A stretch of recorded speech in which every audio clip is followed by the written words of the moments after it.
Greetings, everybody. Happy Saturday. Also, my camera settings are kind of fucked up, I'm noticing. But hey, wouldn't be a proper stream if everything just went smoothly, would it? Spiritual Chief, Smooham, lurkers in chat, VOD viewers, everybody else, welcome. How's everybody doing this Saturday afternoon?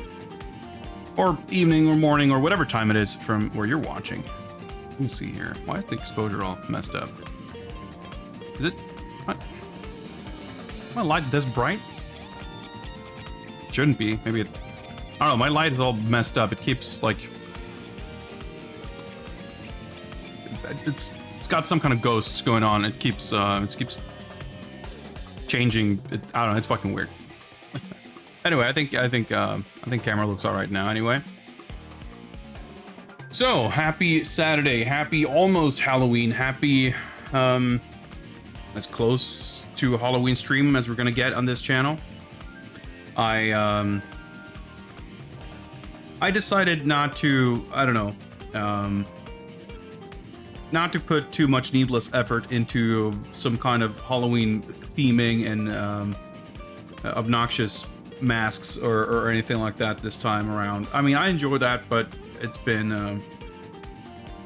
I've been kind of busy. I didn't have frankly, I didn't have that much time or energy to spare. I did cut my hair. I put the very modest amount of effort into doing something for our office Halloween kind of thing yesterday on Friday. Like we have at work, like every last Friday of the month, it's like completely optional, but like everyone is encouraged to like dress up a little bit and just you know, how do I even put it? Say goodbye to the last month in style, you know, that kind of thing. And in October, of course, you know, you can dress up in far more fun ways than just formally. Yeah, it's been something we've been doing for the last, I don't know, we did it for October for Halloween last year. That was like the first time I think we did that proper. So it's been a year and change since we've done that. It's fun. So at my place of work, we part of what we're doing is we run a school, a vocational school for game development, and we encourage our students, if they're interested, to kind of participate too. And it's, I don't know, it's always fun. A lot of them sure put in a hell of a lot more effort than I did in dressing up. It's cool. It's fun. I enjoy that. It's something I would gladly put more effort into if I had the time and energy and inclination. But I don't. I put my focus towards, I don't know, occasionally drawing and otherwise playing weird old games on the internet. And that's what we're here to do today. Click here, by the way. What's up? Welcome. We, as I've mentioned and alluded to and, well, quite explicitly explained, we are going to round up the month of October by playing this game right here, MJ, the Mystery Hospital. So if you want to learn more about what this game is, you could try looking at the back of the box, but it's not going to tell you all that much. It says MJ, but backwards. Well, it says R?MJ, which is, as far as the like romanization of the title, it's part of the title, as you can kind of make out there, I imagine. But the Japanese reading of it is just MJ. So that's quite mysterious right there. Regular viewers may know that we did play the beginning of this game on stream. This was one of the more recent pickups when we did this grab bag of games from Japan. I picked this up and not really knowing anything about it other than I guess it's some kind of an adventure game. And I'm a big fan of these Japanese adventure games. They're always kind of interesting because they're always focused very heavily on atmosphere and narrative and style. They're usually not very mechanically involved or complex, but they put a lot of effort into presentation.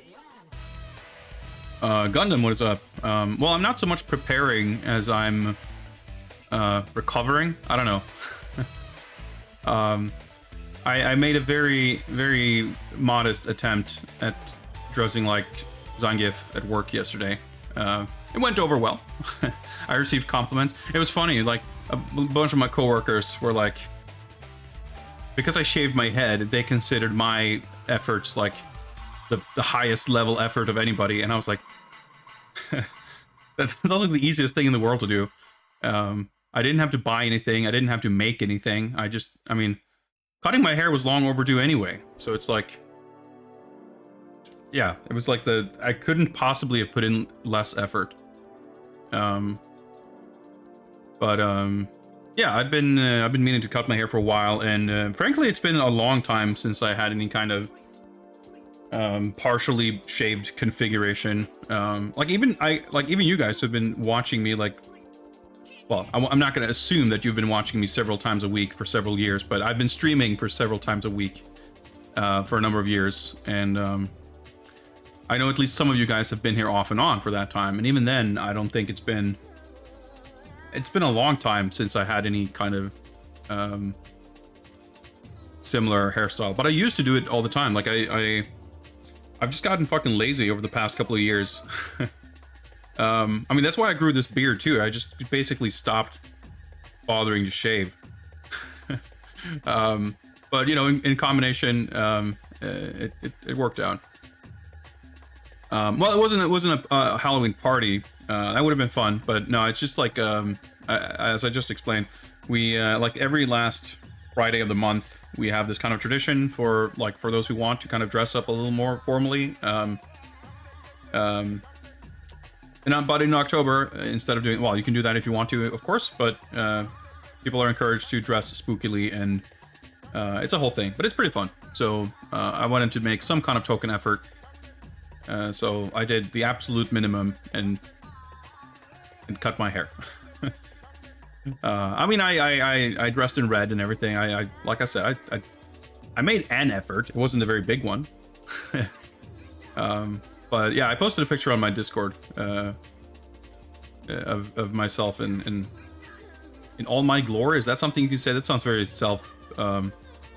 aggrandizing. But anyway, well, I guess I've been self-deprecating in greater amounts anyway, talking about how little effort I put in. But that's neither here nor there.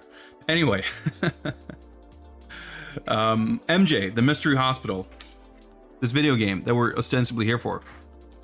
I haven't like really bothered taking the time to playing through many of those types of games, but I'm always like eager to pick them up, and many of them are dirt cheap too.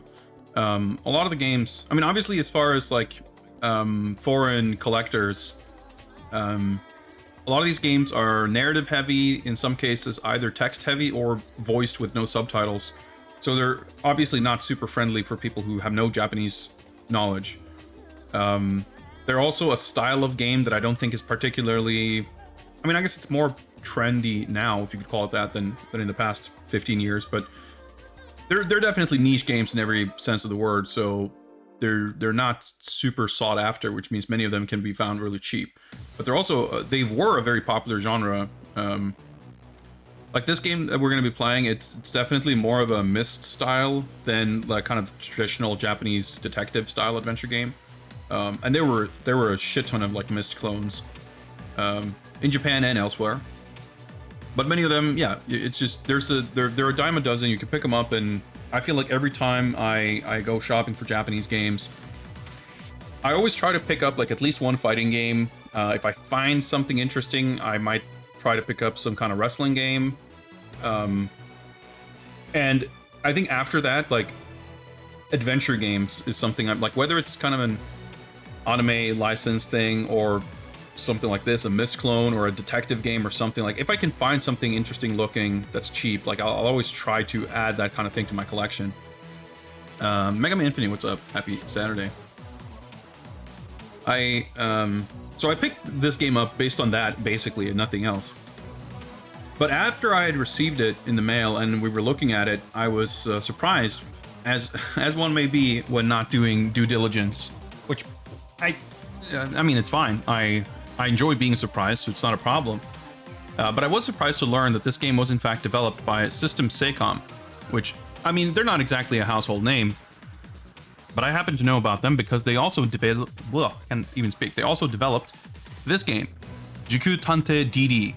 And this is something we did check out on stream previously, not nearly as thoroughly as we should have. We've played through like half of it, and I never finished it, and I really want to go back and finish it, or more realistically, start over. But if you happen to be around for when we play this, you might remember that I was really infatuated with it. So this is similarly kind of a Myst-esque adventure game. It has very glorious CG, as you can tell, and you will see a lot more of that in MJ. So, what does Jiku Tante DD mean? Well, Jiku Tante means basically time-space detective, and DD, let's see if we can get that in focus here. That's short for Dracula Detective. And it says Maboroshi no Lorelei, which is the subtitle of this game. So, yes, the main character of this game is in fact a time/space traveling vampire private detective. Which, I mean, if that's not a compelling premise for a game, then I don't know what would be. So yeah, it takes place in the year 2238. DD is running a like detective agency, and he's hired to investigate some kind of mysterious Nazi airship in World War II to uncover some kind of conspiracy to do with weapons of mass destruction or something. I forget the details of the plot, but it's something like that. It's kind of wild. And it's also like kind of hilarious, at least partially intentionally so. Like the main character is a vampire, and he has like vampire powers, but he's not a bad guy, and he doesn't like feed on people. So instead of drinking blood, he drinks tomato juice, which I guess is equivalent. So when you come across tomato juice in the game, that like equips you with vampire powers that lets you, I forget what it lets you do, but it's like it's something to do with like either mind control or like telepathy or additional time travel powers or something like that. I don't remember, but it's pretty wild. It's pretty out there. So yeah, without really having any level of familiarity with System Secom, and I mean, when I bought this game, it was completely, yeah, it's a adventure game. All right, cool. I mean, I guess I would have seen the title and figured out that like, what the heck? It's a time traveling vampire. I mean, sign me up. And I felt like this game absolutely delivered on that premise. We also, in relatively recent history, picked up this game right here, which is Jiku Tante DD 2. I believe the first game was on PlayStation and Saturn. I have the Saturn version. And the second game was only on PlayStation. So this is, I think, like a prequel. And it's like about how the main character, whose name isn't DD, I forget what his name is. It's a bunch of kanji that I can't read. But this one actually has also some kind of pictures here. It's about like him, I guess, retiring from the special time police. Like, I guess he was a time cop before he became a time detective. We played through like the intro basically of this on stream when I picked this up. I haven't played it more than that, so I don't know really where the story goes, but you can see the characters here. The first portrait is our titular Dracula detective. Can we get some focus here, please? There we go. And that right here is his partner, Kirihime Iceman, who is like a high school student. And then her friend right there. She's not in the first game. I think she is like the person who kind of hires you for the case. So I guess the story is also of like how DD and Iceman get to know each other. She is his partner, like in the first game. Partner as in detective partner, nothing weird. I mean, it's a little bit weird, but nothing inappropriate. But she's also like she's the best character. She like gives him shit all the time. Like it's pretty funny, and that's kind of where a lot of the comedy elements come in. Their interactions are really quite charming. But yeah, as I recall the story of this game, like she is the one who kind of brings her friend to his like detective agency. And there was some kind of plot about her, this other girl having like a lost twin. It was like there was some vague recollection of her having gone on some kind of time travel vacation with her family as a child. And she had a twin brother or twin sister who was like left behind and disappeared somehow there was some kind of time paradox and they disappeared, and you're supposed to investigate it. Like pretty out there stuff. The one thing I do think is a bit of a shame with this game, which maybe normal people would disagree, but as you can see from these pictures, like it's all painted. It's all like 2D art.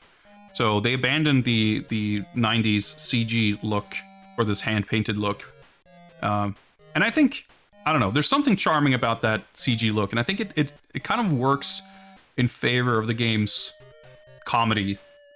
It's not strictly a comedy game, it just has like comedic elements, and I guess the artwork sort of kind of makes it a comedy game in general, at least when you come to it like 25 years later. In any case, I do like these games, so learning that MJ was in fact developed by the same company, I was intrigued. So this game came out after the first Jiku Tante DD, but before the second one. I think they were like 96, 97, 98. And it's a one-disc game, and it's like a lot of FMV, so presumably it's really quite short. I don't know how far into it we got. We played for a little bit, but my hope is that we'll be able to get through this game tonight. I've written like a very short little plot summary down there, and if you happen to catch the previous stream when we played this, you'll be familiar. But yeah, basically you're playing as this guy Hajime. The story starts when Hajime and his friend Tomo are visiting their friend Ryo in the hospital. And it's really quite mysterious because right off the bat, everything is mysterious because supposedly Ryo has been in a motorcycle accident, which was bad enough for him to be hospitalized.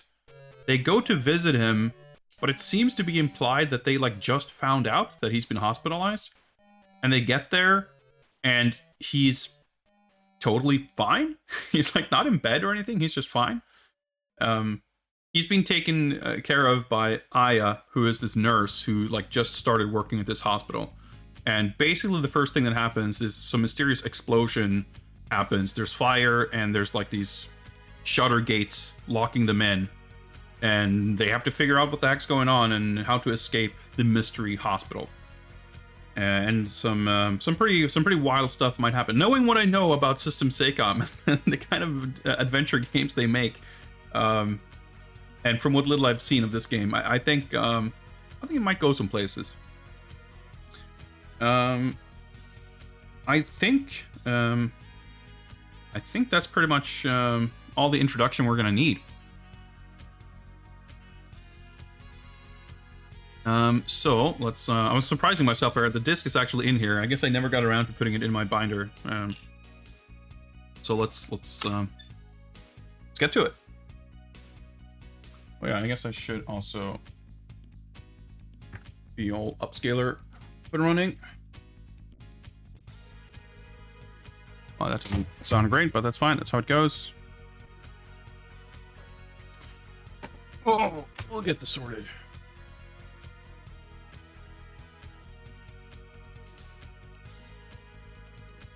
Did I not? Oh, there we go.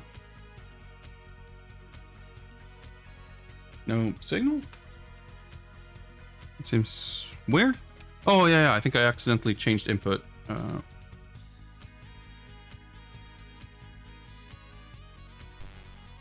There we go.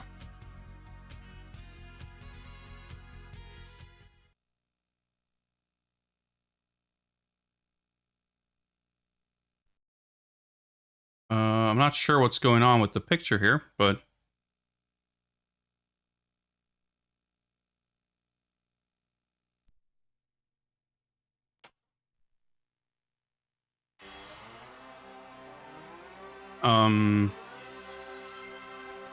okay. We're getting audio.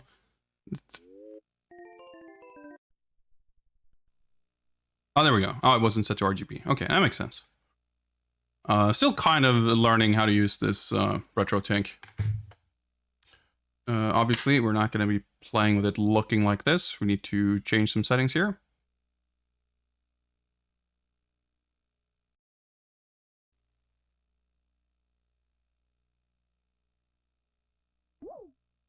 Oh, wait, fuck. I should actually... Oh, it's too late.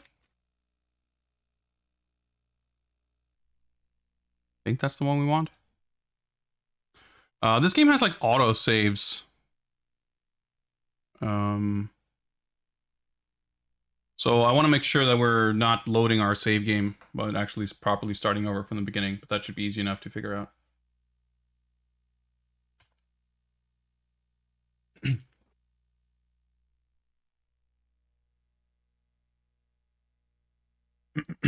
This game is fiction.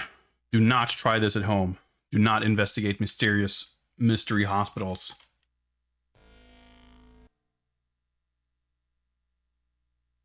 That sounded weird.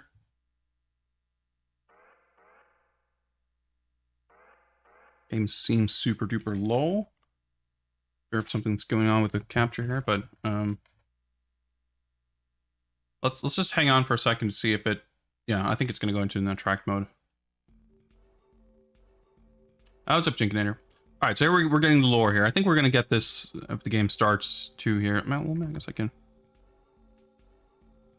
So Hajime is the main character. Tomo is his best friend. He's a S-tier skateboarder. Yo is also their friend. He's Chikara koso subete no wild no otoko. He's powerful and wild. Aya is the nurse who just started working at the hospital. Something about being a race queen or something in her off hours, maybe. They're friends.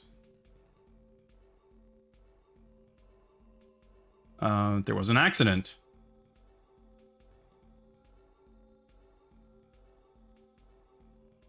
Why is the audio like ultra low?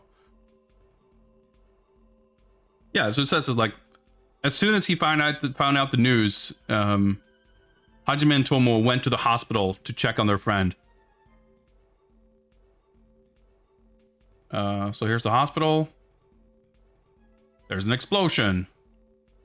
And there's a backdraft. So the four of them, the three friends and Aya, the nurse, are trapped.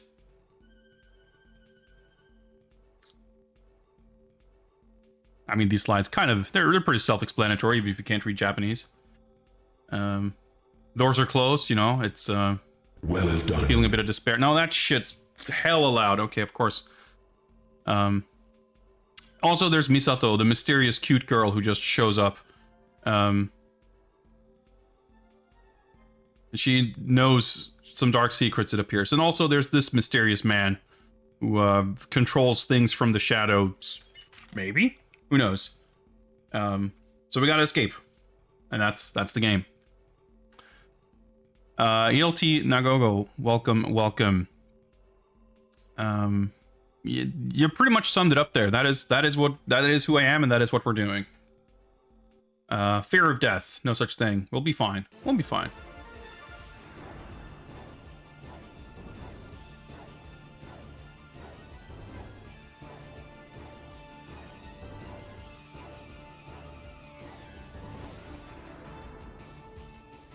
So I'm assuming... I know the audio is like mono, kind of. I think there's probably a connection that's a little loose here. But it might just be the audio mixing in the game. I want to figure that out before we start playing, but I don't want to interrupt the cutscene. Yeah, there's very good faces in this game, and there's very good just CG in general. Just from playing through the beginning, I was like, man, I gotta play through this and just capture so I can just rip all these videos to use for like fucking bit alerts or something. Yeah, there we go. I think there's just something a little whack with one of my cables here. It seemed like it kind of fixed itself.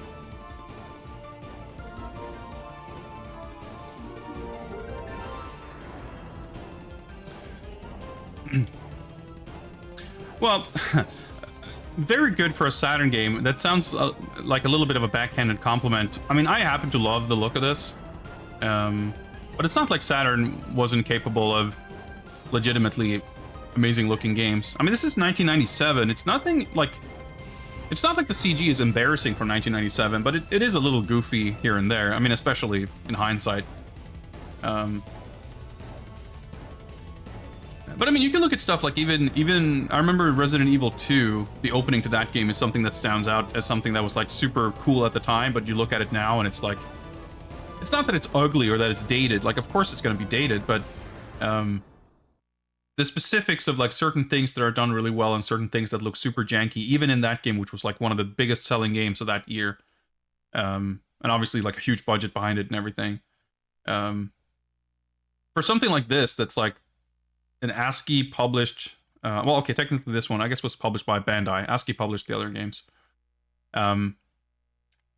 Develop like adventure game from a company that's not very big. Like, yeah, I mean, it's like I said, it's nothing embarrassing, but it sure is. I don't know, it's charming. But there are, I mean, yeah. So, I mean, you're not wrong. I don't disagree. There is, dude. Fucking 90s games. You let the cursor sit for 2 seconds and it just goes into this. Anyway, he loves bikes and rock. See if we can get some more lore here. He's happy-go-lucky, something about the virus. This guy has got no fear. That's all we know about him. Yeah, spoiler alert, there will be some mysterious virus. Oh yeah, it's Jujutsu wa race queen mo konasu super lady. Okay, so Aya is a super lady who I guess, yeah, she works as a race queen on her days off. Race queens being like, I don't know what you'd call them, hit girls. I don't know. She's like hanging out during races. Like, she's like it's like a booth babe, I guess, kind of a thing. But anyway, yeah, let's, I think we're good to go on audio and video, hopefully at least. Yeah, we can just start a new game. We might see literally the same exact cutscene, I don't know. Save and on, well, let's save on cartridge RAM, I guess.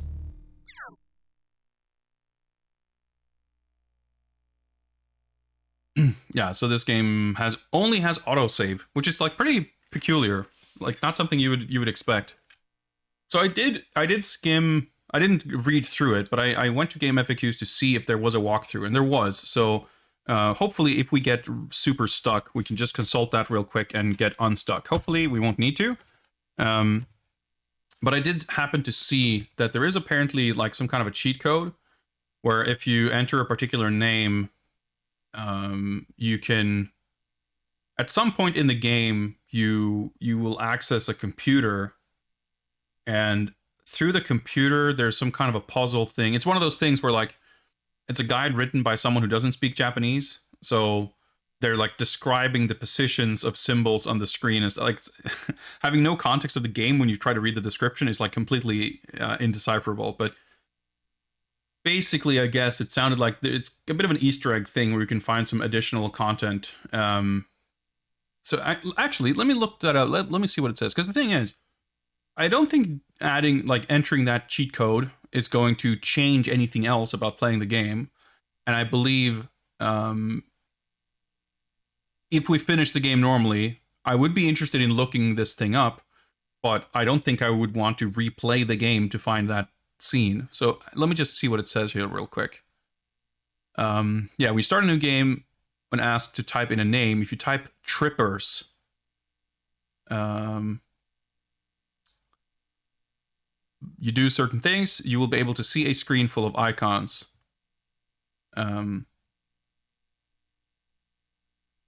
After you enter the name as Trippers, you will see some pictures of Aya. Okay.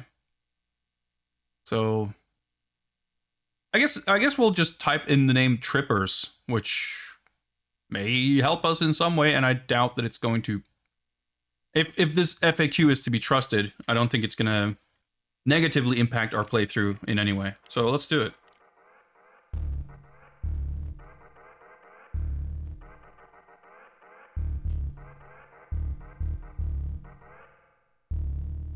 Okay. Alright, so let's watch the intro a third time. Why not? 正義感が強く、熱意性格、仲間の... Yeah, okay, so Hajime is like generic main character. He has a very strong sense of justice, and he believes in protecting his friends. That's like his main characteristic, I guess. Yeah, it's just, you know, he doesn't afraid of anything, and he'll save his friends no matter what.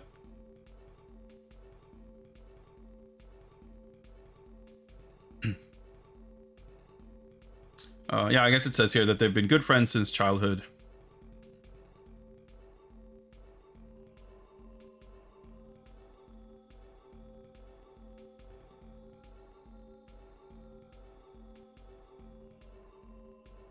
Yo, he's very cool.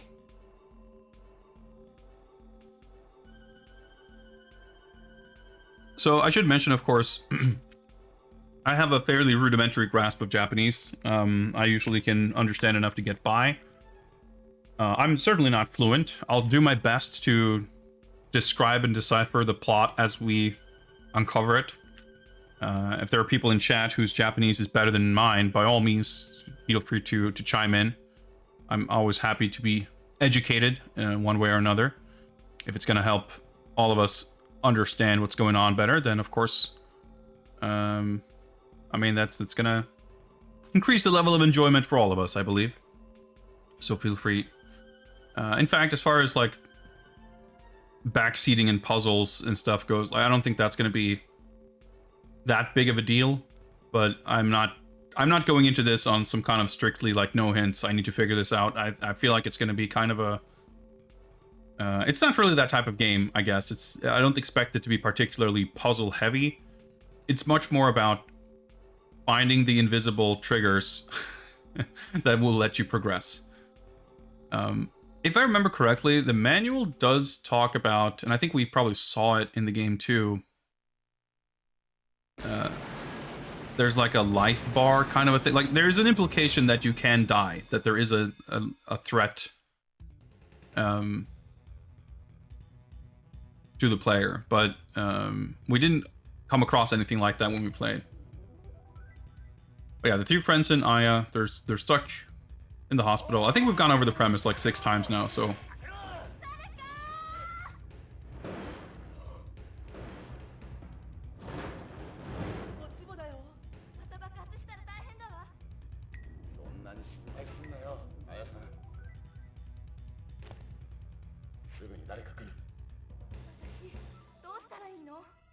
What should we do?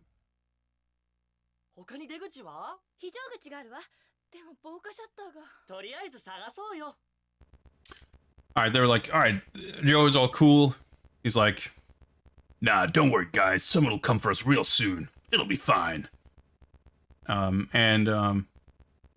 and Tomo was like, wait, what about, like, are there any other exits? We have to search for an exit. Nice little disc load anytime I tap the D-pad. That's the way it works. So yeah, we got kind of, not full-on Myst style navigation, but it's kind of similar. It's all node-based, so obviously there's no real-time movement, but it's also, you're not exactly moving on a specific grid or anything. It's just like however the room happens to be designed, and it can be a little confusing in some cases where, like, depending on which direction you come from, you might stop at different spots. It's a little weird. Alright, so the B button, right, that's the 5 senses button. Every color, I guess, represents one of the 5 senses. She's complaining about us, we're just fucking around. Yeah, the other people in your party will just chime in with some thoughts every now and then. Basically, the 5 senses button, as far as I could understand it last time playing, is basically the interact button.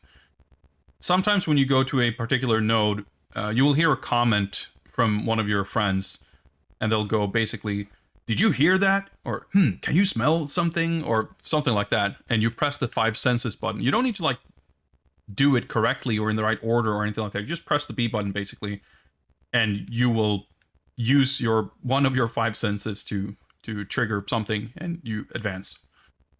So there's like a okay, there's supposed to be like a menu somewhere, but we might not have access to it yet because we don't have an inventory, or like we don't have any items. All right, so if I press either the action or forward now, I think we'll like, yeah, take a closer look. Get ready for a good animation.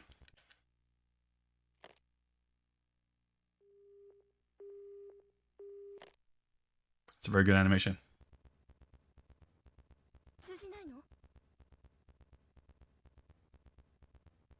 No connection? Indeed. All right, I think we're back to mono sound here. Let me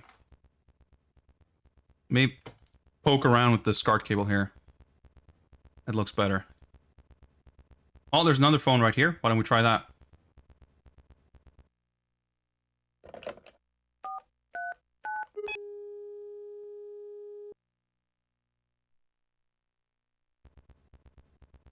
No luck, I guess.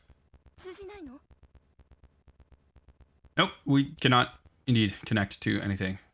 Yeah, so sometimes you'll see that, like, that map on the wall, which to me seems like something I would want to inspect. But, you can't stop in front of it, so you can't inspect it.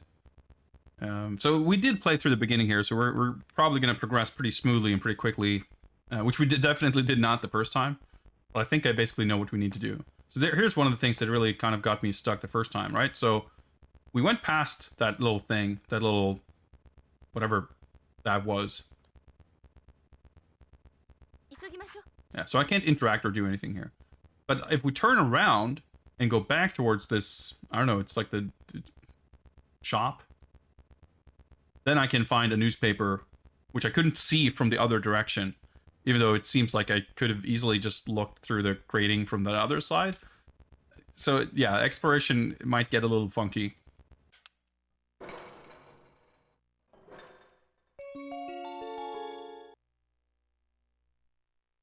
But we got a newspaper. I think, there we go. Item number 1, newspaper. So we have our multiple pages of items.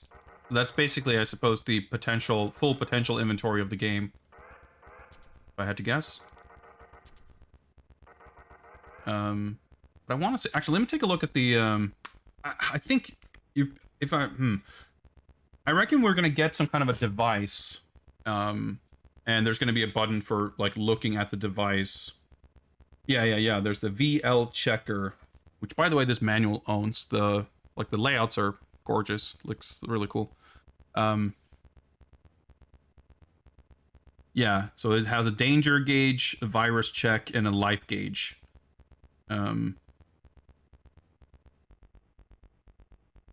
So, okay, so that's the X button for the VL checker. So we don't have the actual physical VL checker device in the game yet, so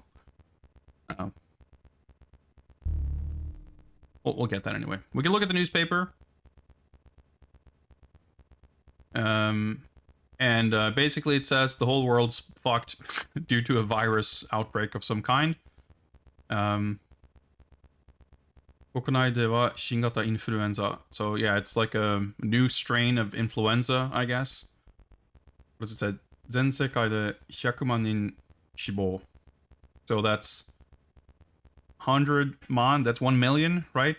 So yeah, it's like 1 million dead globally.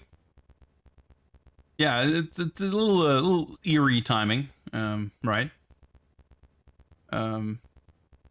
STG ウイルス対策に something. So I guess the this hospital, because it was like ST something hospital. I'm guessing that's maybe what that refers to. I'm not sure. But it seems to imply that fighting the virus. I mean, obviously, if you're a hospital, you're gonna be doing something against the virus, treating people or whatever. But I'm guessing the virus is gonna be fairly central to the game's plot, if I had to guess. But so you just look at this picture. There's no other like text or analysis or anything. We just kind of can vaguely make out a couple of headlines.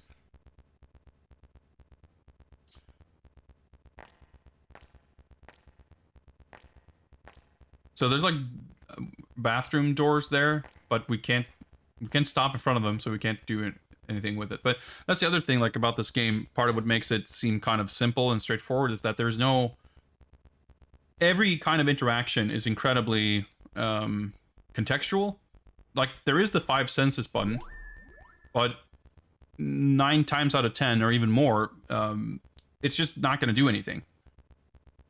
You can't... There's no, like, look or inspect. I can't, like, click on individual elements within a screen. It's either, like, on this screen, either there is something to do or there is not. And that's all there is to it.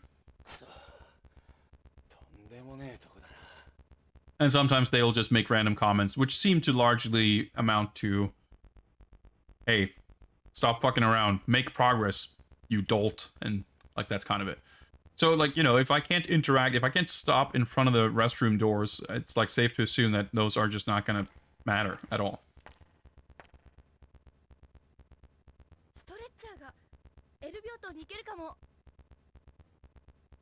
So when someone comments on something like that, even if you can't quite make out what they're saying, you can kind of at least discern that it's not the same generic repeated lines. But yeah, she's like, oh, the stretcher is blocking the door.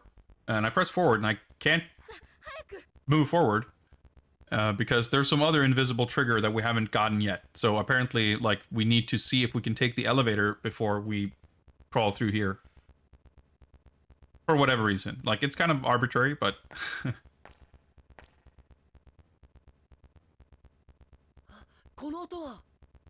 Yeah, it's just like, oh, what's that sound? Sound, you say, eh? Why don't we try listening? Something happened? Do I have to do it correctly? Let's try to press this button a few more times. Okay, so she's just, like, doing the random line.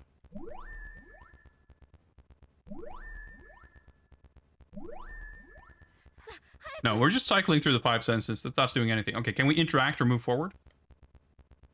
Nope. Okay. So we might have to just turn around and then kind of come back. Because we definitely got a little bit stuck here before. It's a little unintuitive because classic adventure game stuff, like, that's kind of how these Japanese games often work. That it's very linear and there's triggers for progression, which in some games... in better games, I guess, tend to be fairly smoothly connected to, like, there's a narrative justification for there being a trigger to advance stuff, and in other games it can be really arbitrary, where, like, you do something and coincidentally very, it can be pretty contrived what constitutes a progression trigger. And when it's like that, it can be kind of hard to guess your way to it. Like, you end up kind of having to brute force stuff, and I think this game's going to be a little bit like that, but when there's not that many options of things to do, and the atmosphere is cool, it's pretty alright. Alright, so he said the same thing. There we go. So I guess we just had to do it twice.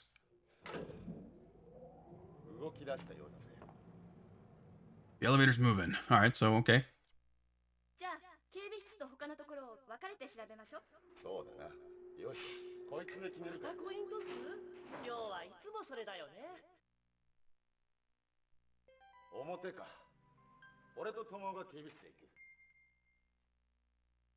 Heads. Me and Tomo will take this path, I guess. So I did actually, because I had I think this is the autosave. Because I happen to have played through this part already, I kind of skimmed through this part of the walkthrough just to get a sense of what the walkthrough looked like. And apparently, when he flips that coin, you can get 2 different outcomes. Whether he gets heads or tails, you can kind of tell there where the cutscene, like, he flipped the coin and then it sort of cut to a different cutscene. So apparently, depending on random chance, the 4 of you will, like, group up in different ways. Unfortunately, I couldn't quite make out what he was saying. But we'll see. If I try to go in the elevator and I'm not supposed to, the game will tell me.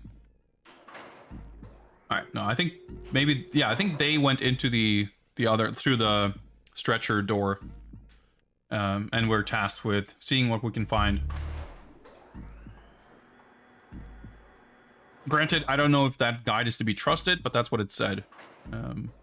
This is exactly what happened last time we played. at any rate. So let's explore the second floor here.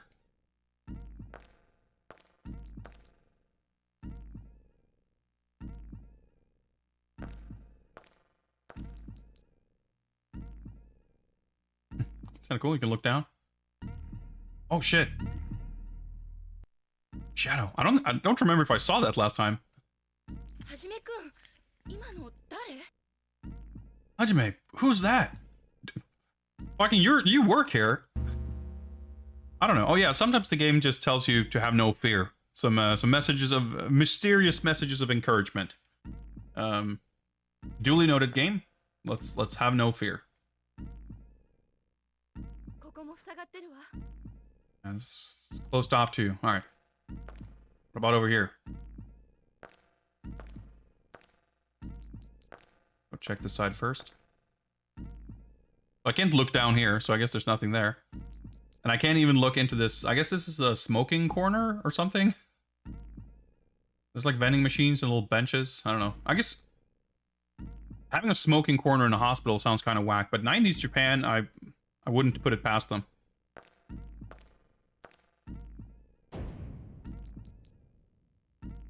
Yeah, so that seems to be like, just like when the characters are just talking to you. Completely random, whatever. But just says no fear sometimes. Alright, so this looks like something worth inspecting.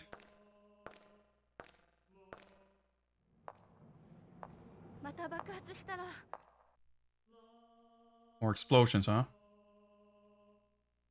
Oh, okay, so I can't look at the doors. Smoke. Oh, okay, nothing more forward? Well, then let's go inside here.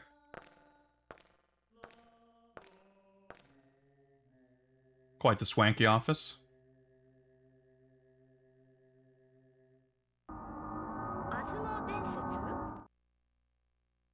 Legend of Azumo.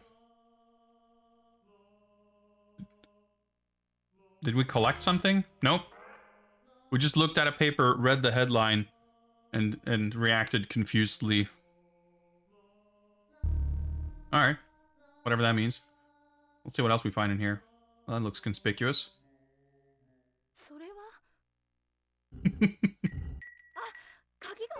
Oh, there's a key! That's, now that's what I call adventure gaming. Like, here's an object. Why don't I conspicuously pull my arm in here and just pull on it and oh, there's a key. Oh, I should probably take that. Some ancient ruins. Yeah, like... Wait, I can hear something. Okay, well, we'll react to that shortly. We just need to inspect the rest of this room first. This seemed to be the office of somewhat of an eccentric, I would say.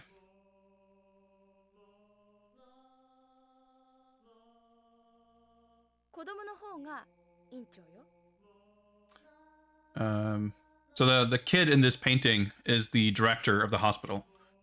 I suppose we were meant to infer that this is in fact the director's office, or at least whether she has been in this office and knows because she's been told, or whether she's seeing this painting for the first time and is just deducing that has to be the director. Who knows? But this is the director's office. It would seem anyway.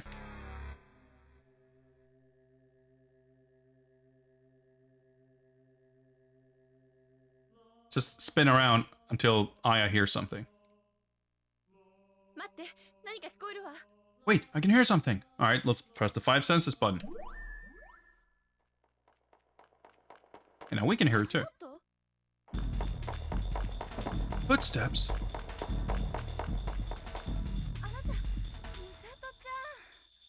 It's you, Misato.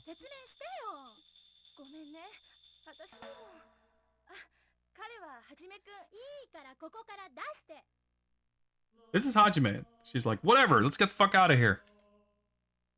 Okay. Let's, I guess. Very carefully and slowly. No budget or disk space to have different FMVs for being in a hurry. Yes, the woman who we just met is Misato, who is the mysterious, cute woman. Oh, okay.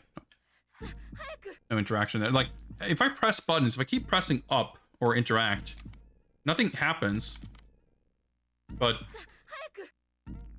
it'll still, like, it's basically every X number of button presses, they will interrupt you to say, hurry up, or stop dilly-dallying, or whatever. Even if you're not physically moving, so it can be a little bit weird. Well, I guess we're going back into the elevator. I didn't actually press forward, but...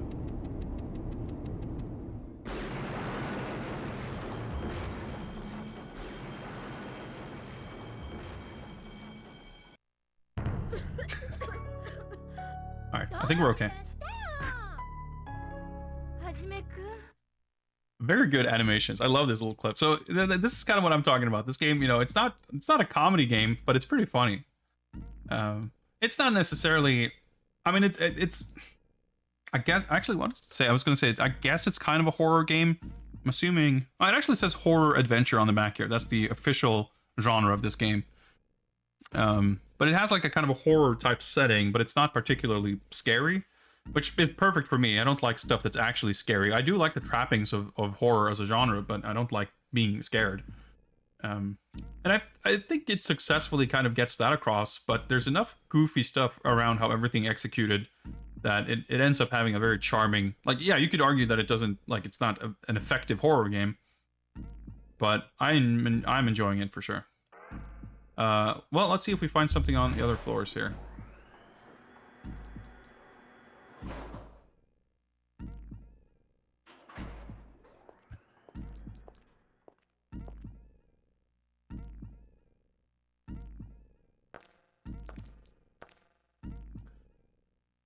But yeah, so as you can see, like, it's all FMV, basically. It's, like, full screen, decent quality, for like, in terms of video compression and stuff. I'm gonna guess that the PlayStation version... I'm guessing the PlayStation version probably looks a bit better. But yeah, it's all that and it's on one disc, so I gotta imagine this game cannot be very long. But I'm not sure if there's, like, there might be some random or non-linear elements to it. I really wouldn't know. And even if it's short, that's cool by me. That means we can actually finish it, probably. So it's not a complaint by any means. Alright, I tapped up once, and I basically went in a circle. But yeah, anytime you get to a new node, it's basically worth, like, spinning around in a circle just to see what directions you can face. Okay, I cannot interact with this cupboard. Alright, hurry up.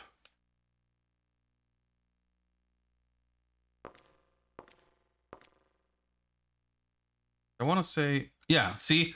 This is, like, different thing. Like, this would be very easy to miss. Because it doesn't seem obvious that you could turn that way. Alright, so now Misato's yelling at Aya to hurry up, I guess. Anyway, what's this? I think this is about the virus.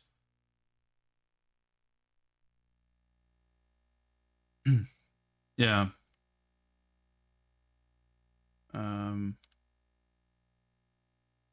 Ramia virus. Beelzebub virus. Alright, okay. There's a Beelzebub virus, I guess. Reisu and Dagon, something or other. But yeah, I don't think we're meant to take any important information from this. I think this is basically just kind of world building. To like, the text is fucking barely legible, so I hope at least that we're not meant to make note of this in any important way. Like, that's the thing too, right? The game, who knows? We might get into some weird interactions where we have to, like, physically enter key codes or something. But for the most part, like, the game barely gives you tools to interact with stuff. So it's not like it could really give you information for you to act on in any meaningful, like, way, or in a way that would allow you or give you, you know, enough room to do things incorrectly, basically. So I think it's safe to kind of not really pay too close attention to this. I hope anyway, because there's a lot of kanji here. But yeah, it's like, you know, be careful about the virus. Something about different groups of something. I don't know, who knows? Whatever. There's a virus. There's a new influenza. There's a Beelzebub virus. They discovered the virus from a mummy in ancient ruins. I see. Well, I guess that implies some sort of a connection to the mysterious artifacts we found in the director's office. Oh, I wonder if Ryo and Tomoe is okay. We'll see. He's got no fear, so he should be fine. I think that's pretty much it for this floor, right? Because this just kind of goes in a circle, and that's the smoking room or whatever. Like, we're not going to be able to interact with these doors. If I recall correctly, we played just a tiny bit further than this last time. I don't recall finding a use for that key. Meaning, there's likely nothing else for us to really explore or interact with here. So let's find our way back to the elevator and check out. There looked to be a 4th floor as well.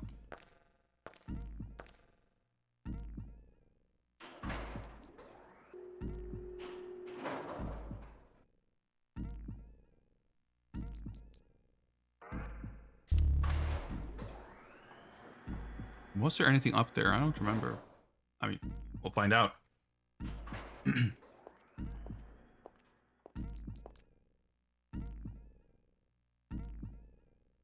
Looks to be basically identical.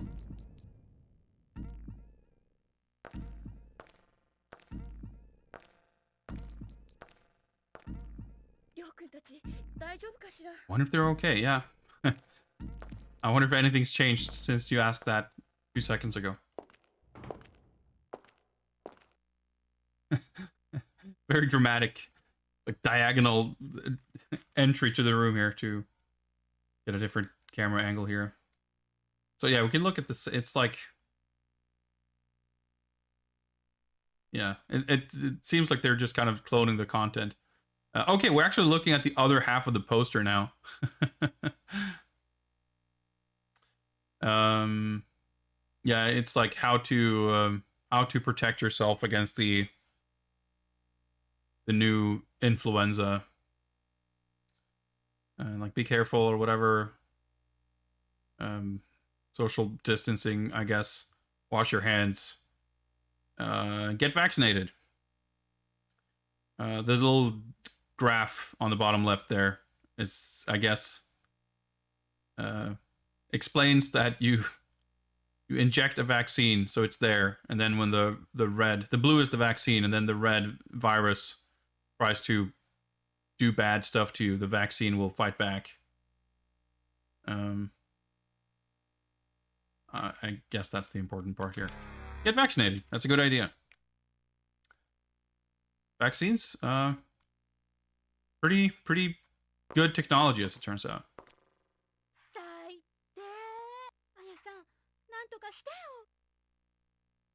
Misato just complaining? Okay, so can we inspect this locker? I mean, I guess it's literally just the exact same graphics data being played back here, so should maybe not expect any differences here.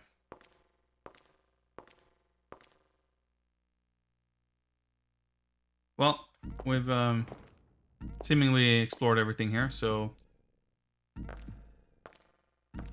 I guess we go back down to the lobby and follow through the stretcher door.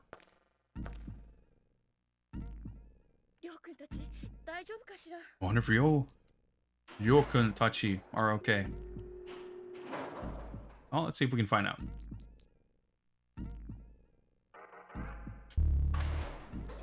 Very kind of peculiar elevator control panel. I guess it's just very high tech.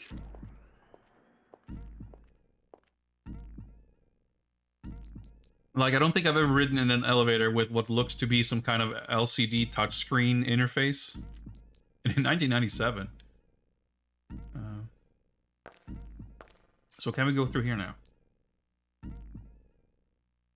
Looks dark. Was it dark like that before?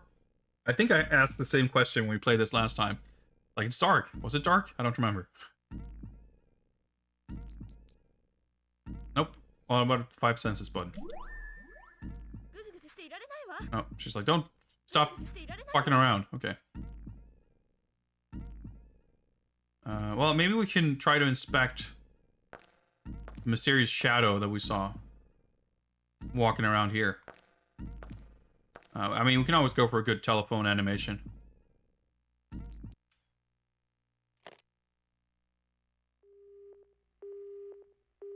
There's like 6 excellent little touches, right? Like, one after another. Like, there's the way he moves his arm, the way he lifts up the receiver, the way it zooms in dramatically, the way he looks to the side. Like, everything is just so good. Like, this one's not as good, but...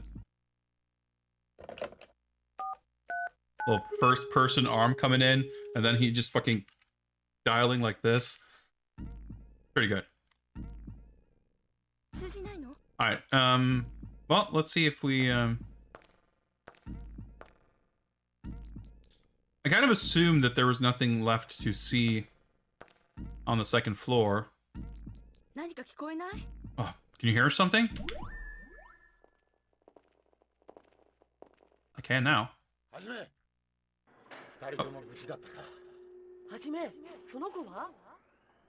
Hey, Hajime, where's that chick?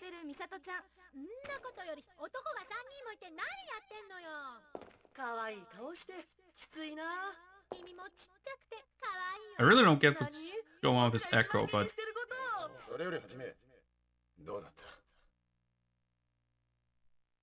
Tomo's lips just keep flapping. Oh shit. There's no exits.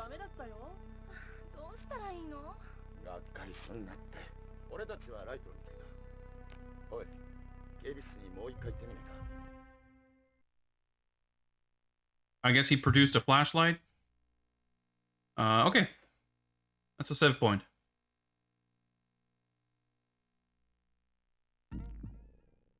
I don't know exactly where they went, but I guess we have a flashlight now. Momo, I guess, wanted to hit on Misato. She's having none of that. She seemed upset about the fact that there were 3 dudes here and no one is yet to produce a kind of solution to this situation. But we have a flashlight, I guess. So.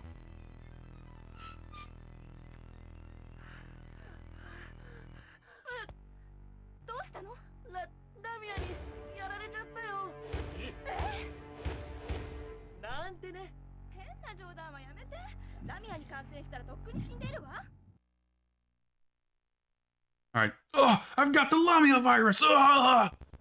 Just kidding. Like a very, very high quality joke there. I guess I don't know how the virus, like, manifests, but probably not quite like that. But I mean, who knows? Oh, it smells.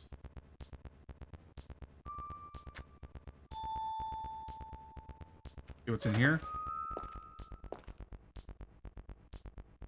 This is kind of uncharted territory. We found like 1 or 2 more cutscenes, I think, in this hallway, but that's pretty much as far as we made it when I played this the last time. So we are pretty much past the point where I know what's going on. It's a kind of magazine. Oh, okay, nothing. Isogimasho? Let's hurry up. Okay. What about this? Doesn't that look like the OCP logo from RoboCop, by the way?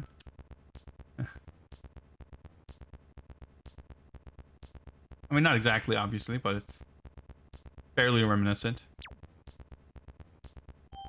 Select the mode panel. Network or security?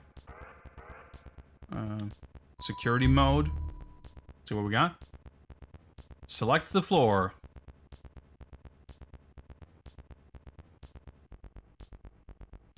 Like, is this... is this just the entirety of the hospital here? Well, I mean, I guess we didn't really see... I don't know. I'm trying to piece together, like, how this... what we're seeing on the map here represents the physical space that we can move around in, but we can't seemingly do anything here, so let's go 1F. Decided. Security camera system... Okay, I didn't press anything. But I guess there are some cameras that are offline. Okay. Breakdown. Okay. All breakdown all the time. I just want to do this again because I didn't quite parse what was happening here. Here it is, camera system active. Okay, so there's, I guess, 16 cameras, like 4 per screen, basically. And one of the 4 was breakdowned. Okay. Alright, well, what about network mode?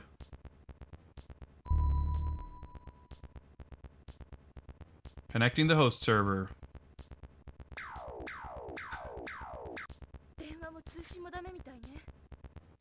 Well, whoever has disconnected the phones apparently is jamming the network, too. These guys know what they're doing.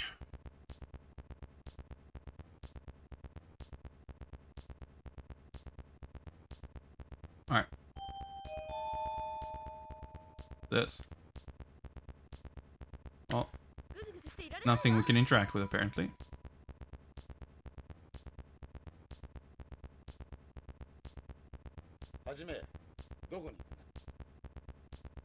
What? Hajime, where are you going? I use 5 senses? No? Okay, we're not allowed to leave. Apparently.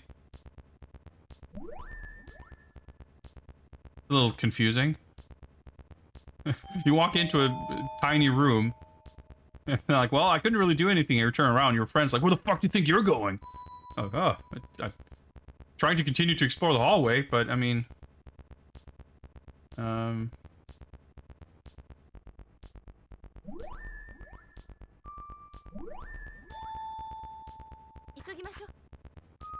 I guess I should have pressed the smell button when she said it was smelly.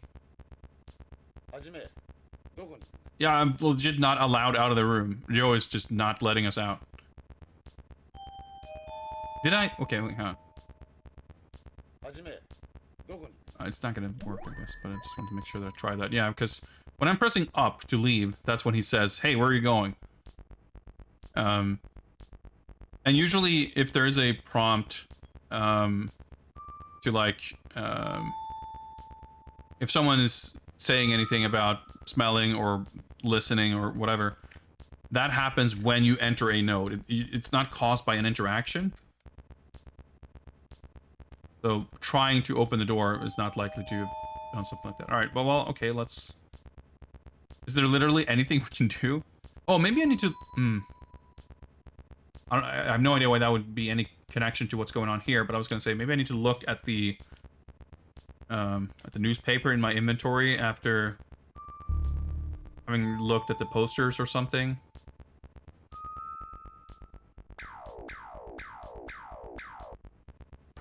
Maybe trying to leave the room and then go back here, we'll see something else on the camera or something?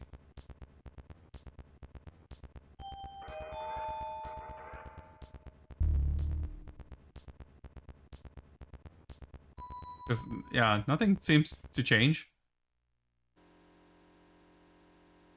Like, this is just playing a little video.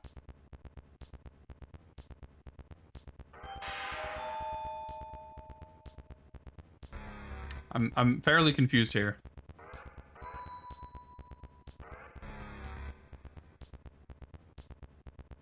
This, I'm not doing anything here, it's just showing that screen for 3 seconds.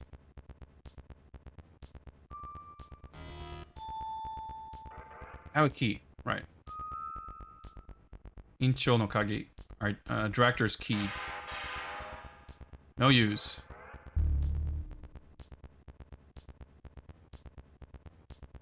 I'm pretty sure, by the way, we tried... I didn't do it now, but when I played this the last time, I remembered having not found a use for the key, so I'm pretty positive that we did try using it in the like the cupboards or like the medicine cabinets or whatever before. We can use it here. Aha!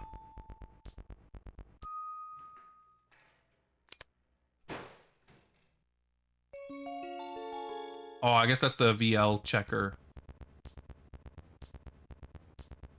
So that's a perfect example of these arbitrary triggers. The game doesn't want us to leave this room before having found that. And the way the game is preventing us from leaving is by having the other characters say, hey, you're not leaving this room. He has no reason to say that, really. Or, you know, they could have had him say, you know, I have a feeling we could find something useful in this room. We should maybe look a little bit more or something. But no, he just says, where do you think you're going? And I don't think we ever explained or showed to him that we actually found this key. So he is, I just assuming that A, that these are things that you can open, which I guess is not super clear looking at it. And B, that we have the key to do so. But I mean, I guess he was right, so what can I say? I mean, he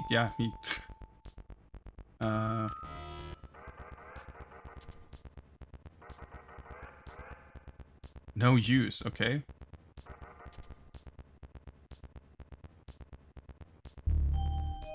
Oh, we got a copy of... Oh, okay, so I guess we picked up this document. Azumo Densetsu. Doesn't look like... Yeah, no, exactly. I thought maybe it could have been some kind of a, you know... like... What do you call it? Some kind of, like, security, like, biohazard safety something, like, you know, it definitely did not look like something where you would put your... It just didn't look like a gym locker, or, you know, something like that. But I guess that's what it was, just a little wristwatch in there.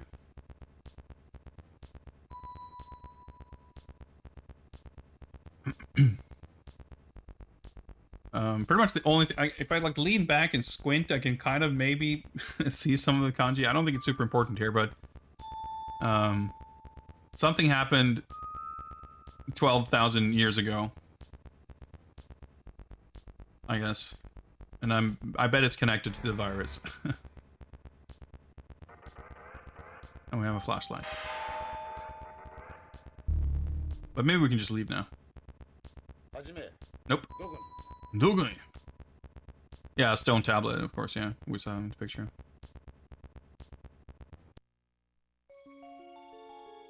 Oh shit, latest issue of Pent Horse?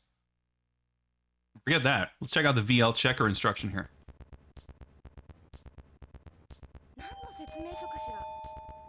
Hey, that looks like some kind of an instruction manual. Yeah, so this was X'd out previously. VL checker. VL checker instruction manual.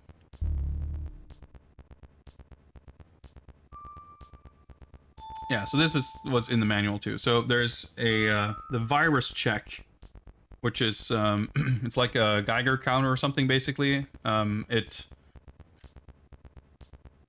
detects the amount of like virus particles in the air. So you can see it goes from 0 to a bunch of 9s. So I guess the higher number, the more virus there is where you're at.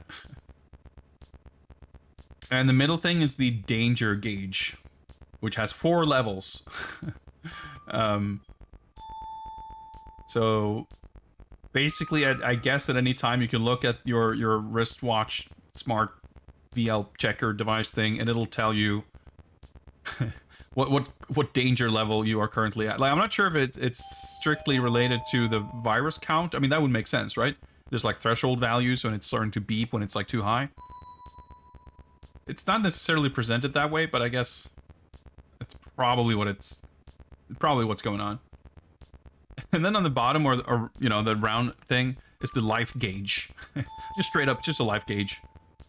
So it has like 10 pips on it. So we straight up have a life meter now. And this is the mechanics stuff that I'm Okay, that seems pretty fucking high. Oh, okay, yeah, it's flashing. Level 4. We're at full health, but... Can we leave now? Nope. Hajime, where are you going? Sorfam, what's up? Happy Saturday. We're exploring the mystery hospital. We just found the virus checker and, not in a good spot here. Can we look at Pent Horse magazine? No. Hurry up! Yeah, I'm trying. Oh, I had to turn around.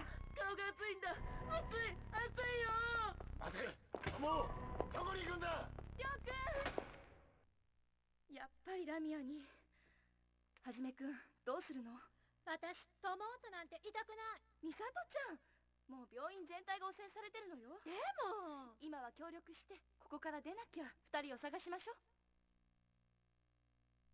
Yeah, this thing moves at a very rapid pace, but yeah, he was like like, oh, my skin's burning up or whatever, and he just had to run out. So I immediately made the diagnosis that, like, oh shit, I guess he did catch the virus. So he was just like making a joke, but I guess he had the virus. Yeah, numbers fluctuating here. Because I guess that was that's the... Oh, we don't have... Okay, but I think there was mentioned, like, the symptoms or something on one of those posters. So I guess he's fucked. Done cleaning your apartment? It's, that's great. That's... I envy you.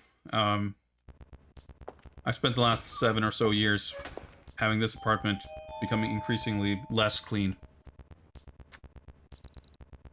Okay. Beeping.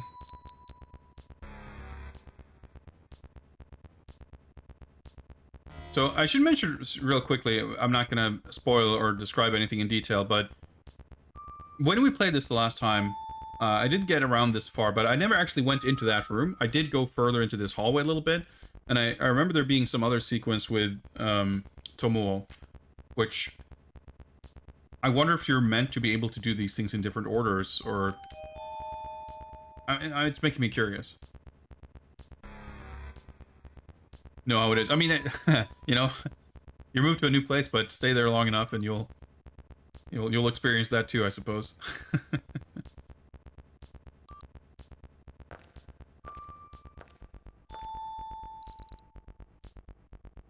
Super beeping. Oh yeah. So I was waiting for her to comment on the smell again, but I guess she didn't.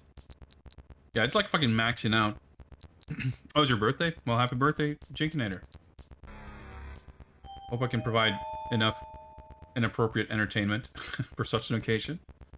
I guess it's a smoldering virus corpse here that's setting off the VL checker.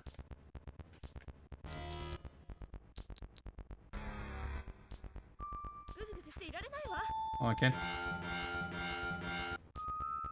Did I fucking lose health? Oh, I lost a lot of health. I'm fucking dying. I didn't even look at the fucking life bar.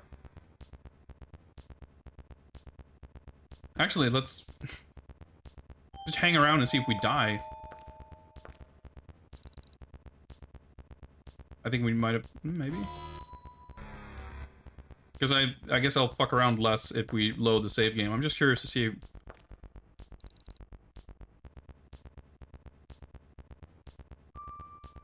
like, I don't know if that's a thing, but it looks like it. Yep.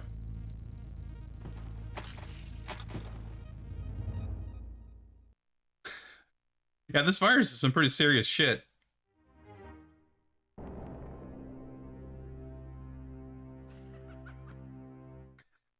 An evil laugh at the end there. I don't know if you heard that. The audio level seems super whack in this game. But okay, we died. Interesting. Okay, so pay attention, I guess. And don't, like, just stand there. So I guess probably each, like, sort of turn... probably advances, like if you're literally standing still, I'm not sure if anything changes, but like anytime you turn or move or try to interact with something, I guess it's like counts as sort of spending 1 unit of time in whatever radiation. Maybe, I don't know.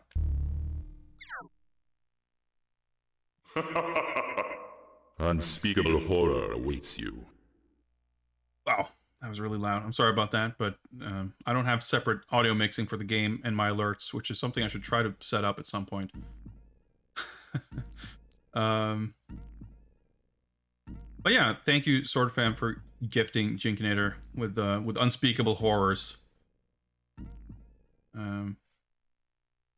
Very generous. And enjoy your new gray skull.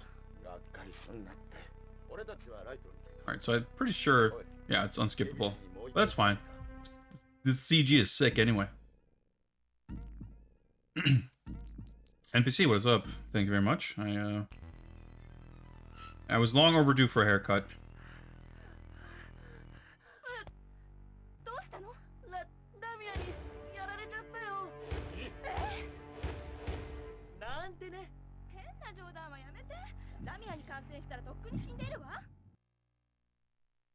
Like, lay off the dumbass jokes. Like, that's the virus is serious shit. Nothing to joke about. All right, smelly. Let's smell.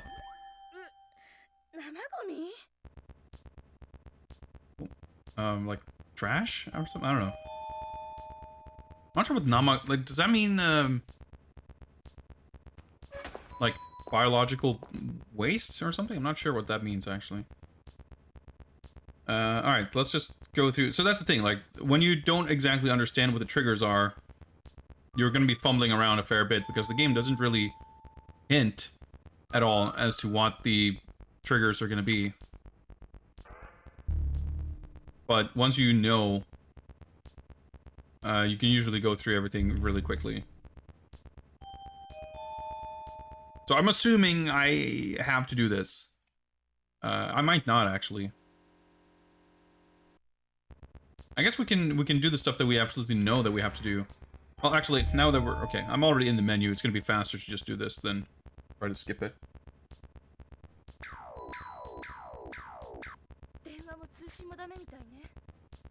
Alright, just like the phone, no connection.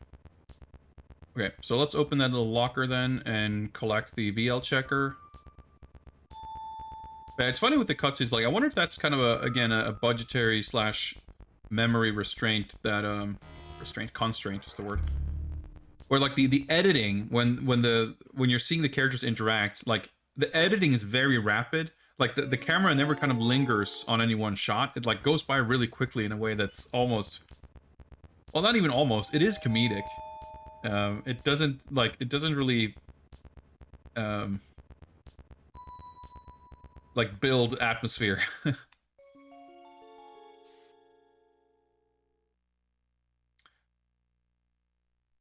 Let's see if we can actually... I wonder if you... Like, well, I guess, yeah. I was gonna say, I wonder if fucking around here has any impact on your health, but it won't, because we were around for a long time in here. Like, basically, you're not gonna be able to lose health until you have this thing. We already did lose 1 bit of health now, though, but presumably, again, this doesn't seem like a kind of game that would have a real-time clock. But yeah, we already lost 1 bit of health here. So I assume there's going to be ways to regain health.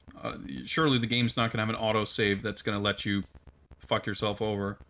But it might also just be really temporary. Like, basically, once we're out of the danger zone, maybe the health is going to, like, refill by itself. I'm not sure. It doesn't really, explain that. It does say... 1ゲージ減るごとにアラーム 音が鳴ります. Yeah, okay, so when you hear the alarm beep, that means you lost a bit of health. So let's not stick around for any longer than we have to. Oh yeah, so I need to turn around here until we trigger a cutscene. There we go.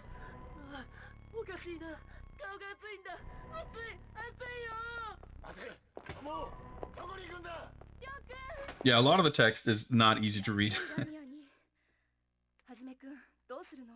私、飛ぼうとなんて痛くない。ミサトちゃん、もう病院全体が汚染されてるのよ。でも、今は協力して、ここから出なきゃ。二人を探しましょう。Misato being a little bit of a prima donna, but Aya's encouraging her to help out so we can find the other two and get the fuck out of here.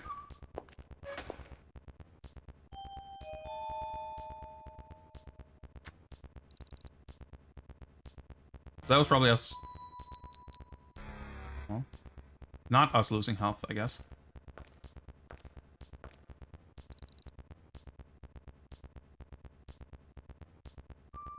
Nope, nothing. No fear. Okay, didn't lose health yet, but probably don't want to stand around and fucking 99,000 virus points.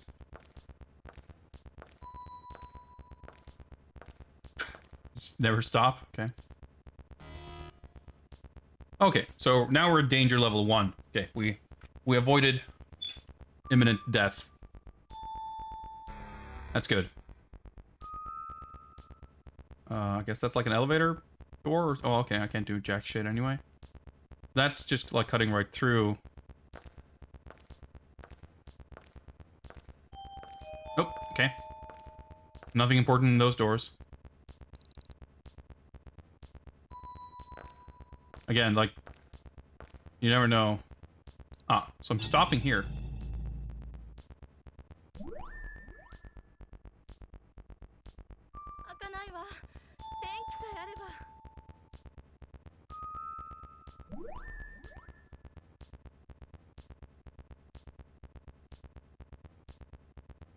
Oh, maybe the...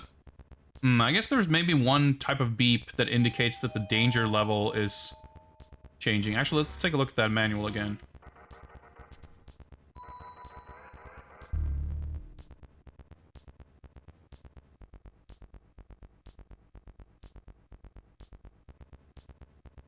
Okay, yeah, it does seem...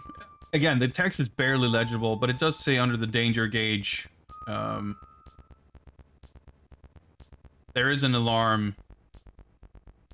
It says a number 4, so I wonder if it means that the 4 beeps indicate that the danger level is changing. Well, it's not copied per... not exactly.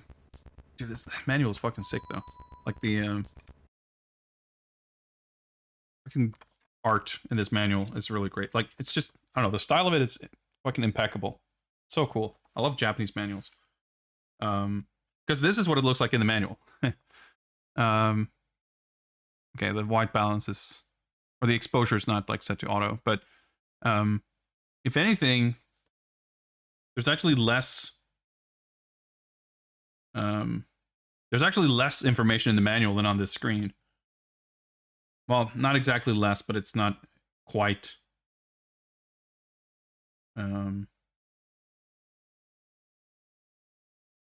Well, it's not the same, basically. Anyway.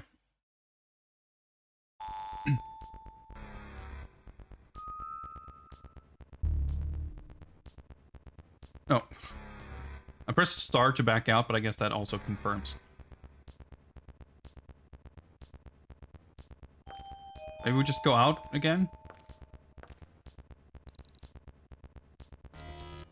Yeah.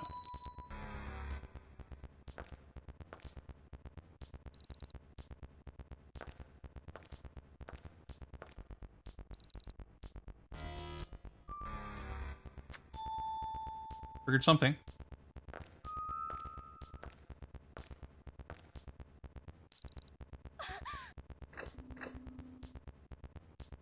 The hell was that sound? Oh!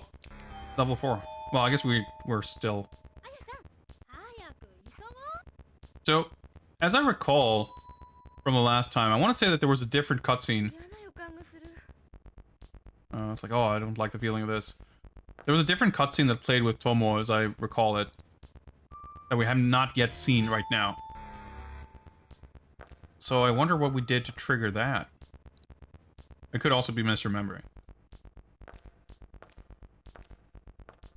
Like, I think you were supposed to be able to do something with that body on the stretcher. That's how I remember it, anyway, from when I played this before. But it might just be a matter of wandering around till there's a trigger. So I wonder if we can actually go on the elevator. I would imagine that what we have to do is kind of limited to this floor.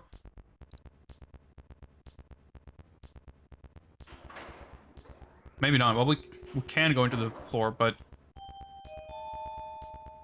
I mean, I guess we're looking for where the hell you ran away to. Alright, okay. Misato is refusing to set foot on the second floor, so we're not going there. Well, let's just hope that that's not where they went. I don't necessarily think that we're gonna find anything up here. But, I could be wrong.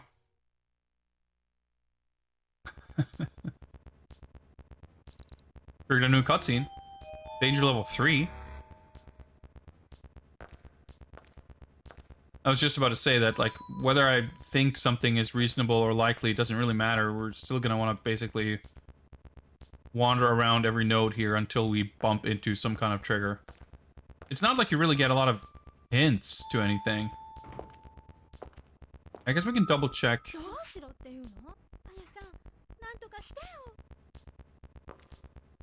Make sure to confirm that the director's key.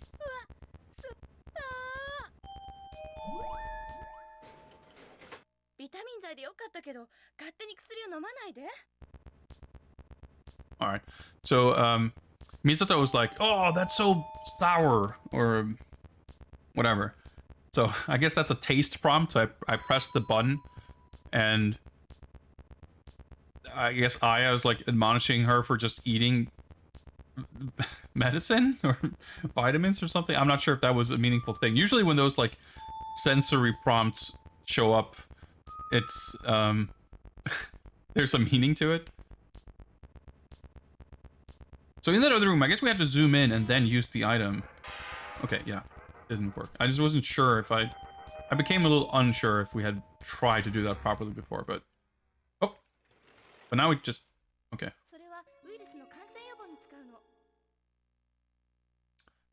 Right, ethanol. We just have a can of ethanol spray? Ethanol ST. Oh, I can... Okay, I can just use it. Did I spend that now? I did, okay. But hopefully I can collect another one. Yeah.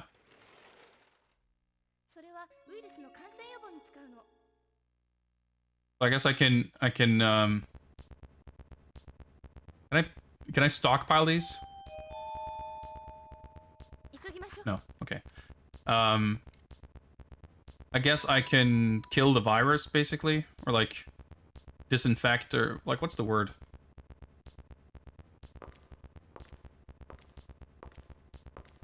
So maybe I need to spray that body with ethanol, because I can just use it wherever, which is a bit shit. Or maybe, I was gonna say, maybe that's some kind of a health recovery thing, but it doesn't make sense. Clearly, first of all, I didn't get health back, but also... there's not any kind of buildup of infection that we can sort of reduce, I don't think. I don't know what that gong sound was, but... Since we're out and about, we may as well take a look at the fourth floor. Maybe we'll see another cutscene of mysterious beard man watching us on monitors. Or maybe there's a hint that we need to look at the security camera things again? I don't know. You never know. You might walk into the room and someone reacts in some kind of way.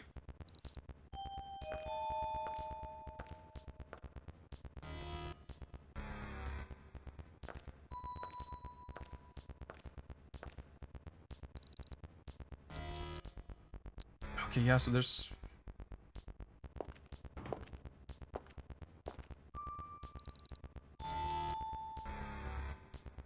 Well, I guess we could...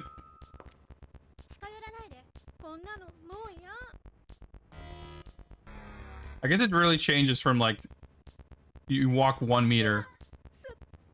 Yeah, okay. Literally the exact same interaction. So, okay, let's... If I step over here... And there's, like, high infection value. Because there's... I guess we can cannot use it here. Specifically, I cannot use the spray here. Okay. That's... Seems strange. I can use it... Like, whenever. But if there actually is virus there, I can not use it? Okay. Maybe it's too late. But... Yeah, my best guess is we're meant to use it.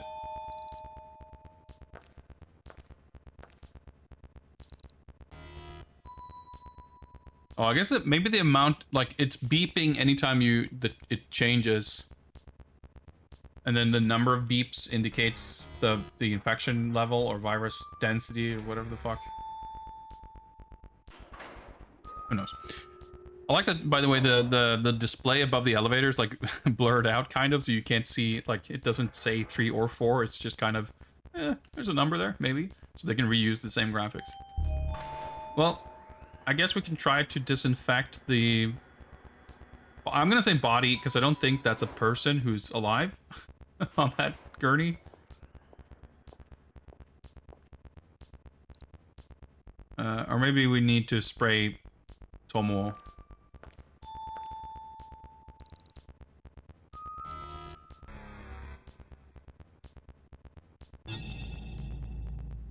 No fear.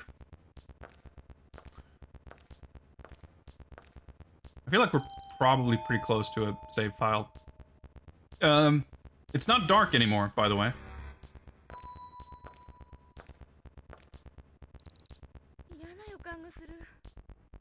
Oh, Yokan, like, oh, I don't like the...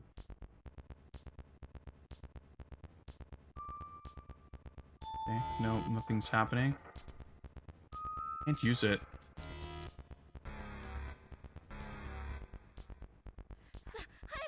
Nope. Okay. Let's... I guess...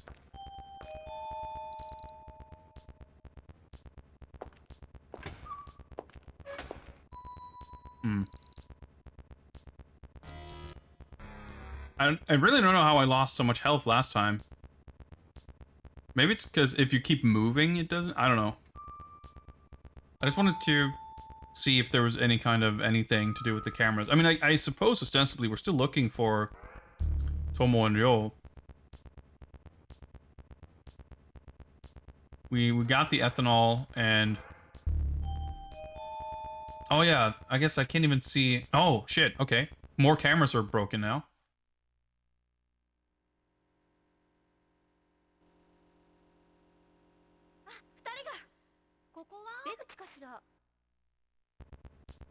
Okay. We saw them. I don't know where that was. I guess it did not look like those circles with the line that goes through them. And everything's going by so fast that it's really hard to decipher, but... it looked like someone was walking around, like, by the lobby, right? Or, like, the reception? That's what it looked like to me.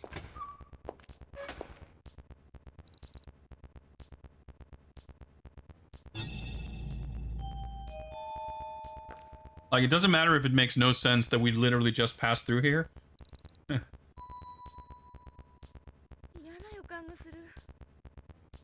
Bad feeling about this. Well, be that as it may. Okay, nope. No one's here. Well, it might have been a room that kind of looked the same on camera because we saw it for all of 2 seconds. Let's just... Gotta see this. It's very good. Well, if it wasn't here, then I assume... Yeah, I want to look at this map, but we can't really see it. And there's no map in the manual or anything. I guess we go through again, and... Now we can try some of those other doors.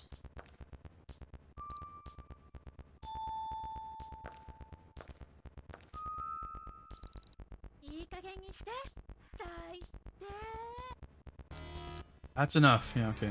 Yeah, it looks like the number of beeps is going to be an indication of your D level. Man, I am confused because I could swear that when I played this before, there was... When I didn't go into that security room, I was able to do something with that body, but maybe we will later on.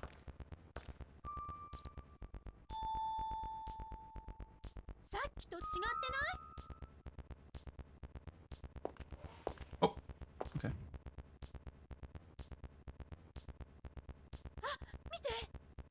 Look! Look, that's a prompt. Let's use our eyeball powers. Why is there blood? Someone must have been here.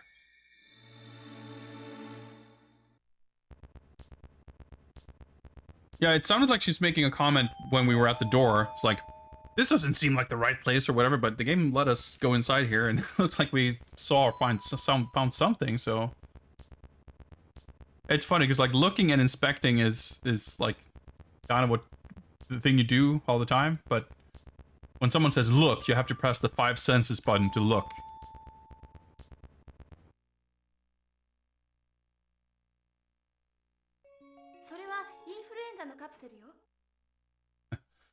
Alright, that's a capsule with the influenza in it, I guess. That's good to have.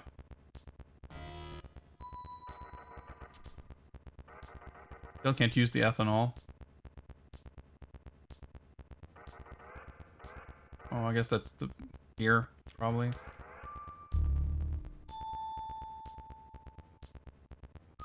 Alright. No blood here. It's good. Well, let's see, I guess, if we can go into this store in front of us. Friendship. Friendship again? Oh my god.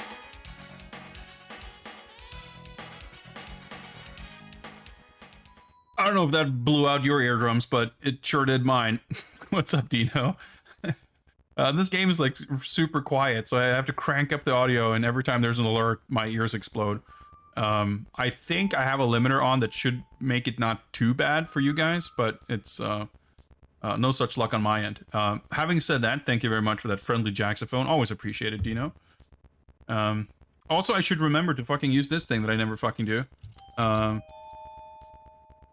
I have a thing for letting people know when streamers are cool and you should go follow them. As is the case with Dino Pleats, prime streamer of DMCA unfriendly Danny Elfman simulators, among many other things. Anyway, yeah, I kind of lost my bearings there a little bit, but things are going well. We're exploring the Mystery Hospital. This game is stellar. Somehow the VOD didn't get Swiss cheesed. That seems remarkable. I remember playing Lego Batman, and after playing about 0.2 seconds of Danny Elfman's Batman music, I think like both Twitch and YouTube was like, nope, having none of that.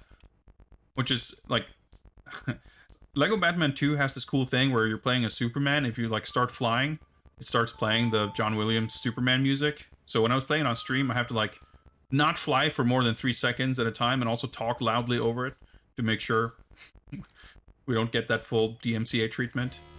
Oh yeah, I should, that's not what I meant to do. I meant to back out.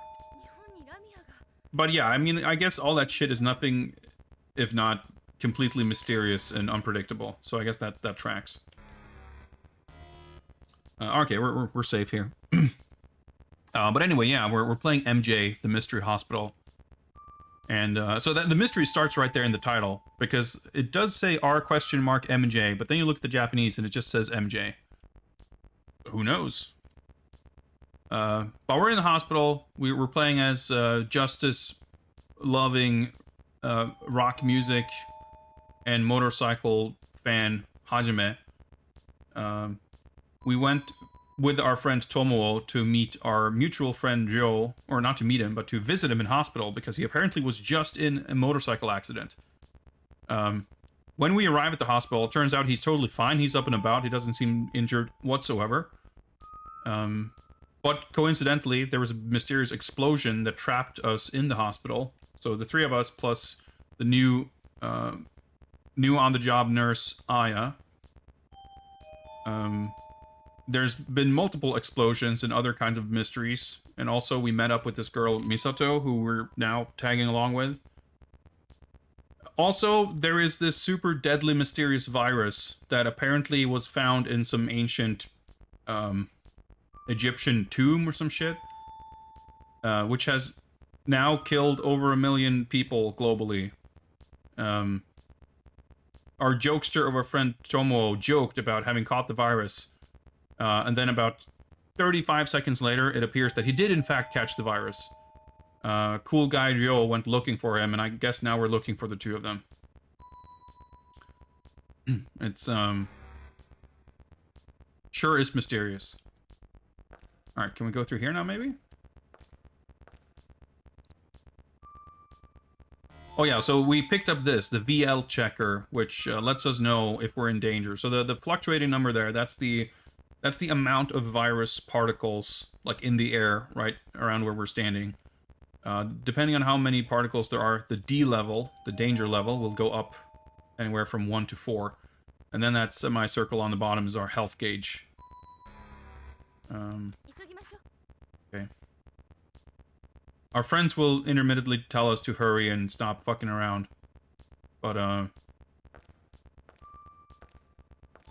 easier said than done.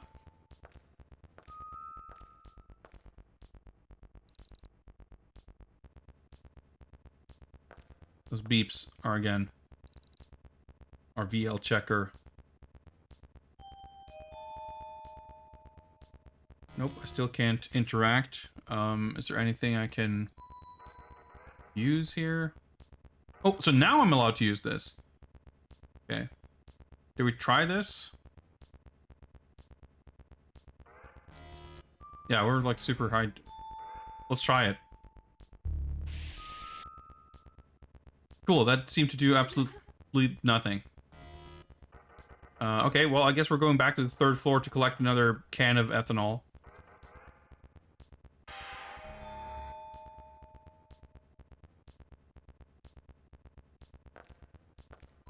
Well, once we saw that operating room with the blood, that could have triggered something else someplace else. That shit is just completely arbitrary. But I'm going to assume that we're going to need that can of ethanol for something. So I'm going to go collect it. If this had been any other adventure game where you have a consumable item, which even if, again, you can refill it however often you like, I assume that to be the case anyway, it's obviously a little tedious to have to do this. In any other game, I would have, you know, you wouldn't feel guilty about save scumming to kind of get around that, right? But in this game, that is not an option, because this game does not have manual saves. Which I think is pretty interesting. It's pretty unusual for a,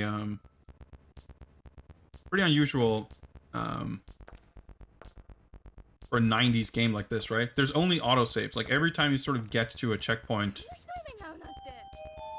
I think that was, yeah.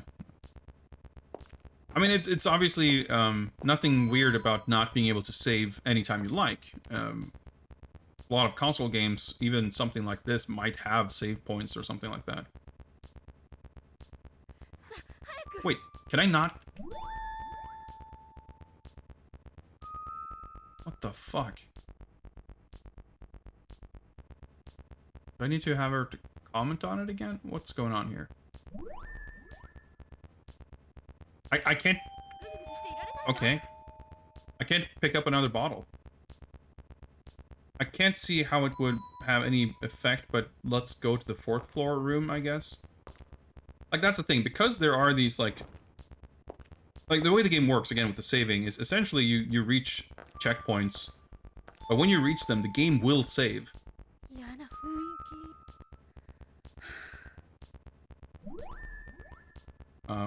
It's not an option, it'll overwrite your previous save. And that suggests to me that the game is not going to let you soft lock yourself by advancing to a checkpoint,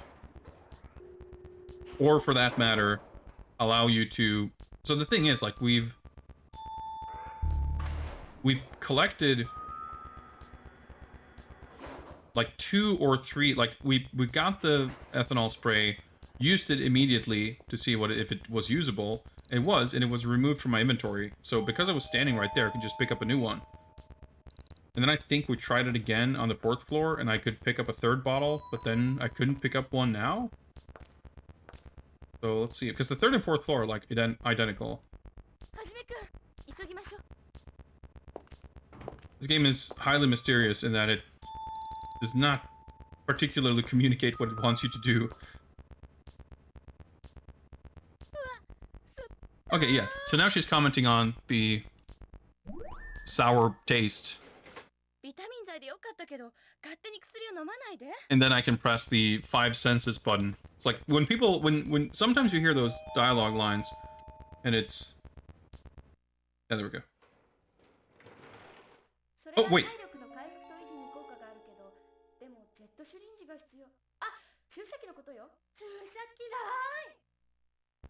I was gonna say, that looked like a different animation, and yes, we collected something totally different. Oh, shit, okay, progress. I guess we didn't need the ethanol.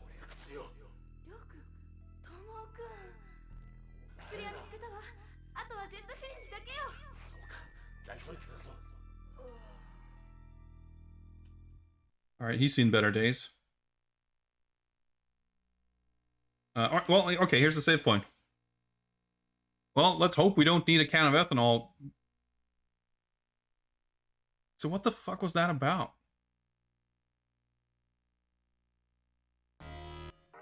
So we got like the virus that was orange, and I guess...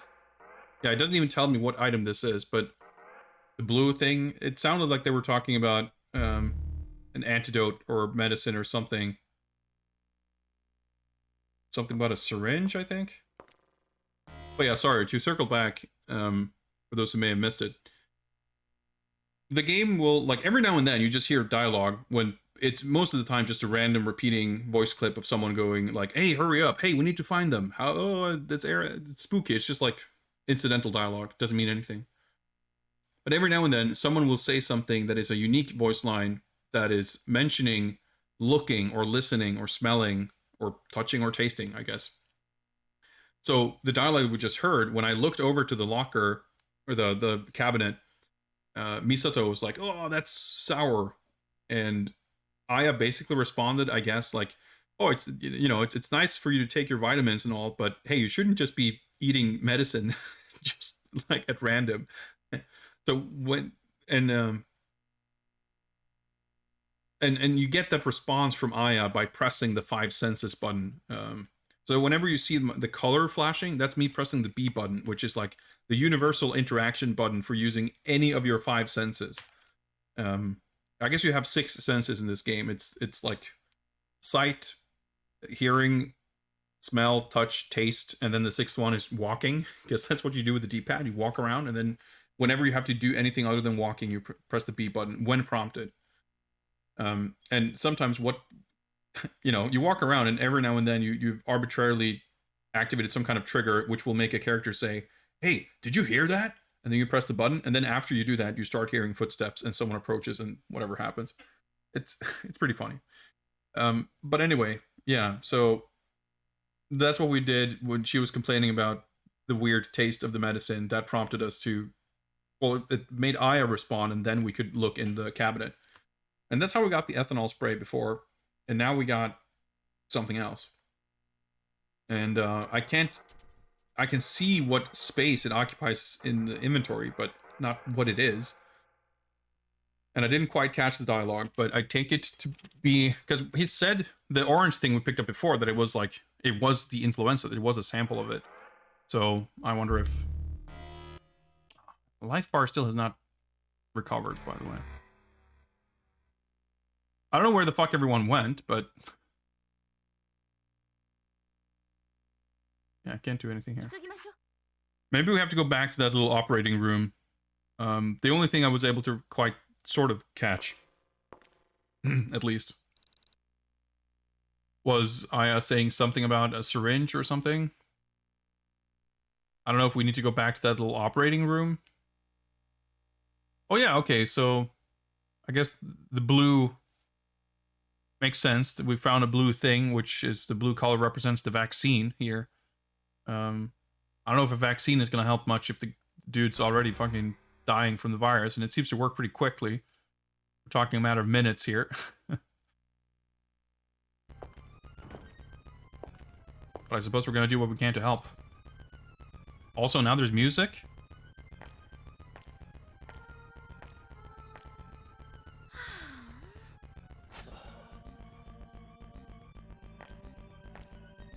Well, I guess everyone is just in our party.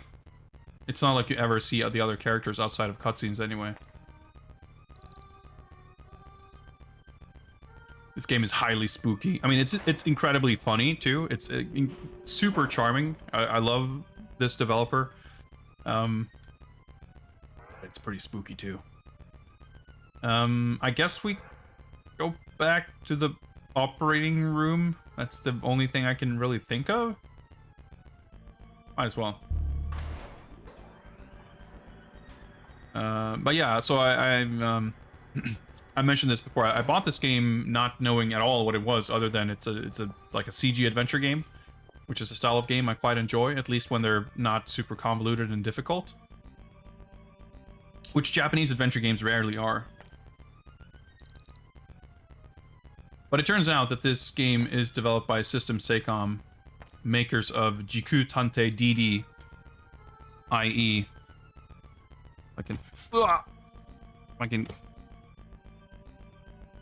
This game right here, which is another sort of first-person CG adventure game about a time-traveling vampire private detective who has to solve a mysterious murder slash secret Nazi plot in World War II. Nope, still can't do anything. It's a pretty sick game. And based on my experience with that game, I guess I kind of assumed that this game might go in some pretty similarly wacky territory.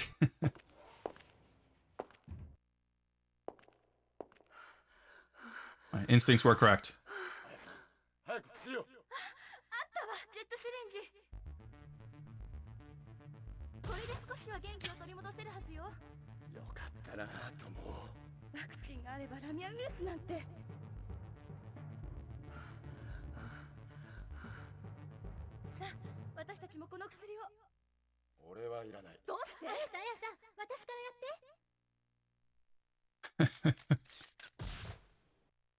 Alright, so I was like, oh, thank goodness for vaccines. Oh, sick. That's a health recovery. Okay.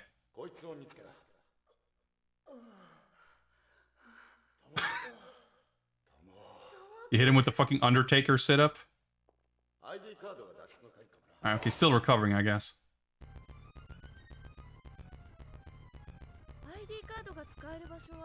As usual, they're dropping like 8 tons of lore in about 5 seconds in every cutscene. There's a lot of catch-up. We have not been playing as Cool Game McSunglasses, aka Joe. That's our friend. But that's how cool he is. He is literally... The whole reason we are in the hospital is because he was in a motorcycle accident. And like, motorcycle accidents, like of all kind of vehicular accidents, they tend to be the fucking worst, because you're just, like, you're exposed to the elements when you're riding a motorcycle, right? You take one look at that guy. That guy's not wearing helmets or anything. He's just gonna be out there in his t-shirt and sunglasses. He was hospitalized, and we were told to come here, or like we were informed, so we raced to the hospital to go see him. And he's just fine, because he's just that tough, I guess. That's just how it goes. If you're that cool, then I guess you'll be fine. But yes, so what happened essentially was, I guess we collected a bunch of vaccines, or vaccine doses, I guess, and I injected the vaccine into Tomoe, who I guess is slowly recovering, and she was like, "Oh yeah, this is great. We should all, we should all get a shot." Which, I mean, that seems sensible. I do agree with that idea. And Joe responds by saying, "I don't need it," because he's just that tough. I mean, if he can, I mean, I'll believe it, right? If he can get into a motorcycle crash of some kind. Granted, we don't know that it was like a head-on collision with a like semi truck or anything, but enough to be taken to hospital and just walk it off. Maybe he can just walk off a deadly influenza. Wouldn't put it past him, I guess. But yeah, so that's Joe, and Tomoe is the guy who was sick, and Hajime is our character who we have seen every now and then. He's the guy who looks like a generic protagonist. So we got the nurse Aya and mysterious cute girl Misato. That's our party. Okay, so we got an ID card. Where can we use this? Is this usable in the security room for anything? The animation is definitely funky, but at the same time, like, for 1997, it's fairly par for the course. Like, you would see, of course, like, examples of motion captures and stuff. I'm not saying this is, like, the complete cutting edge of CG animation. But we mentioned at the start, like, looking at the way this game looks in CG, like, obviously it's a bit janky, it's pretty funny looking. But by 1997 standards, it's by no means, like, embarrassingly bad or anything. Like, the example that I always kind of think of is not Final Fantasy. Final Fantasy games definitely did have very high-quality CG cutscenes, but Resident Evil 2, which is also, like, a big, high-budget game, big production values and everything, and, like, the opening cutscenes of that game, like, it looks a lot better than any of the CGs in the first Resident Evil, but it looks kind of goofy in some ways. Very high quality in some ways, but really quite goofy in others. So, like, even high-quality games were not immune to having very funky-looking CG. And for I assume, relatively low-budget adventure game like this, like, that's... let's just say I've seen a lot worse.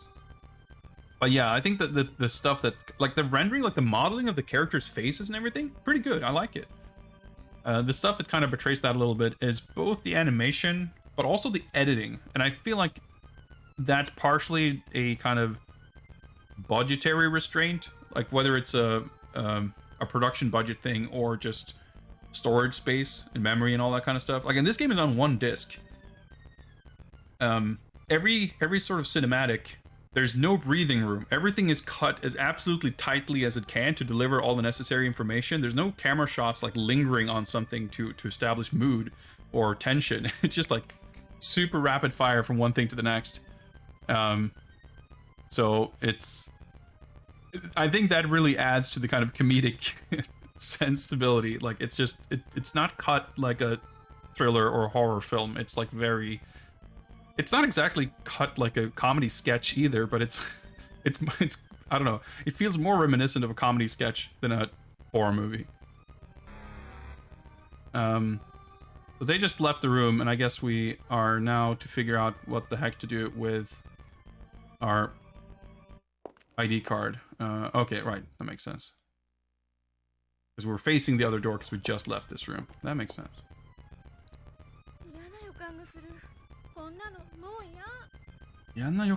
Like, yeah, it's spooky over here.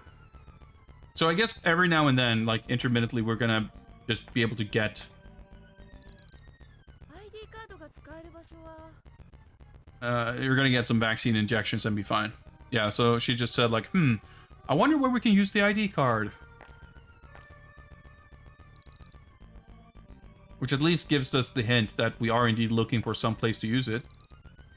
Which I could kind of figure. Maybe we have access to more stuff. If I use that here.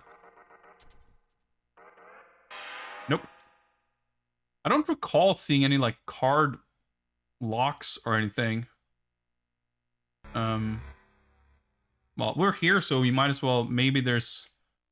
When we're in the computer interface, there's something we can do. I'm assuming the network's still jammed.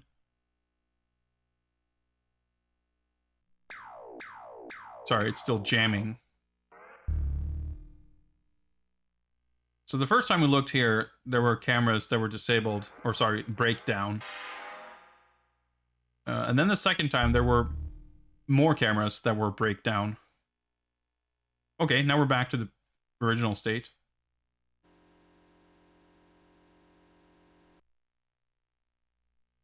Okay, we're just back to, well, I guess that makes sense because during the second time we were here, when more cameras were not working, that triggered a unique cutscene where we saw something on the camera, and the game is just gonna like repeat video clips.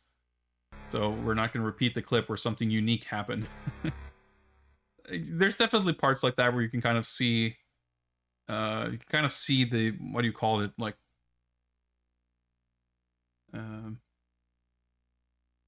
you get a sense of how, like, the corners that were cut.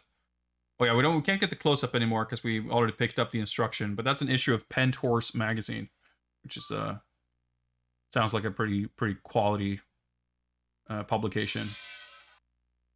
Also, occasionally the game just says no fear and plays a sound effect. That's good. It's a nice little message of encouragement.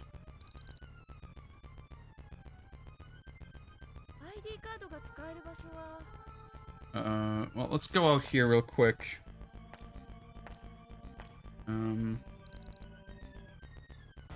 Let's check out the, no, that's not what I meant to do.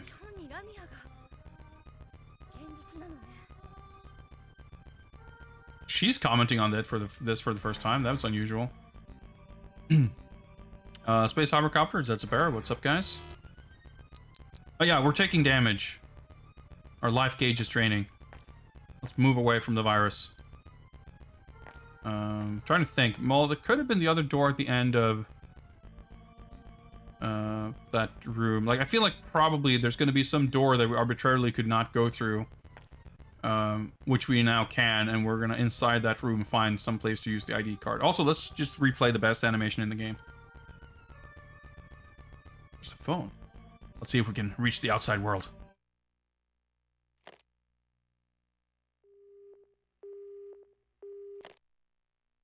No dice. That animation is pretty powerful. It's worth repeating anytime we happen to pass around here in our pursuit of understanding what the hell to do. This game is literally nothing but good faces. I mean, you spend most of it in first person, but anytime there's a cutscene, good faces are imminent.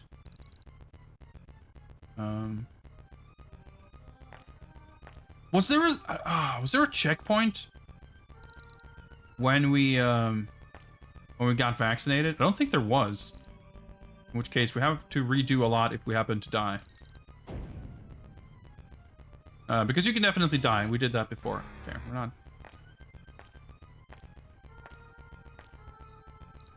Because we did try to go in here, right? Yeah, nothing's happening. Like, most of the time you just press up and then nothing happens. Yeah, that could be a card reader on the side. I guess it's not. Okay.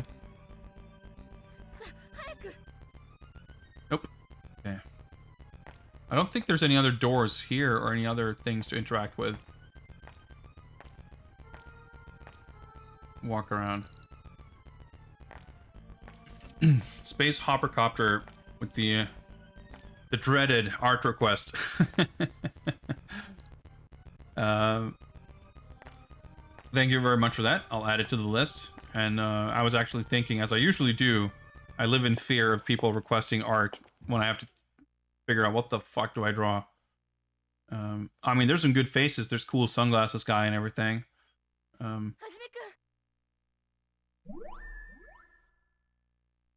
But I'll add it to the list. I just wanted to make sure that there's nothing here. Oh, well, we're safe here at least. You'd think you would be able to use the L and R buttons to like toggle between pages of your inventory, but no. I mean, I guess maybe... maybe there's something for the ID card in the... I mean, I guess those are like staff rooms on the 3rd and 4th floor?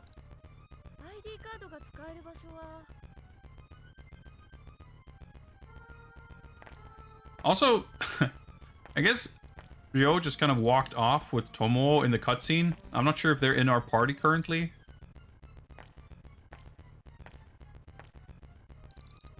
I feel like they probably are not, because we don't hear them. Anytime there's one of those voice clips, it's just Aya every time.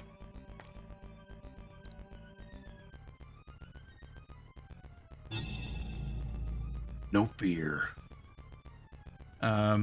Getting Kingsfield vibes from this soundtrack. I think I'm like kind of filtering out. Also, okay, I guess there's an ID card slot in the elevator, maybe? Is that what that was? No? That screen has never been shown before. What? This game is confusing. I love this game because it's hilarious and amazing, but it's also quite baffling. Yeah, okay, so Misato is still not... So the 2nd floor exploded when we were in there. That's where we met Misato, and she's refusing to set foot on the 2nd floor. I knew that she had said that previously, but I was thinking, maybe I have triggered something that will allow us to go there, and we're supposed to go back to the director's office to use the ID card or something. Well, I guess the director's office blew up, but maybe there's an ID card reader in the ruins of his office. I guess we're going back to the little staff room here. But that's the thing, like every now and then you have an idea of what you want to try to do, and on your way there, or completely unconnected to that, there's just suddenly other characters appear and there's like a cutscene and stuff happens and you're like, oh, okay, I guess, you know, because progression is essentially completely linear. Because like I don't think any of these rooms, like it doesn't look like there's anywhere to use a card.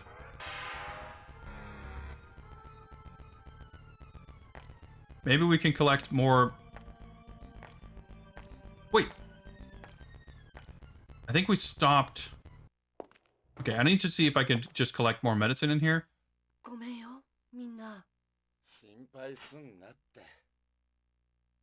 No, okay, I guess we're all together because Tomo just apologized for catching a deadly disease, I guess. And then Joe's like, "Don't worry, friend." So, okay, so we got the same voice clip of Misato complaining about something tasting sour, so we use our 5 senses button. And nothing happens. And we cannot collect anything there. Okay. But I did notice that we seemingly stopped in the middle of the hallway in a spot that I don't think we stopped previously.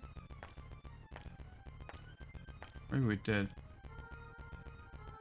No, okay, I think we did. Yeah, okay, never mind. I was like, like, do I use the ID card to enter the restroom or something? So I wonder, hypothetically, could there be a thing of her reacting to the medicine thing and I waited too long to acknowledge it. Yeah, no fear is also like Ryo's, I was gonna say catchphrase. He doesn't actually say it, but there's an awesome little character profile intro.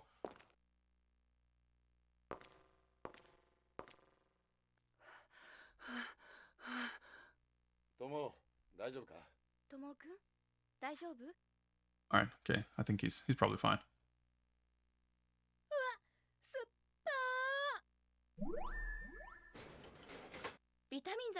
Yeah, okay. I just had to be quicker to react with the 5 senses button.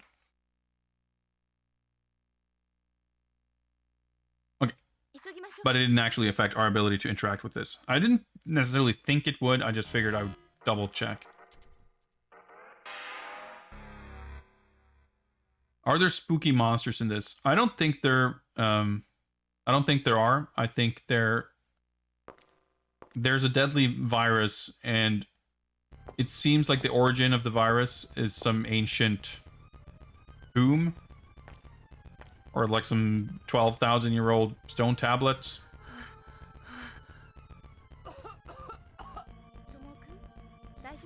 Is he getting worse? I hope not.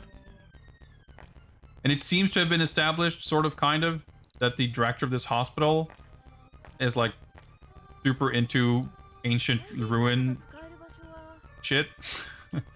So there seems to be a connection there. Also, why is this hospital empty except for us, and there were a weird explosion and now we're locked inside, and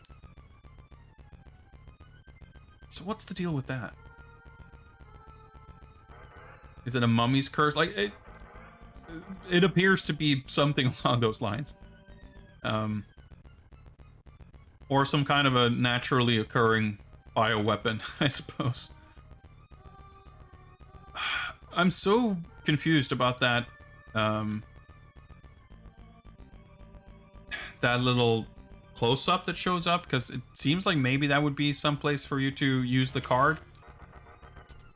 Because that screen didn't show up before. But we can't actually use the card, and we're not, like...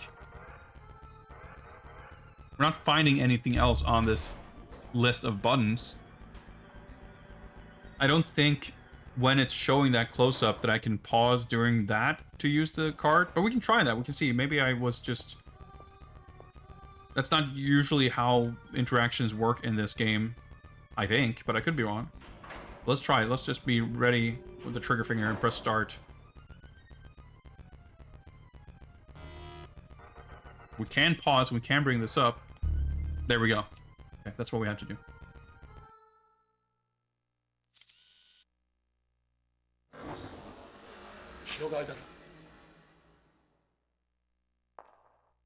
Secret back door.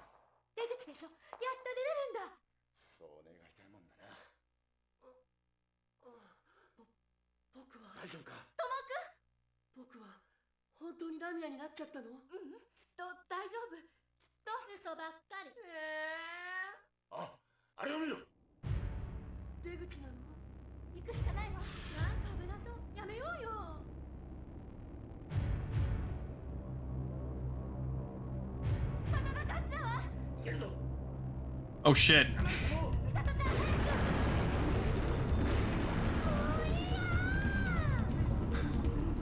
Okay, yeah, we're looking for an exit. Escalator going further down doesn't seem to be an exit, but I guess we're being chased by deadly, dangerous, spooky gray smoke. So what options do we have? Well, that's progress. Yeah, I'm not sure what was going on with the camera angles there. I don't know, the smoke, we have seen smoke before in the context of an explosion happening. So otherwise that's kind of a new thing, or gas or whatever it was.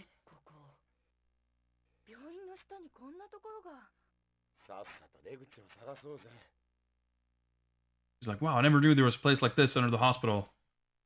Cool guy's like, well, doesn't matter. Gotta keep looking for an exit.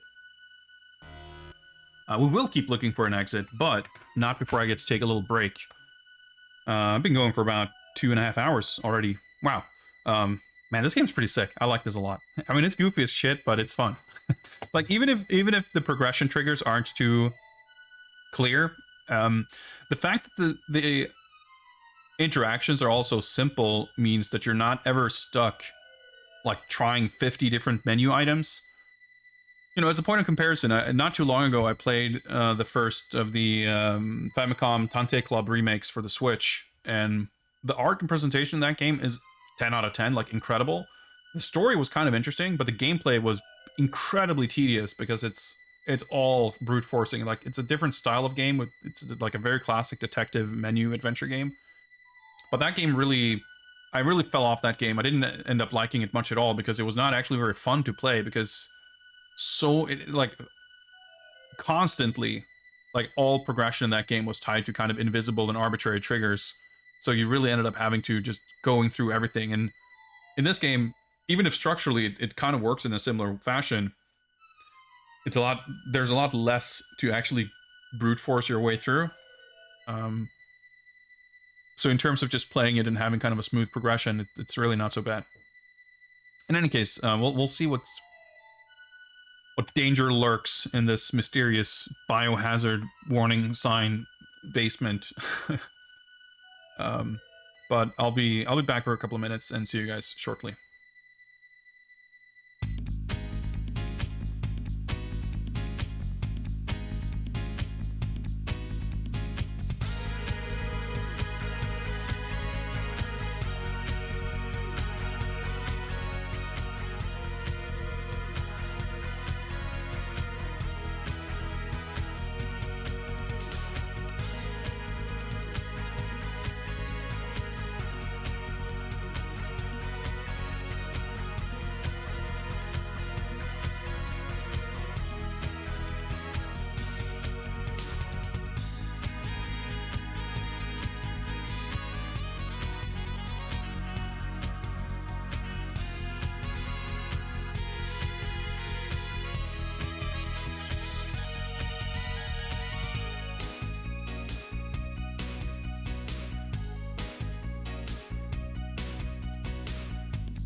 very quality spook jams there from Killer Instinct 2. Very high quality soundtrack that I feel doesn't get as much attention as it deserves. Anyway, I'm back, and we are, I suppose, ready to explore this mystery basement. I think KI2 in general is a game that doesn't get its deserved respect. I mean, it depends, of course, in kind of the context, but like, yeah, I don't think it's some kind of an all-time competitive fighting game from a mechanical standpoint. Like, it's I have no problem with people not taking it seriously, so to speak. What I guess is more the point is how completely overlooked it gets in comparison to the original Killer Instinct, which I wouldn't fault anyone for preferring the first game. And of course, the first game is going to have an infinitely higher level of novelty, you know, not being a sequel and all that. There are a small number of things that I genuinely kind of dislike that they changed in the sequel. I think the stage fatalities, or whatever you want to call them, where you knock people off the bridges and stuff, that's cool in KI2, but it was 50 times cooler in the first game. But that's like maybe the only thing. I think basically everything else, like the mechanics are way more like refined and sensible. Like Killer Instinct, the original game, is like maybe, I mean, it's no Shaolin Campus King or whatever. Like the AI isn't going to literally pull out a gun and shoot you to kill you instantly. But barring those kinds of Taiwanese DOS anomalies, I feel like Killer Instinct is like, you know, as far as real fighting games go, you're not going to be able to find something much less civilized than KI. KI is like incredibly uncivilized in so many ways, like on every kind of level. Not only is it incredibly glitchy and weird and you can do all kinds of broken stuff, it's also like from a design standpoint, like there aren't any throws. Like crouch blocking is like invincible basically in KI1. And the combo routes and the combo system is like completely predetermined. Like there's no flexibility. I mean, there's no system per se that's universal. There's a kind of a universal set of mechanics for how the combos work, but you still need to know combos with each character to be able to do any kind of combos. Like the buttons you can use for auto doubles and which specials and which strength of special is a linker and an ender. It's like all that kind of stuff is basically completely character specific. Whereas in KI2, they took basically all of those ideas and concepts and just made them, turned them into more universal systems. It's not to say that every character plays the same, but it's a much, basically the new Killer Instinct, which isn't so new anymore, it's like, what, 7 years old, but the most recent Killer Instinct, its kind of approach to the combo system is much, much more built on KI2 than KI1.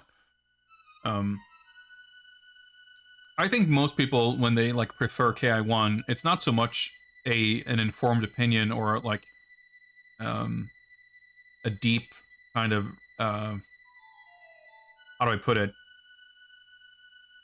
It's not a particularly well researched and educated conclusion that people draw. I think people played the first one probably on Super Nintendo and had fond memories of it, and when KI Gold came out on N64, if they had played it, which they may not have, it would have been far less impressive and interesting at the time. So people have kind of this vague recollection of the first KI as this mind-blowing, super sick thing, and they remember KI Gold / KI2 as like not as cool as Tekken or DOA or Soul Blade or whatever.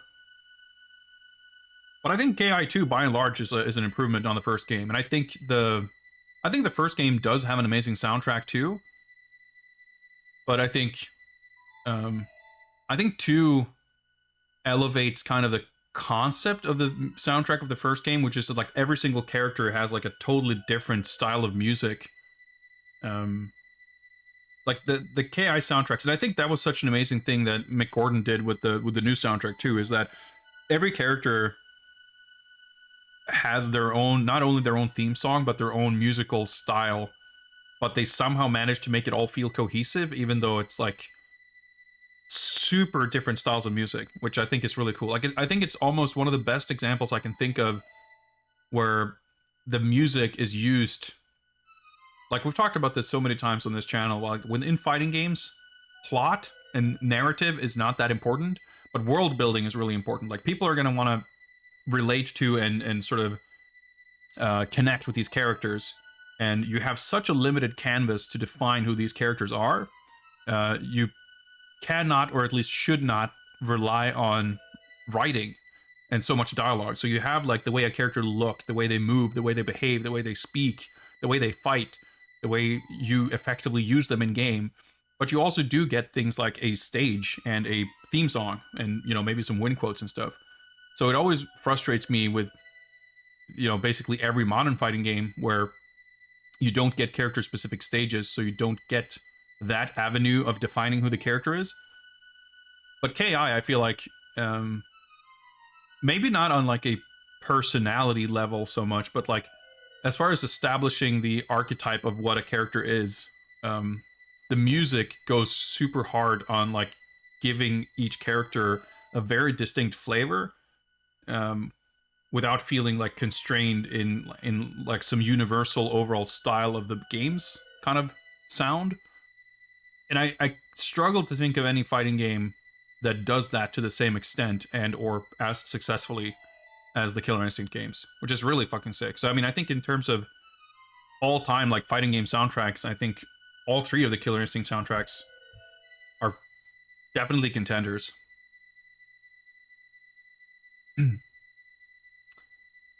Someone played the main theme from Killer Instinct at a friend's funeral. Cried with your late cat and worked there too. I mean, music for every occasion. I mean, it's a pretty powerful theme song, that's for sure.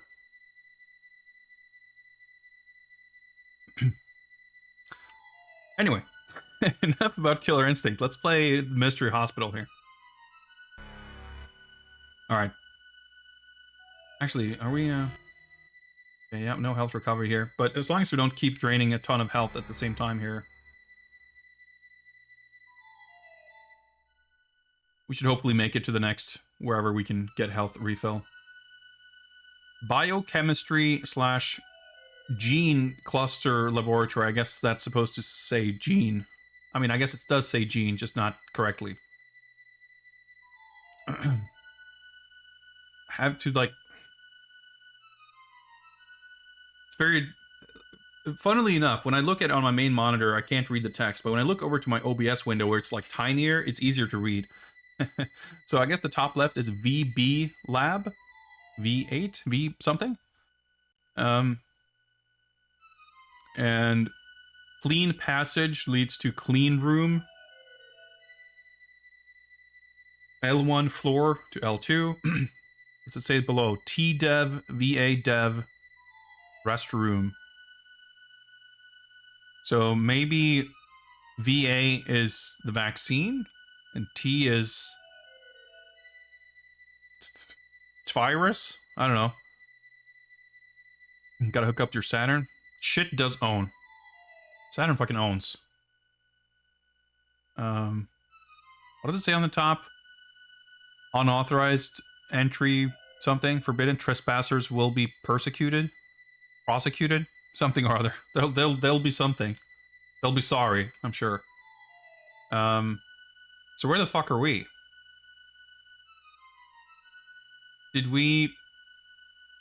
Are we in the L1 floor room? Is one of those doorways the secret elevator door? Would be helpful if this map told us where we are currently.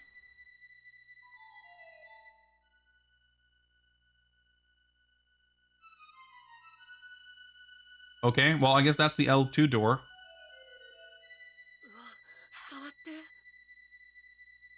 Oh, touch it. Okay. いところなの？ It's ice cold.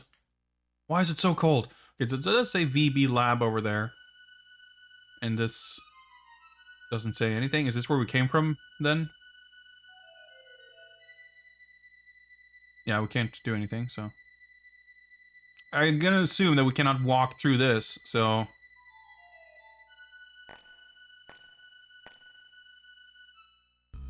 Oh.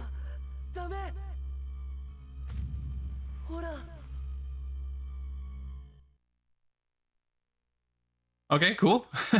That was pretty cool. We got a little confirmation there. Well, I guess that leaves the VB lab then.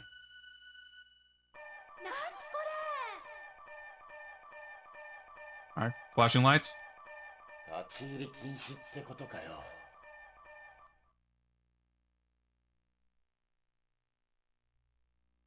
Kind of an alarm.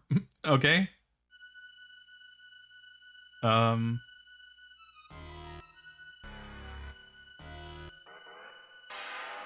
use that. Do we use an ID card, maybe? Nope. Oh, this is actually here. Okay. Our little influenza sample. Every time, like, so far, this has always been, like, crossed out, as in, like, no use. Because it's so funny, like, you have items like this, you try to use them, it just says, no, you can't use it. But sometimes when you're in certain rooms or certain screens, it's not when you highlight it, it's just, like, flat out. Like, the item isn't even there. There's just a cross in the item list instead. Does this mean we can use this? No.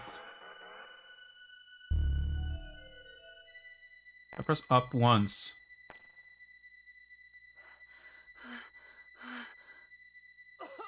Well, it's not playing the same. Oh, okay.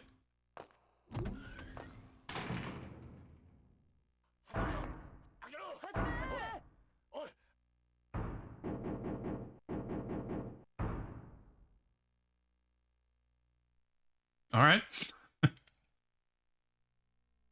Oh, wait, what? Didn't we just have a... Didn't we just save when we went through the door? Well, we saved again now. Oh, okay. Well, sure. Seems like a good idea. Wait, oxygen limit?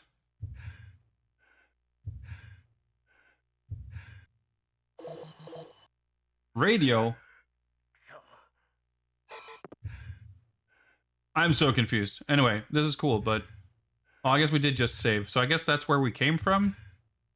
No, well, but we came in facing this way, which usually means you came from this way, but I don't think we came through there. Well, let's try to walk this way.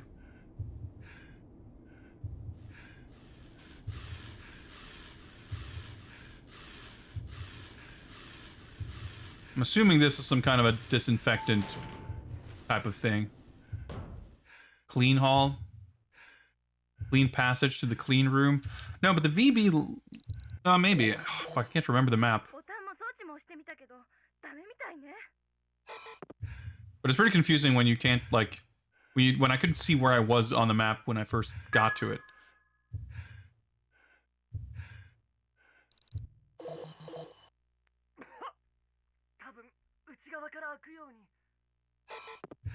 It's like, it's usually hard enough to parse the dialogue, but it doesn't help when it's like extra muffled.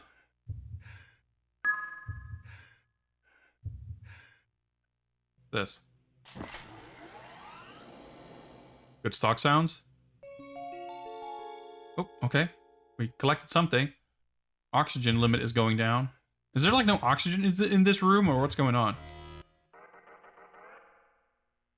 Virus sample. Okay. Dev. Okay. So there was another computer panel over there.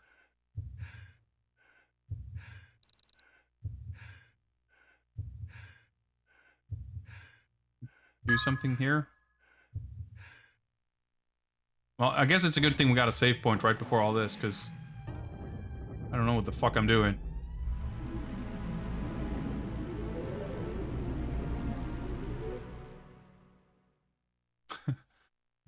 Well, that got him spooked. I don't know what we looked at there, but something multiplied, I guess. Like so many little interactions in this room. Timer keeps going down. No fear, chat room.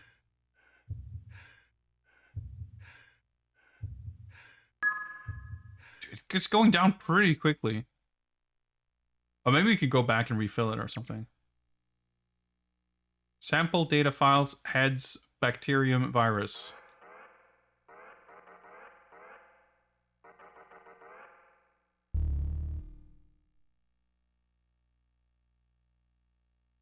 Data 5, level 4. Oh, okay. Return to main menu. Okay, let's...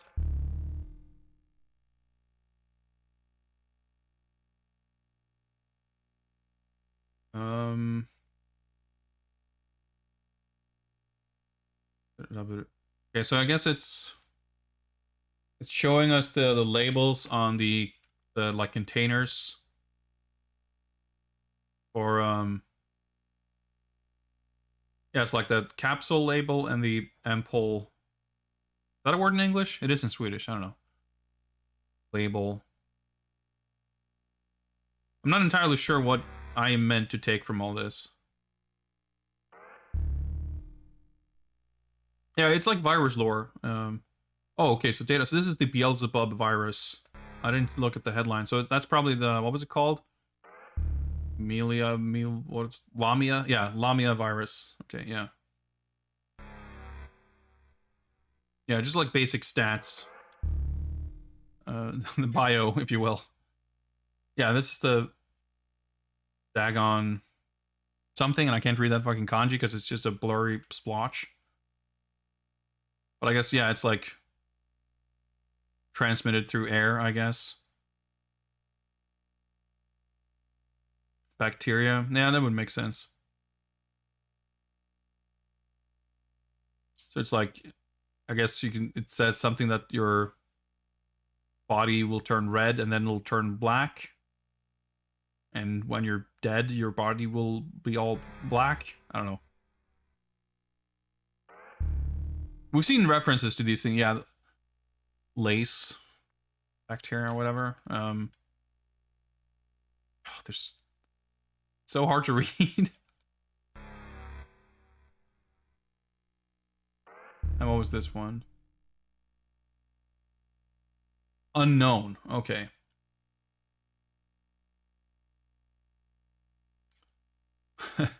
Zenshin no Zerika. All right, so if you get hit by whatever the fuck this unknown thing is, your body will turn to jelly. You will melt. That sounds horrible. I mean, dying after my skin turns red and then black doesn't sound ideal. Sounds like literally turning into jelly. It's somehow worse.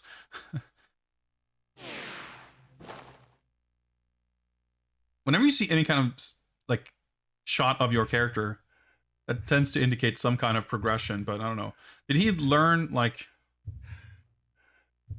Okay, I'm not facing that thing. Did he learn to identify capsules to know what's what? Alright, more stock sounds.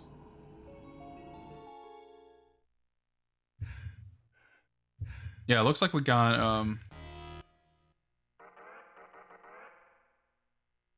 virus sample on. Okay, so this is the top. This is the jelly virus.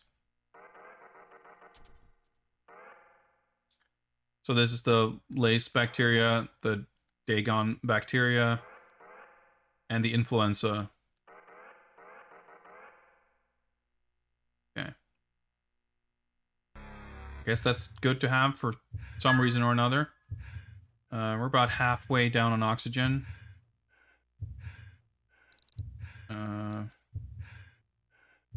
Let's just double check so I'm not meant to use this microscope to inspect anything else. Like if I run out of oxygen, the save point was right before this. We're probably gonna get a cool death scene, and we'll just go grab the stuff. Oh, okay, I can't interact. Well, maybe I can.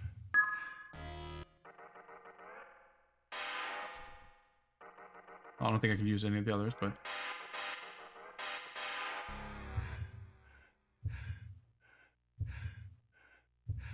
if we had to die and redo this, it should be fairly quick, so I'm not particularly bothered. Wait, is there... I don't think I turned around to open this thing from this side. Or to check if I could, rather.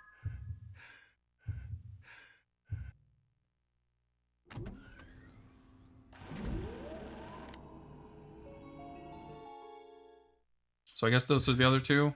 Our inventory is slowly filling up, or actually rather quickly filling up. Lamia and Beelzebub virus samples. Okay, yeah, so we got one of each here. We got the whole, got the full set.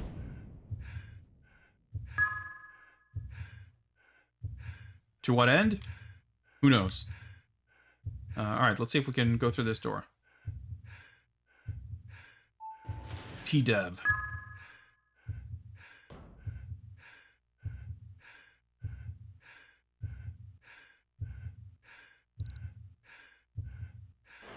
Up, okay.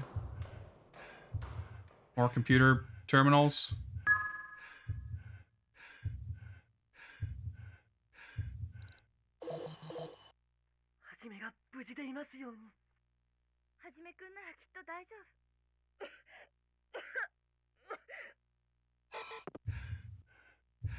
Coughing didn't sound great, but I couldn't hear.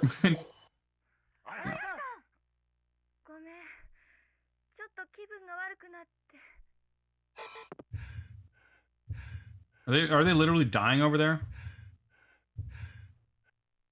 Is that their oxygen running out?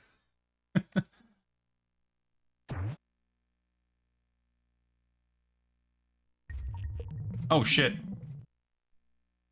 Virus test in progress. Please insert virus or other sample.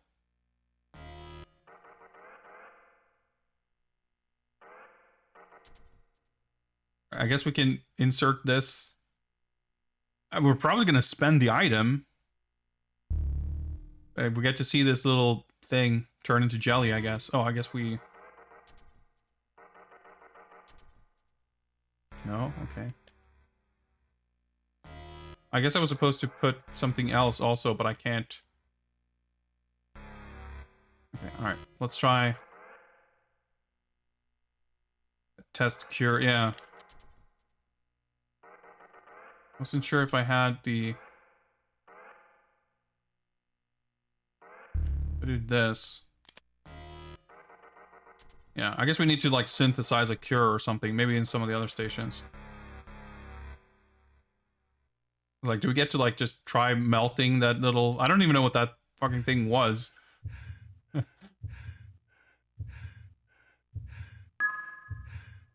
Or oxygen's running low here. Hopefully, once we get back to that first room, we'll... The instructions were a little different here. Set the virus sample. So maybe this... Well, we'll see here. Lamia virus. Maybe I need empty vials or something. It didn't seem like the instructions were identical, but maybe it's just because I paid closer attention. That countdown stuff doesn't seem to move when I'm in an interface like that, so... Because in the first one it said insert virus or something else. Or maybe I was just not paying attention. It does not seem to change. Oh, see here, I cannot even insert any of these things. It's asking for something... Oh, I can only insert bacteria.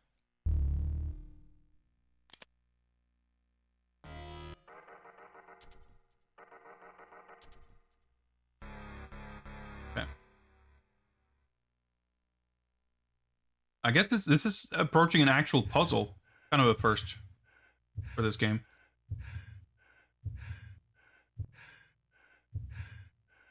But yeah, that's the T dev, and this is the, I guess, vaccine dev room. Walking very casual. I wish I could look at the map, but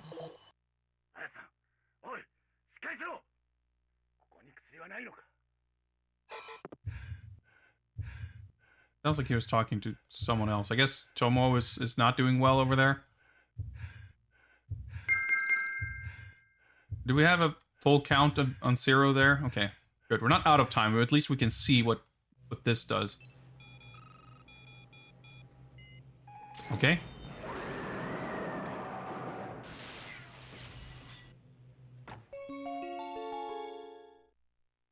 All right. Yeah, it looks like we're gonna have to. And I think we just died.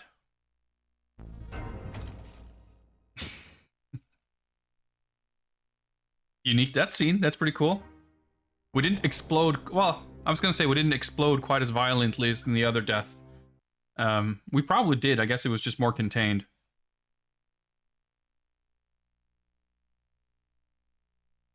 You see, I was questioning why we got a save point so immediately after the previous save point, but right now I'm very thankful because that means there are less for us to replay. But that's the thing again, like you spend all your time playing a game like this, trying everything, and it's usually not that difficult to memorize in broad strokes what actually had an effect. Let's watch the opening cutscene, by the way. There might have been people joining who weren't around for it. We saw it like 6 times in a row when the game started. But it's pretty good. There's Hajime. Chujinko, player. He loves bikes and rock music. Strong sense of justice. Will do anything for his friends. It's Tomo. He's an S-tier skateboarder. Lighthearted and fun-loving goofball. Ryo is a super powerful and wild man. When it comes to saving his friends, no fear. Aya is a new nurse at the hospital. On her days off, she works as a race queen. She's a super lady. She can do both of those things, I guess. They've been friends since childhood.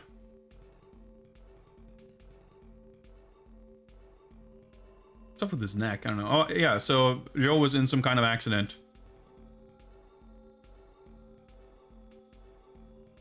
And that's the whole thing. So yeah, they race to the hospital at full speed. Yeah, Hajime learned from Tomoe that Ryo was in ST hospital. So they go there, and I guess Ryo is perfectly fine. That's the biggest mystery so far. There was an explosion, sirens blaring. There's backdraft, something.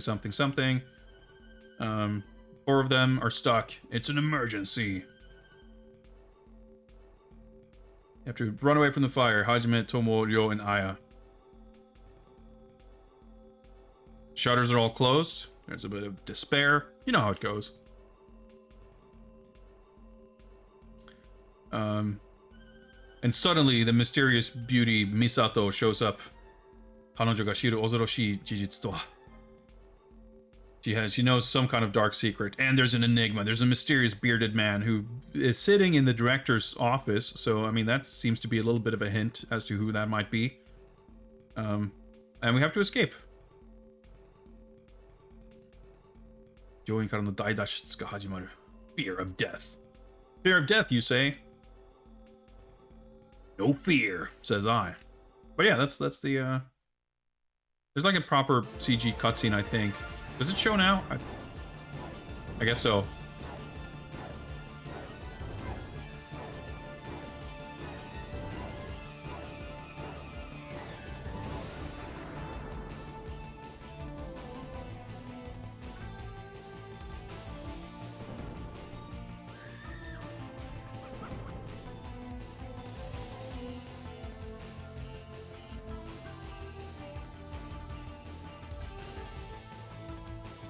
Oh wait, he was in a car accident. I thought he was riding a bike.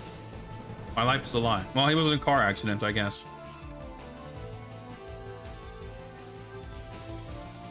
I guess I got confused because Hajime rides a bike. He just seemed cool enough to be a biker. But I guess he was just cool enough to drive a convertible. Alright, we got some hints about ancient lore. Alright, there's some virus production. Statues. Oh, that's another mysterious person we haven't seen.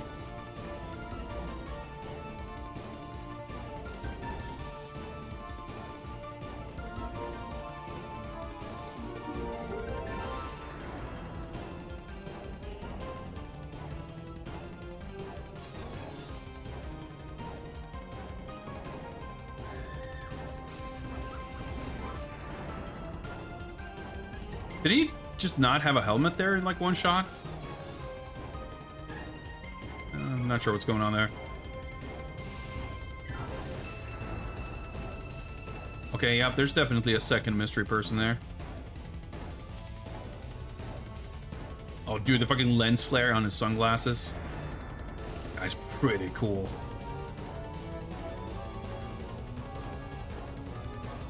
Alright, we made it to STMGH Hospital. Fear of Death. You might think that this game is called Fear of Death. It's not. It's called R?MJ, except it's pronounced... The R question mark silent. It's pronounced MJ. Oh yeah, there we have it. That's the intro. That sets the stage.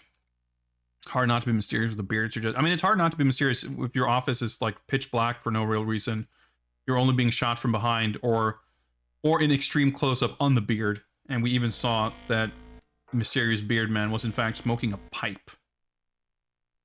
And I mean, I don't know about y'all, but that's pretty suspect if you ask me. Alright, let's load our save game from the cartridge RAM. Lights out, no talking time. Yeah, I guess so. Except there are also no patients in this hospital and no staff. I guess they quietly evacuated the entire hospital except for the 4 or 5 people who got stuck.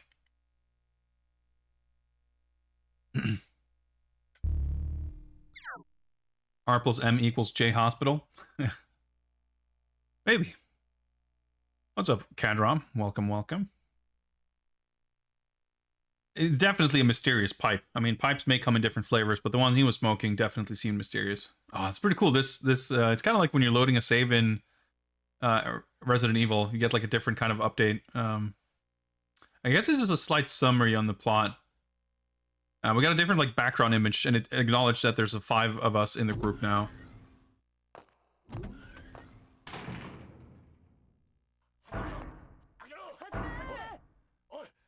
Fucking kick.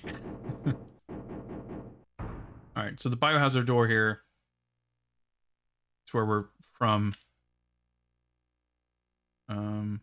It's just weird, because normally you enter a room with your back towards where you came from. Oh, I literally cannot do anything. Okay, I have to press up to get the suit. I see. I guess that's why. Because it was just the first thing I did naturally before. And right now I wanted to look around to see if there was maybe something else I could do. I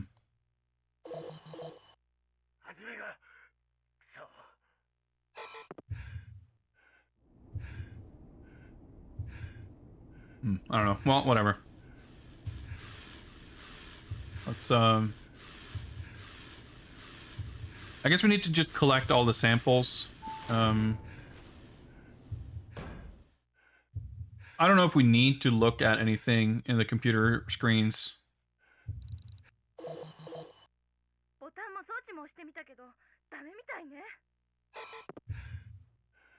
Really struggling to make out anything of what she's saying, but... Okay. It cracks me up to hear that stock lift sound. Like, I can maybe buy that that's a door and not a lift, but it's definitely not whatever that is. So I'll skip that computer monitor. Well, actually, fuck it, let's...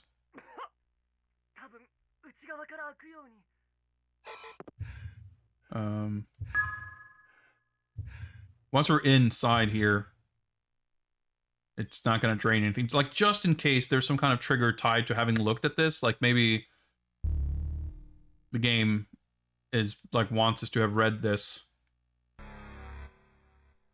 so that Hajime can craft new vaccines or whatever. Yeah, because we can see here what it says. Like, I guess.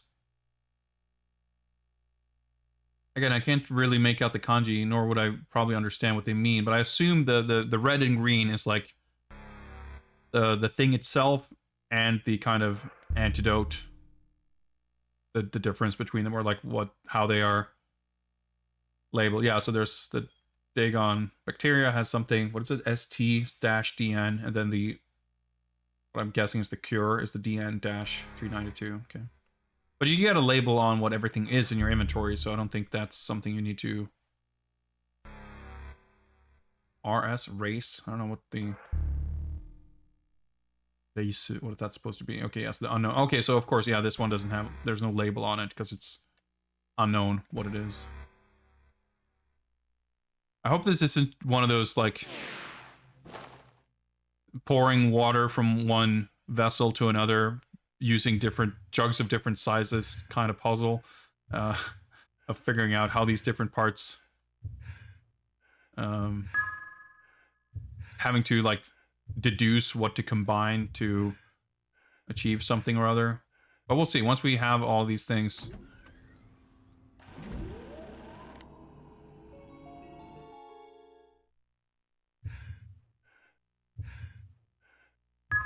Hopefully we're doing better on time here. Again, let me just interact with this real quick in case it's needed for something.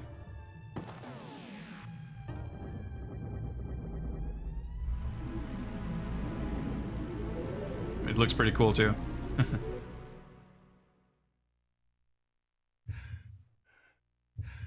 Okay, we need to go pick up that thing from that little box.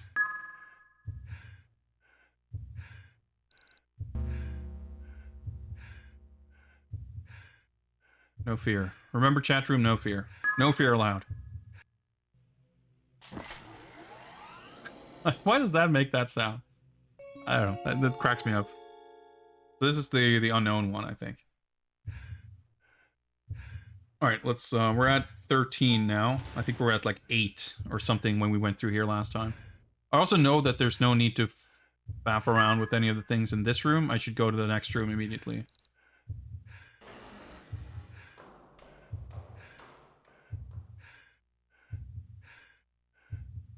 Why is he walking so slowly?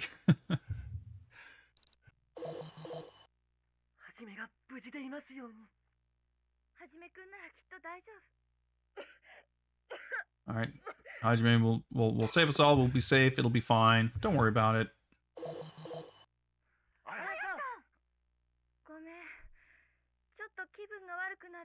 It's hard enough to hear them when they're not speaking over each other, but.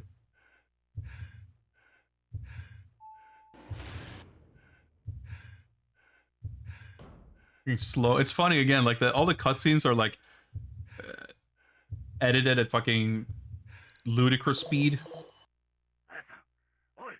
But now that we're actually in any kind of some kind of rush, we're walking slower than ever.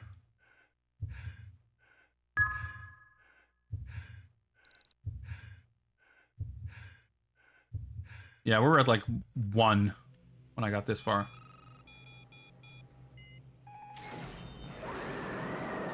Okay, so that's the Ramia and Beelzebub like vaccines or cures or whatever. So am I gonna like spend those if I use them in that other machine on that little gerbil? 2 each of the Dagon and race.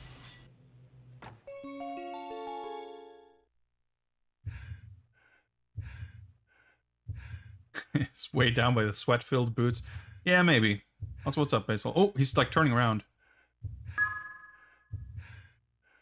Automatically, but that... Holy shit, it's just like going down super fast now. Okay.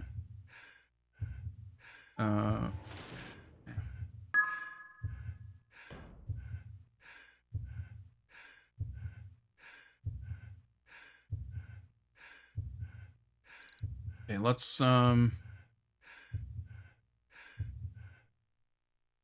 see if we can figure this out.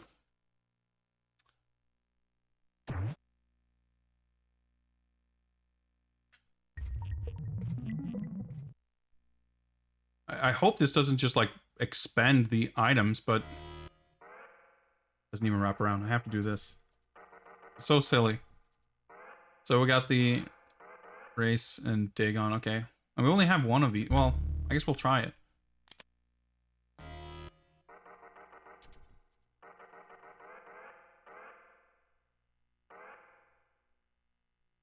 Ooh, okay, well, let's see what happens. Oh, okay, interesting. I can abort or, well, okay, do it.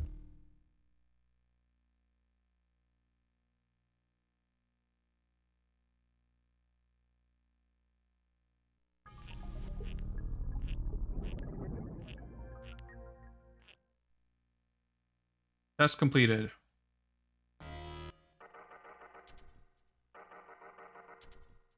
It did spend it. Okay. So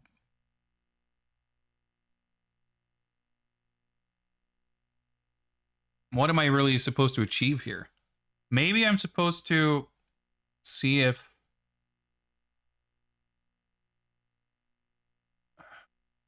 because I don't have a cure for the mysterious one, right? I feel like we might have to redo this, but let's go to the machine on the left where we can insert anything. Yeah, I have no idea what our objective is. I'm just trying to solve puzzles before our head explodes.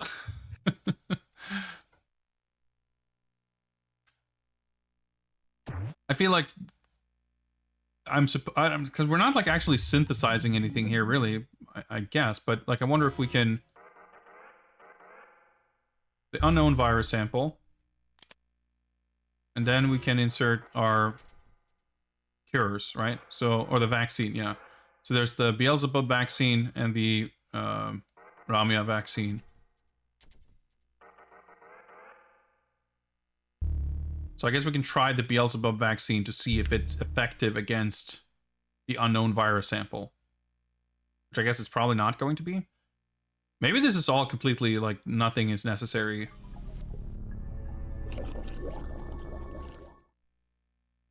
Result, death.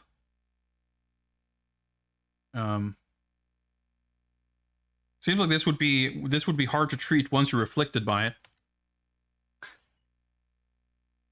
Let's I guess try.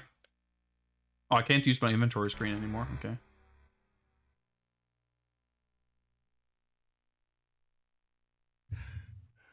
Like maybe this is just advanced lore. We can see firsthand. Because then we don't have this, like, would the game really let us use items that we need?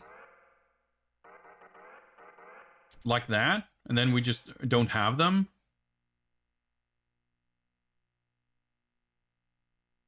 Sudden change in virus. Is it, like, evolving? Yeah, it's not sudden something. I don't know. I just took it to mean, like, fucking turn into goop in 2 seconds. But, okay, I see. Well, I mean, I guess we can... Let's see if we can activate this panel again here. No, I can't.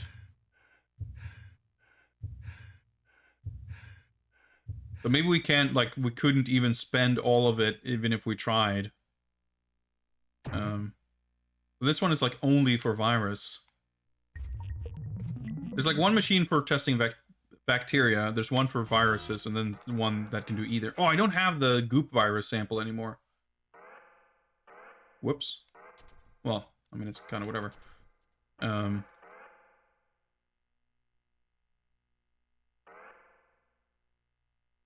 Well, let's try the... Maybe we'll just, like, use whatever here. This is the Ramia virus, and we'll try the Beelzebub vaccine. See what do we get from that?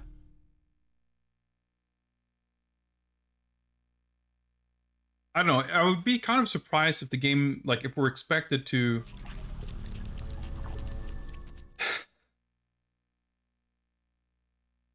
Okay, death. Data... Not possible. I guess we can't derive any information. We didn't gather any data from that experiment. Can't cure. I see.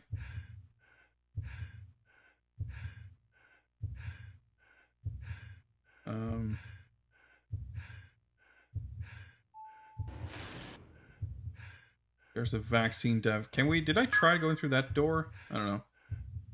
Yams leaking lime juice. Yeah, something terrible was happening there. So again, the thing is, if I progress from here, the game will eventually save. So if the game auto-saves us having done something that we were not supposed to do, and it'll keep us from completing the game, then we're fucked. And it just seems unlikely that the game would let us do that. I mean, that would be a shockingly, hardcore dick move of a game to do. Like, an adventure game with soft locks is nothing new, but an adventure game that does not feature manual saving, only auto-saves. It's like playing fucking point-and-click adventure games in Iron Man mode. There's like fucking permadeath. So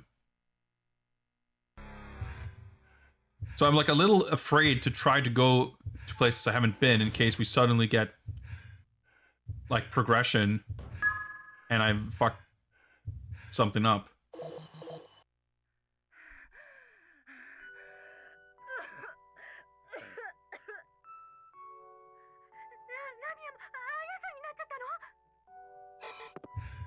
Although I guess even playing from the very beginning back here, I feel like I could probably mostly remember what we need to do. In fact, I do have a walkthrough, so I guess I could just follow that if it came to that, but... Select the data and press the panel. Oh, I think this is the thing that we read in the guide. Yes, I think we, something on this screen is different, or is supposed to be different. Maybe the fact that we even have access to this is supposedly thanks to having entered Trippers as our name on our save file. Let me just consult my guide here, because this whole thing is like an Easter egg. Screen full of icons.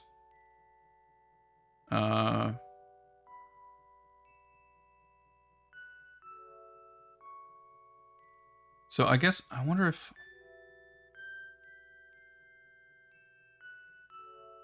Okay. I think it's just... Okay, we'll go through them, I think. Wait a moment.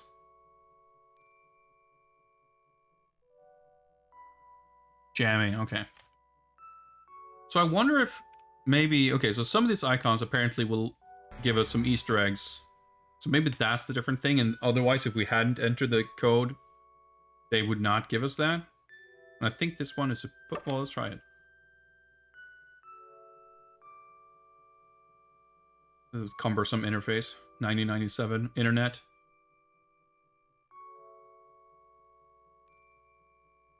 Okay. Yeah, so this, I guess, these pictures... Okay, so it says in the guide, like, there's pictures of Aya. I assume there would be renders, but no, I guess it's just photographs of her. It doesn't seem like the models would be based on real people, so I don't know what the deal is with that, but that's fascinating.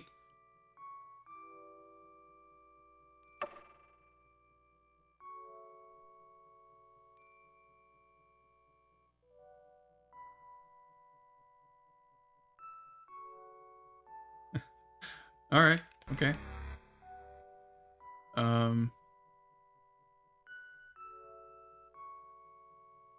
We'll see. Basically, I guess it's weirdly finicky. It looks, if I'm interpreting what it says here in the guide correctly, that some of them will have pictures. Internet homepage information. Cool shock site. Mr. Takahashi and Ryo ga produce suru game joho something else website. Yeah, so this is the official website for this game. The official cool shock site. Pretty good. So yeah, there's like any icon on this screen will either lead us to an ad for the homepage or internet jamming or some other thing that seems to be nothing, or they're pictures of Aya. So we're not going to have to go through every single one of these. We'll check out the Easter egg photos because that's a cool thing. But I don't think I think if we've seen one website ad, we've seen them all, presumably.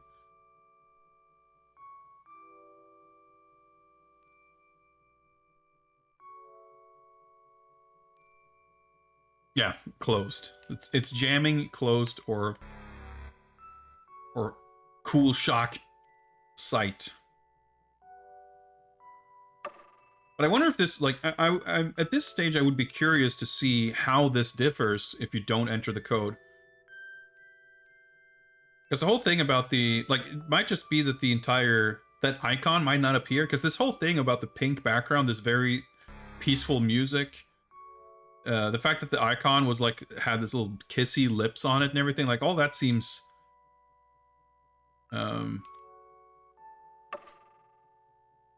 like it could all be connected to that part. So, like I said, I'd be curious just to check that out.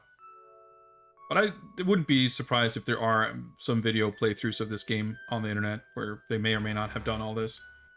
But I'm thankful that this, you know, that there A, was a guide on game FAQs, and B, that it had this in it, because it sure as hell would not have discovered it by myself. But I want to say that I recall, just again, skimming through some of the details of the guide, not looking through any of the solutions or reading anything about what happens or anything, but it seemed to be one of those, like, yeah, I beat the game, so I wrote this down, but there's stuff I didn't figure out, or there's stuff I didn't find, or items I didn't use or something. So who knows? There could be more to the game than what we're necessarily seeing through a playthrough. Like I said, like in that first hallway, I could swear that when I played this the first time, just trying out the very beginning of the game, I never went into the security room, so I could swear that there was a way to interact with that body that was in the hallway. And, like, Tomo got sick. Like, you saw him in a completely different cutscene get, like,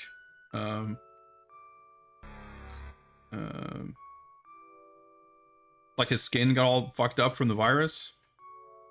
So maybe there are, like, some kind of alternate paths. Like, it doesn't seem like the story, like, because I remember it, that, as I recall, it seemed like he died or something, which I don't know if that's the case, but maybe he got sick earlier and some of those other cutscenes may have played out slightly differently. But even that is, like, kind of cool. It's not really something you would take for granted from a game like this.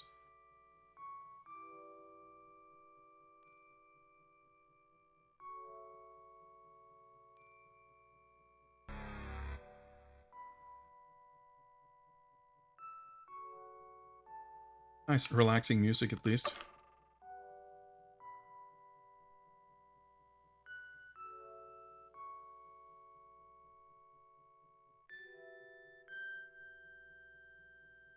Definitely getting the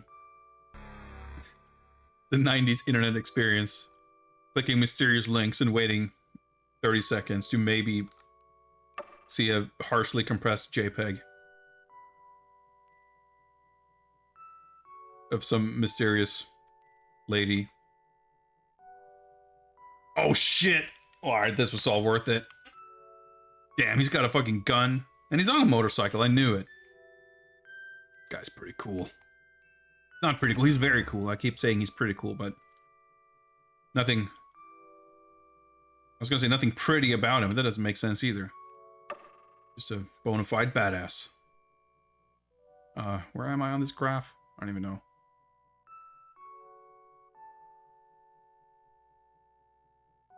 I wonder if we get cool renders for the other characters. Or if it's just Joe.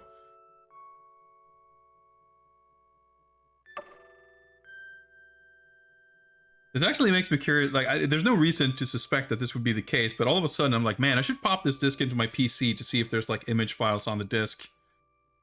Dude, the MJ polo shirt.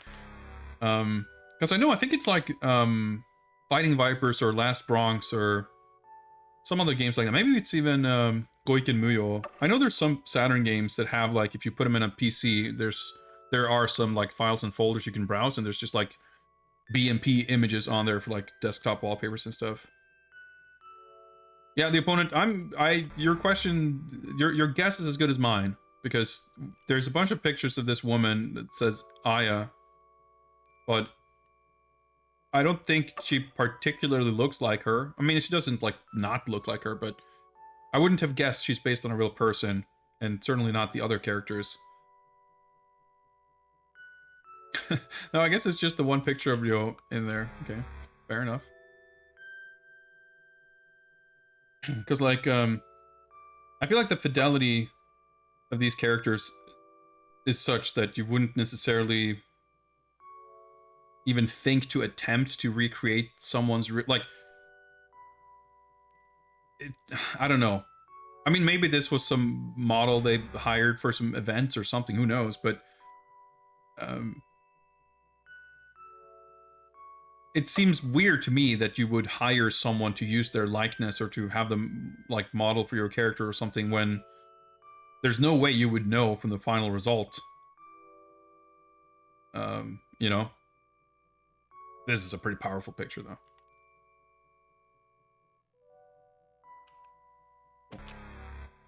Well, that was fun.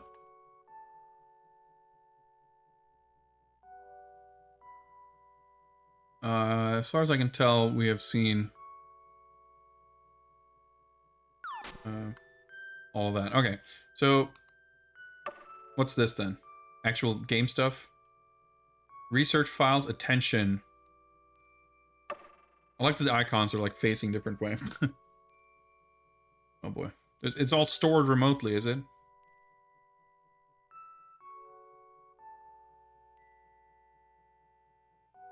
Oh, okay. This looks important. Maybe that's why it was called attention. It's like confirmation on the like the use process of this whole shit.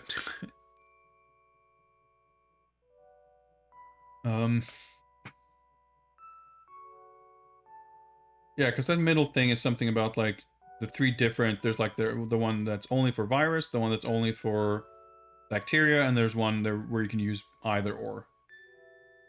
And the third one is like cure set. So if you, yeah, okay, right, okay. Yeah, it just says on the bottom like, yeah, in the machine that's only for virus, you put a vaccine in the cure thing. And in the one that's only for bacteria, you put the, whatever that's called. Cure, I guess. I don't know. And in the one that can use either viruses or bacteria, you can put either thing. Antibodies? Yeah, I'm not good with medical terminology in Swedish or English. Much less Japanese. I'm just trying to see if there's anything about the first box there that's just like...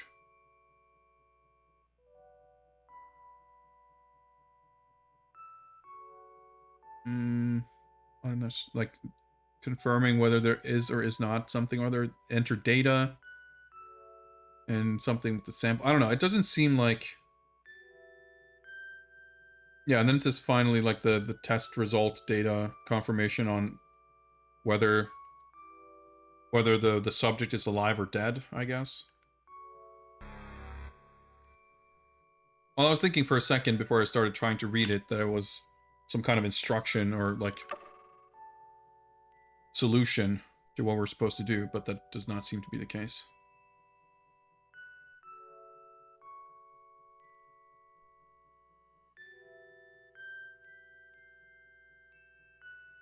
All right, about the unknown virus, I guess. God, this... I have to look at my OBS preview, and it's at least slightly more readable.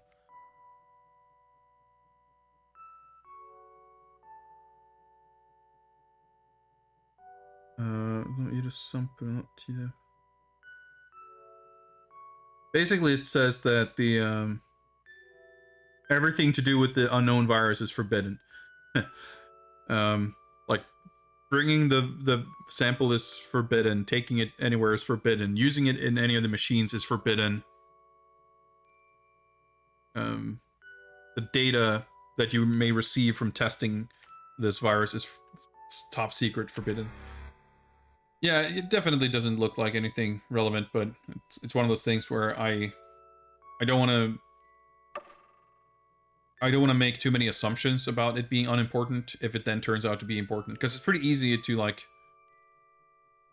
to file something away mentally as like that was not important, and then if it turns out that it was, it can be really hard to remember that it was even there as a like an option for something to explore, or like something to sort of check, in my experience anyway.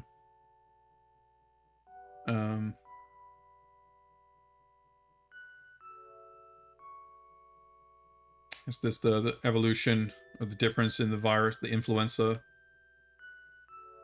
98 influenza and the 99 influenza, that it's apparently evolving at terrifying speeds? Yeah, clearly some of those boxes are like not meant to be readable. Same with the first like newspaper article you see. But I guess it's just meant to get the overall vibe and flavor.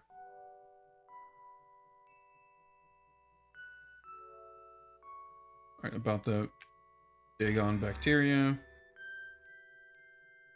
I'm trying to think before we like leave this panel and our oxygen meter is going to start draining.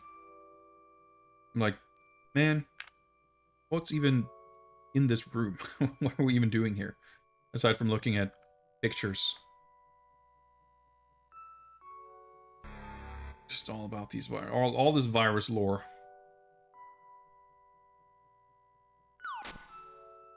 So I guess there's like nothing here, which may or may not have been true for every single computer panel. Wait, what? Okay.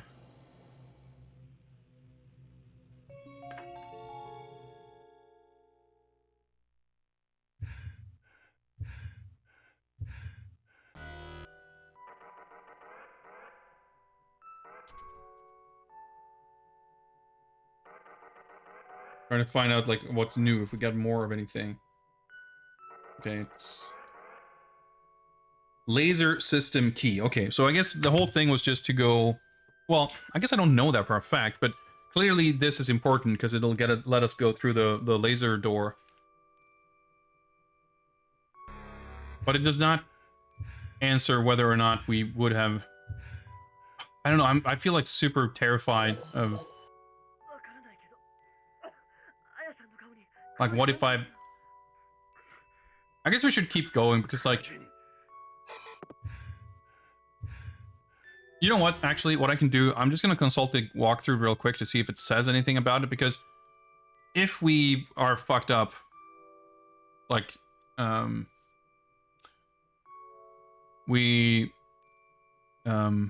don't know if the game would let us save or like progress. Like the thing is, the only way to confirm whether that's the case is to be screwed over by it. There's no way to come across that situation and then turn back. So if the guide like warns you to like make sure to do this, or rather make sure not to do this or that, then I'd rather just reload the save game now and do all of this and not use any of those items in those machines, so we can keep that in our inventory. So let me just see if I can. I'm not even sure if it's going to tell, but I'll see if the way it's written seems to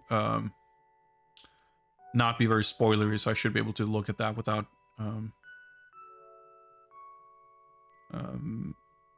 learning more than I want. Get an well, the oxygen. Where our save point is, the first thing that happens, which you have no control over, you will wear the suit, and the timer is going to start counting down. I have to go further back beyond that point to potentially be able to get an oxygen refresh. There's no place within where we are now where I can do that.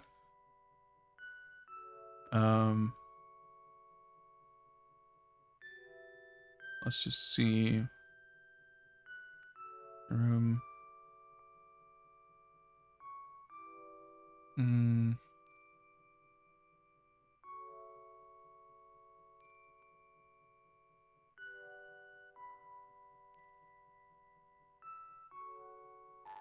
Okay.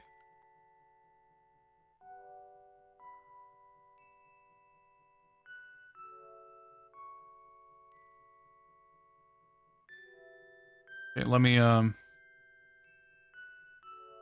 I'm reading here. Let me just see if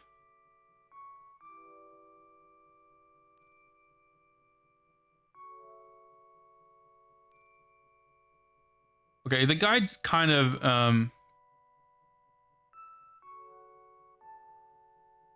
the guide says basically that you can play around with the viruses and it's like you can see a little animation and then after that it's kind of pointless. It does not seem to imply that doing so is bad. But let me just double check.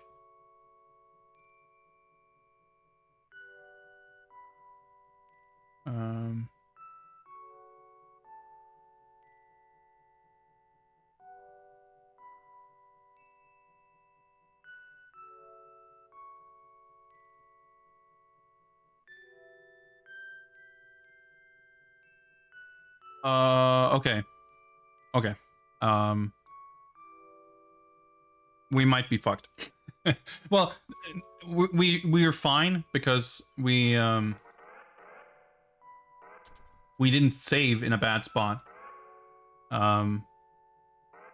Let's see if we can get more vaccines, I guess. But we're gonna need some of these items. We're gonna need the vaccines. And we already used some of them. So if we can't get additional vaccines, we're kind of screwed. I mean, maybe you could go back here and...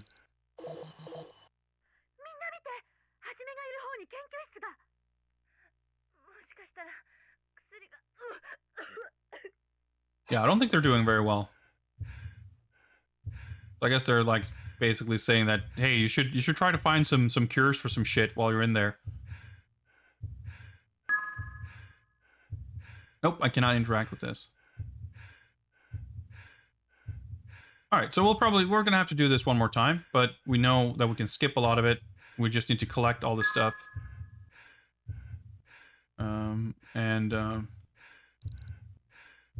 Yeah, at this rate, I don't even know if I can make it back in time, actually.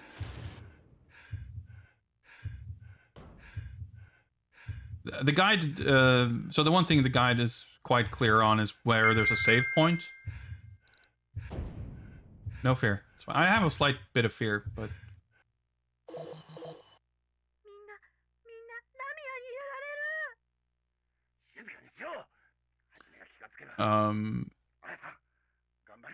And there's no, yeah, basically... Okay, yeah, we're very close to a save point, but it's after we are done with the thing after here, basically. So, basically... there's apparently... Well, I can't know for sure that there's no way to screw yourself over further on. But,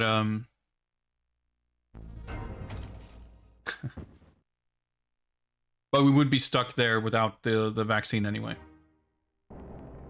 So, it didn't feel... I mean, obviously I was fucking around in the computer menus, but as far as the actual walking around, I didn't feel like I was wasting all that much time.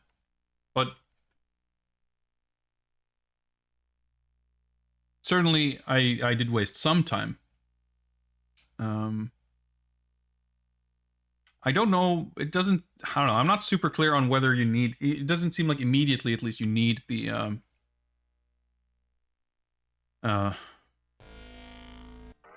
actual virus and bacteria samples.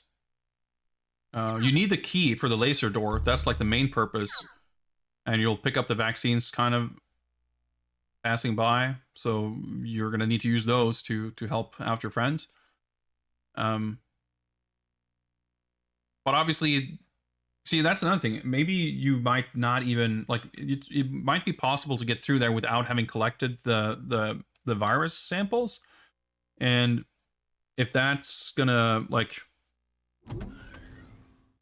if the game will let you save without having gotten those, so you need those later on, like, who knows? That might be a thing. But maybe those are items you can just collect that serve no purpose, you know.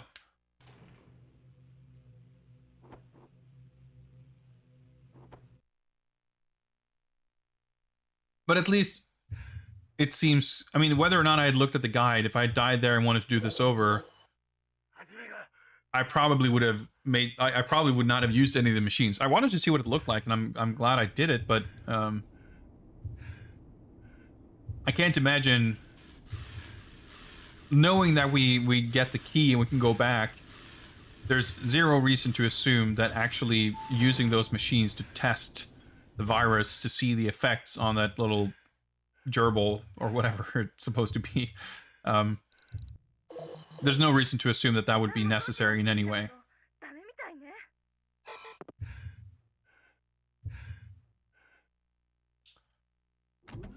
But having the viruses might be necessary later on. But here, you have to, like, fucking optimize your route.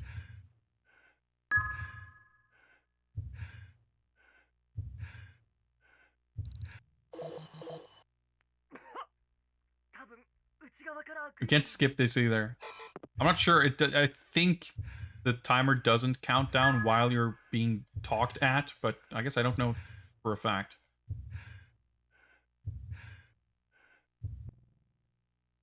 But I think we'll get through this relatively quickly, and we will basically beeline it for the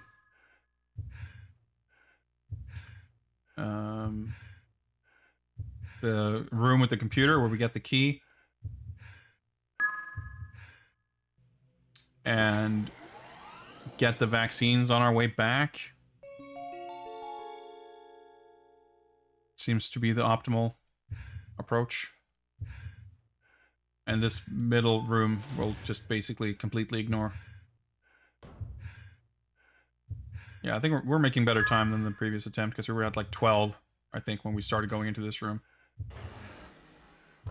But yeah, it seems kind of funny that they would make it this way. Like, there's literally no way you would do this on your first try, because you're definitely going to be curious to look at stuff. And the time is so strict that you kind of have to speedrun it and just completely ignore everything that isn't vital. It's always a weird thing in an adventure game where you're like torn between being encouraged to explore and being rushed.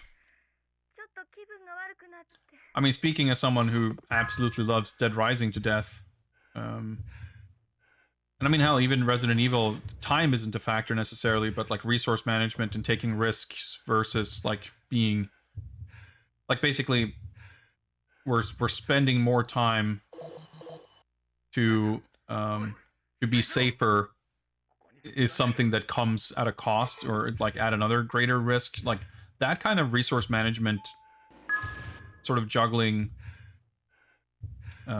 risks and rewards, like I think that is super compelling game design, potentially. But you got to be real careful to not have it flash completely. I think it's something your game kind of needs to be built around. And if it's a style of game where you are otherwise, or not even a style, if it is a particular game, I guess, where you are incentivized to kind of, you know, inspect everything, and then all of a sudden you are punished for doing that by being killed, like that usually, I don't know, it doesn't feel great. But you know, like I said, in I guess we probably don't need to look at this. If I get the key by backing out, we should be fine. Like, I guess Dead Rising is a good example, because I love the first game. I think that's like the perfect formula. But they changed it in the sequels to basically allow for, like, people felt that way about that game, where like a lot of people felt that you're supposed to like explore and fuck around, and the timer gets in the way of that. And I guess I can kind of see, like, I disagree. I think that is I don't think that's the kind of structure of the game, and I think having that pressure adds something to the game. And I think the later games that did have like completely open-ended sandbox modes, like that just turns the game into a bland open world checklist sim, you know. But obviously, of course, it's going to be subjective, right? It's all up to your tastes and preferences and biases and what you're looking for in a game.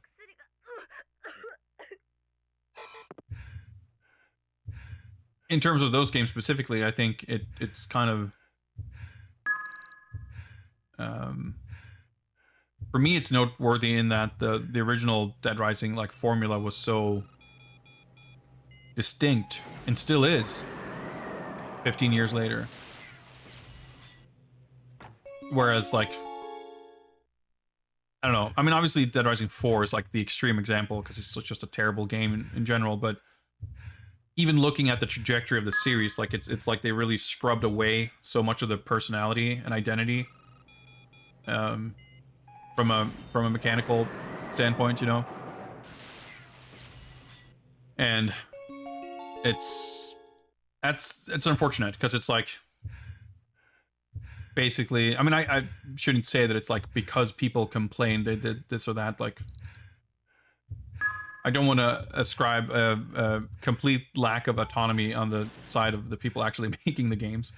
And they were all made by different people also, so, you know, it's entirely reasonable to say that the people who made all the sequels had a completely different vision. But personally speaking, I feel like they sacrificed a lot of what was interesting in the name of something that is not as interesting. Okay, so I think, well, we'll see when we get out, like in the interest of not having to do this like a fourth time.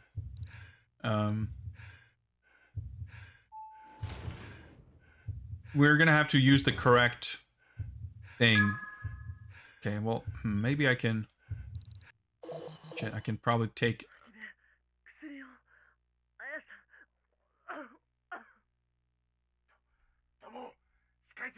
I have to make sure to give the right vaccine to the right person. So I have to know what the symptoms are. So I need to actually, I think, check this real quick. I guess I can look at the guide, but I think I have time to look here.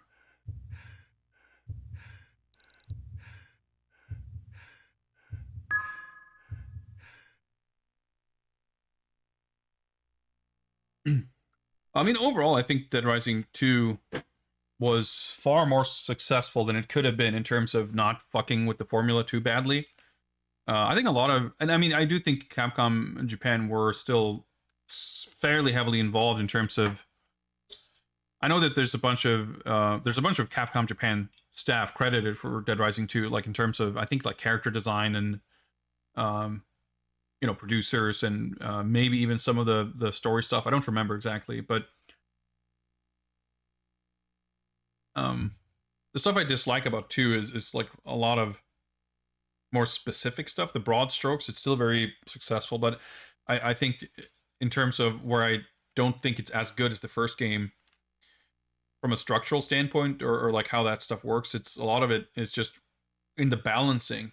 Because I think even off the record, I think fixes some of that stuff, like the difficulty level. Like generally all of the sequels are way too easy in my mind. They don't rely nearly as much as the first game on like having prior knowledge of how things are going to play out in terms of the order that missions are going to show up and where unexpected boss fights are going to pop up and even where you can find stuff that you don't get a radio message about and that kind of thing. Where 2 just felt very easy to, like, perfectly feasible to just play through on your first save file without restarting, and probably you can get the best ending. I mean, that's not impossible in the first game, but it's kind of very unlikely. You're not kind of pushed towards doing that, really. At least I didn't feel that way.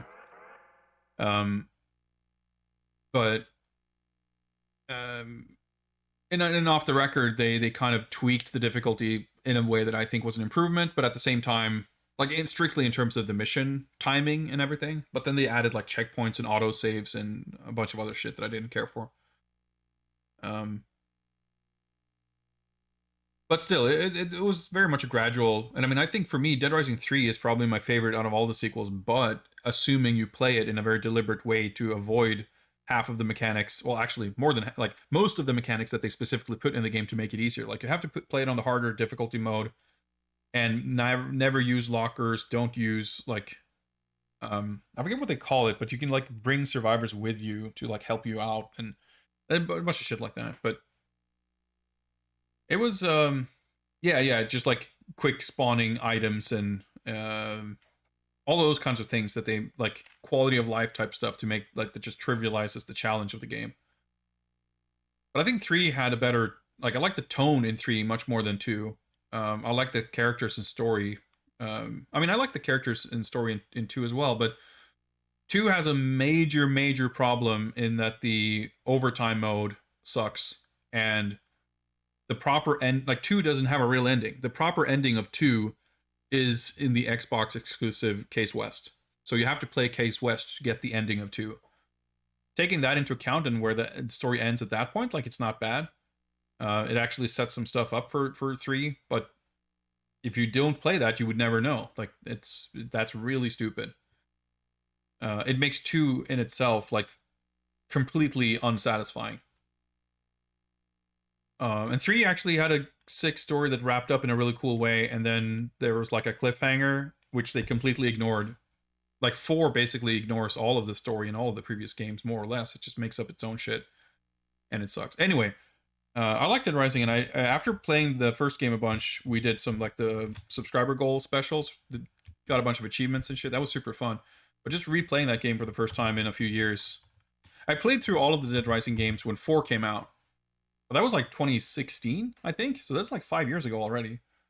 I feel like I'm kind of due for a replay of at least 2 and 3. But I'm not sure where to fit that in because, I mean, October would not have been a bad time, but there's so many other games to play.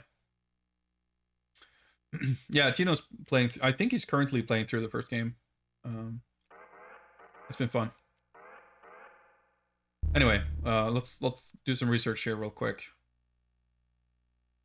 So, Ramya virus. Jesus fucking Christ. Dude, that's so fucking loud. Damn near had a heart attack. But what's up, Deep? The audio levels in this game are really low, so I have to like have my audio super loud on my end. So anytime there's an alert, I freak out.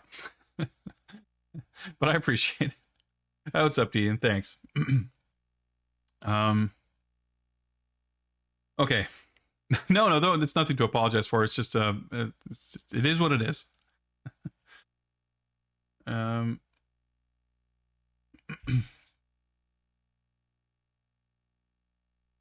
guess I think so I can let's see. I think I can mute alerts, but I'm not sure if that means alerts don't play. Actually, let me try this. Okay, I can do that. That's probably better for my health.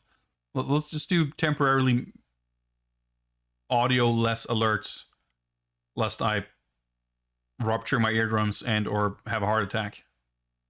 At least they'll play, and I'll probably miss them if they do, but that may be preferable to the alternative. No fear. I have one fear, and that is ruptured eardrums / a heart attack induced by loud and sudden jaxophones. All right. So Lamia virus symptoms: skin turns red, high fever, some kanji that I can't fucking read. Oh, you die. Blood shoots out through the entire body. So I guess that's Lamia virus is the stuff that's been killing us too. Good to know.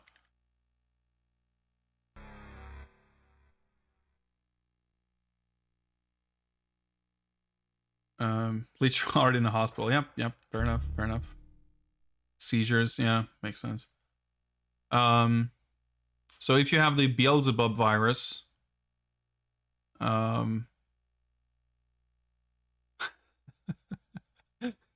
Does that say that your body will explode or rupture? Like, I can't quite read it. Like the cause of death, basically. So,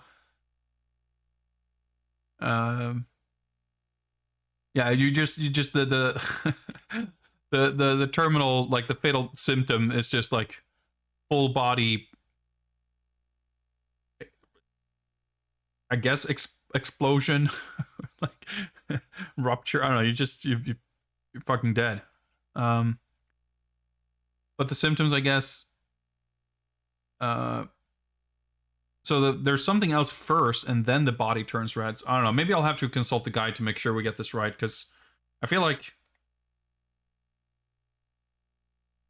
if you're, I don't know, how am I supposed to distinguish? I'm assuming, again, I just kind of read ahead a little bit in the guide. I just kind of happened to.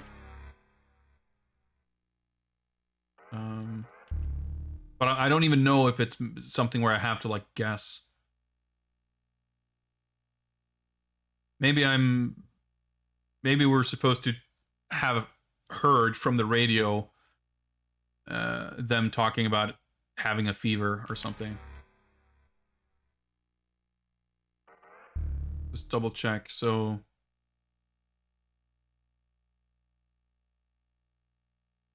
I guess if I had tried the other viruses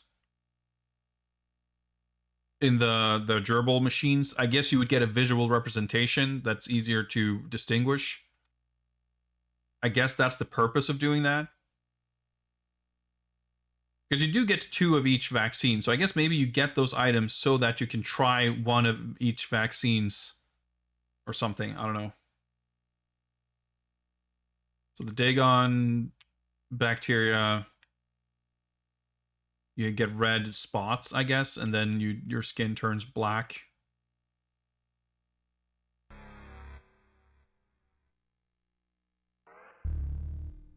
And for the race, you get red spots, and then that kanji that I can't read, which may or may not be seizures or something like that.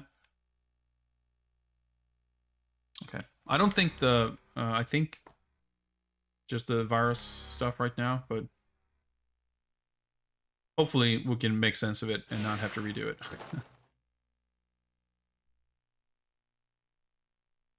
This is definitely the most involved part. So, I mean, technically, nothing we've done here has actually been a puzzle. But it appears we may have to make an interaction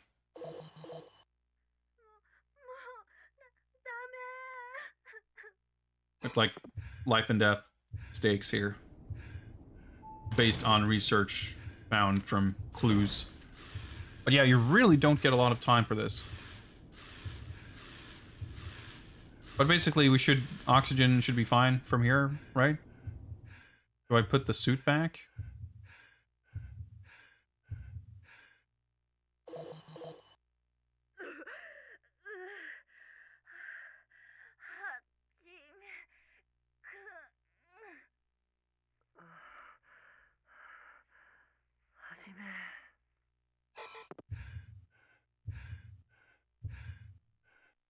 I guess so. Alright, so I should be able to just go back here now.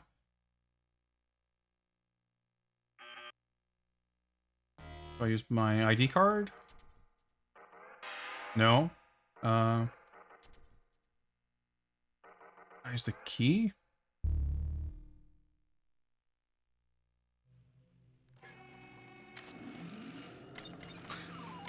I hope I get it back.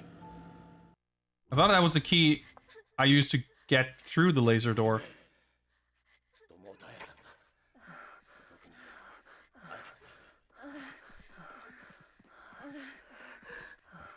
I've seen better days. Okay. So yeah, I have to pick... No, shit, this is a bacteria.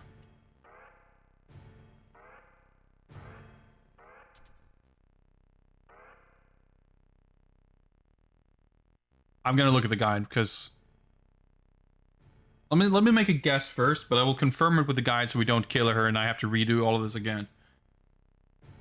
I guess, actually, if I guess wrong, we're gonna see a pretty cool death scene though, aren't we? Let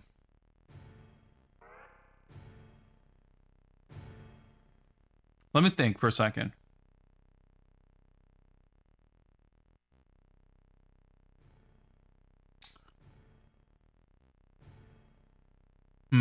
I'm trying to remember what it said. But there was like all these like red spots, stuff. Like it was kind of a very similar description. And I'm not sure if any of them quite seem to describe what we're seeing. Where she's like all brown and black and just looking whatever. But it's like if... So this is like, we can just give her more bacteria, which I don't think is a good idea. Antibodies for the Dagon or race.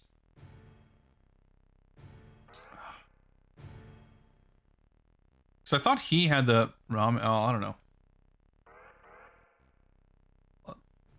Because I think when we tried, like when we tested the on the animal thing, giving it the wrong thing just made it die instantly.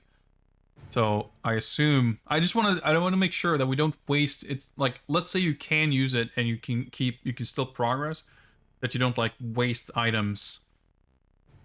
Fuck it, let's try this.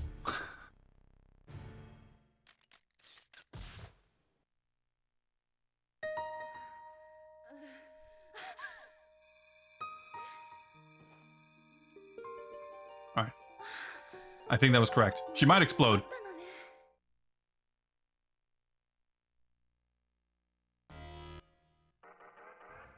Alright, so we can give him a virus sample. We're not gonna do that. So either the Beelzebub vaccine or the... What's the other one called? Damia.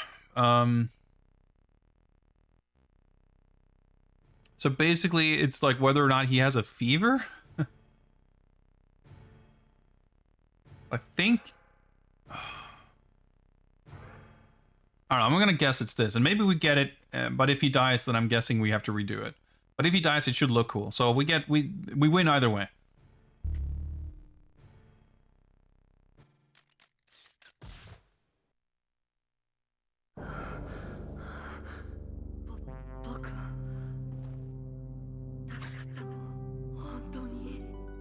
He Undertakered it again. All right.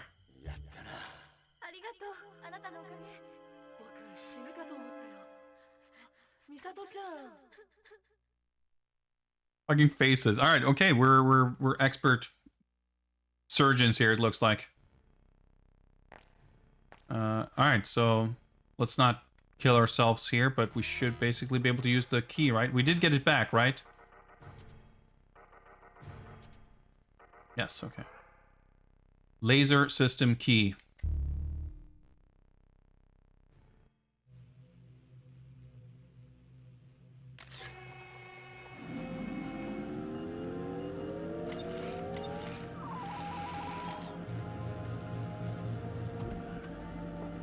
Level 2. All right.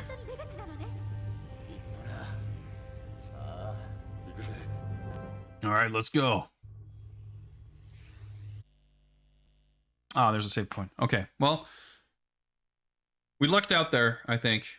I would have been interested to see, but I legitimately guessed, and I actually guessed correctly. I mean, it was an educated guess, but I didn't know for a fact. Oh shit, okay. We're into the ancient Egyptian catacombs.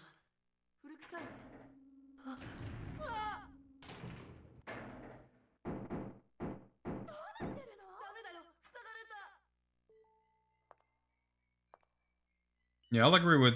Yo, this doesn't look like an exit.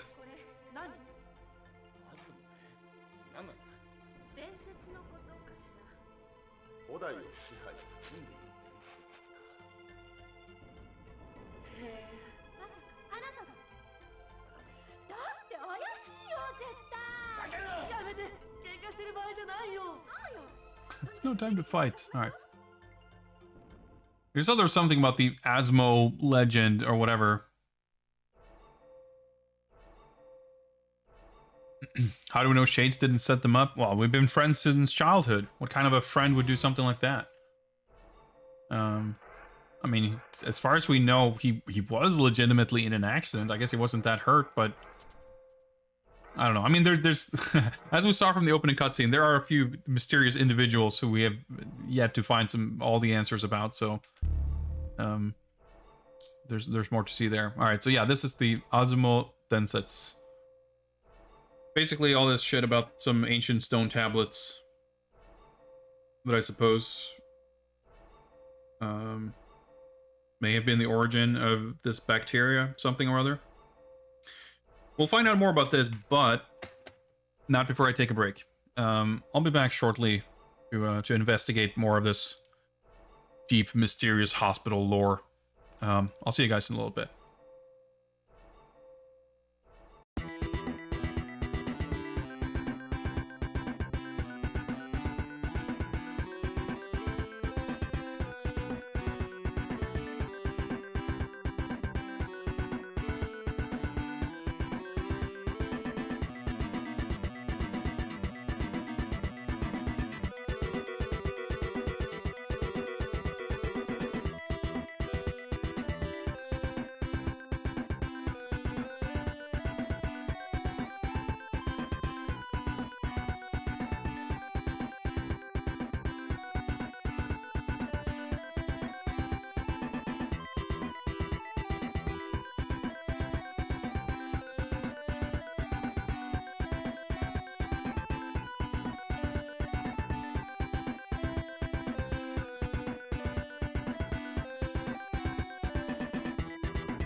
All right.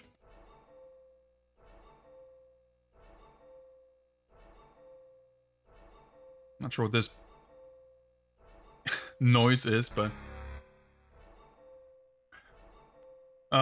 yeah, so the thing that Aya picked up, I don't even remember what it said, but it said something about the legend of Osmo on it, and something about continue, like, I don't know.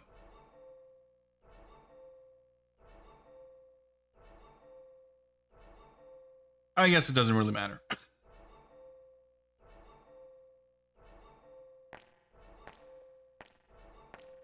Oh, the navigation in this room is going to get weird.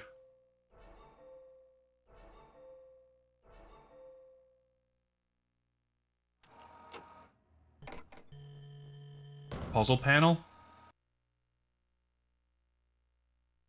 Computer panel? Sliding puzzle panel? Oh my god. I was not paying attention.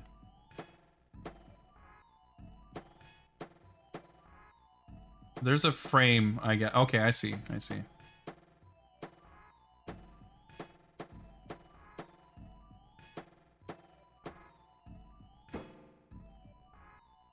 We got it. I was like, I didn't really look at what's supposed to be. Okay.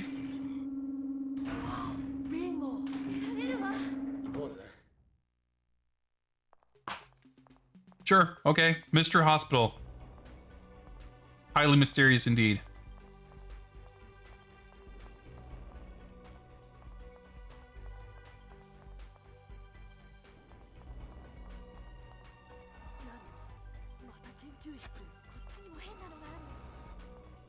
More labs. Something weird down there.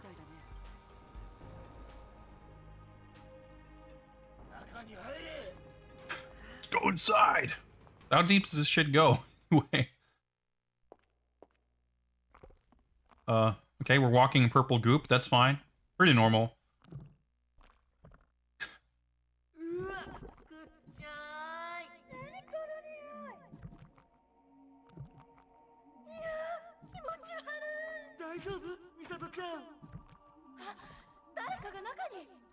There's someone in there. Oh shit.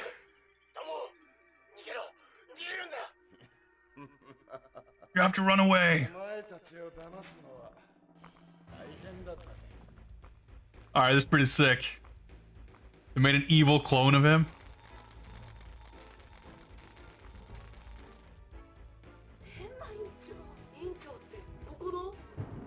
The director! I hope they've seen that coming.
たとえ問題が起きてももみ消せる。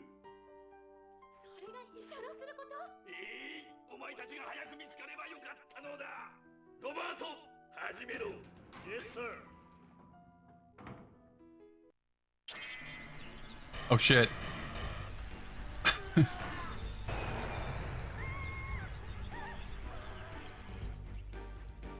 バカ、こいつらは MJ じゃないのか。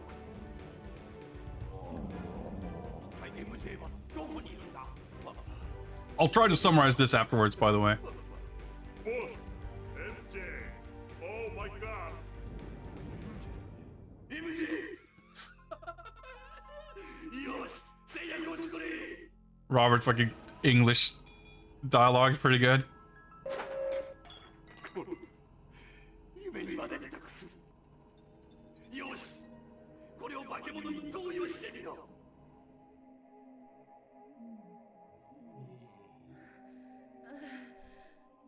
He's like trying to synthesize some sort of universal super medicine.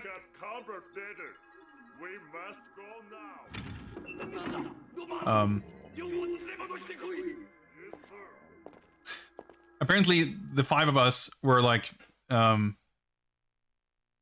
a special DNA called MJ, which like I guess he was talking about like the legend of Asmo as like, I guess that was some sort of folk tale to do with someone who had like godlike powers to heal any disease or something. I don't know. But basically, he has been conducting this weird virus research, and like, I guess based on research and DNA samples and something or other, had determined that these people, like, it was a carefully orchestrated game to gather these people in order to, I guess, infect them to extract their DNA, and I don't know. Basically, he needed something from us in order to derive some kind of super drug, something. I'm not entirely sure. And I guess it turned out that I think Misato just died. She just became sludge because I guess she did not have the MJ DNA after all. I wasn't like super duper clear on what was going on there with Ryo, and the editing made it a little confusing. There certainly seemed to be one Ryo who was in the tube, and then there was one who were not, and I guess they just forcibly put all of us in those tubes. It's not like they had clones of everyone, but I don't know. I didn't quite follow what was going on there, but I guess, you know, you saw Hajime and Aya get all slimy, and then like they got good again because I guess we're fine now because we have the super MJ DNA.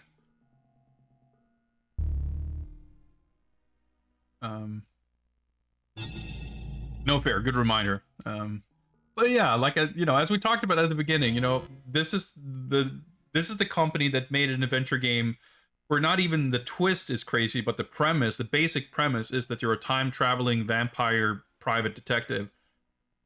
And it kind of goes from there. So knowing that this game was made by the same people, I was like, you know what, this game's probably going to be pretty wild, and looks like I was right. Even if I can't quite parse everything that's going on, like it's, I'm digging it, that's for sure. So I guess Robert and the director just left.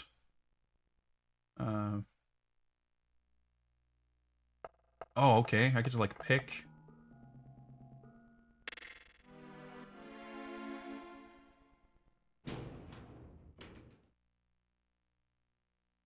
Well, that's empty. Is that the one we came out of?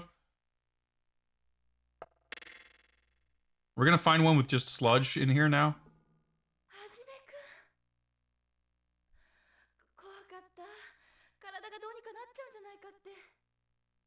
So scared. Weird stuff was happening with my body, but I guess I got better. Okay.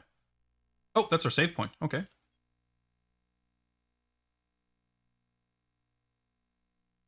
What about the others? I'm still a bit confused about... Yo, did he betray us? Was he cloned? Because, like, he was in our party when we saw him in the tube, right? Oh, okay. Wait, what? Okay, no, I can still interact with this.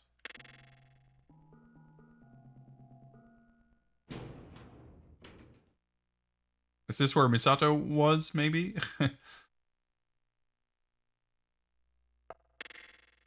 it looked like we stepped out of the one on furthest to the right. But I guess I don't know. Yeah, I like this little... It's almost like a little... almost as if it's like a TV show or something. Like this little... Repeat, like a little stinger that shows up every time there's like a checkpoint. Like an ad break stinger or something. When it's like, I guess... A little bit like... the director is like watching over, like just making records of everything. Which makes sense in the story now, right? They've been like... collecting data on our DNA and shit.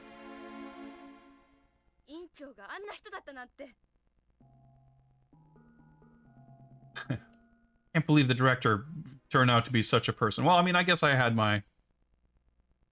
I had an inkling. So the save load UI is part of the storytelling? I mean, I kind of took it to be the whole time.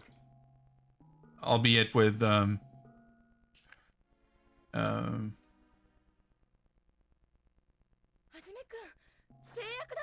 with a degree of mystery attached to it. The camera move. Oh,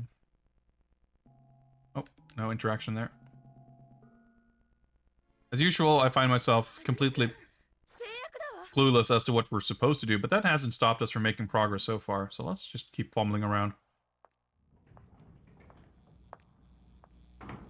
I'm still not entirely clear on whether, like, there might be some slight, if not branching paths, at least kind of alternate stuff that might happen. So maybe that's like with the autosave kind of too, like I happened to pick the one that she was in, and then we kind of locked into that track.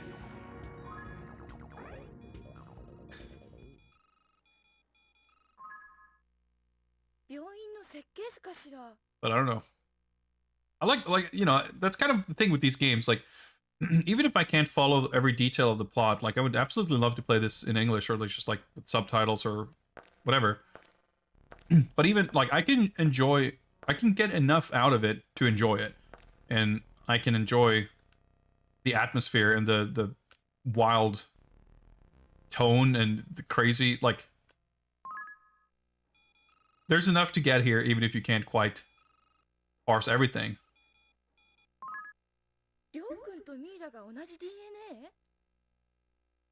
So apparently, Ryo and this mummy, or whatever it was, has the same DNA. Okay, okay. Need a movie adaptation? I mean, I guess I'd watch it. I mean, at least if it was billed as, like, based on the 1997 CG adventure game from Japan.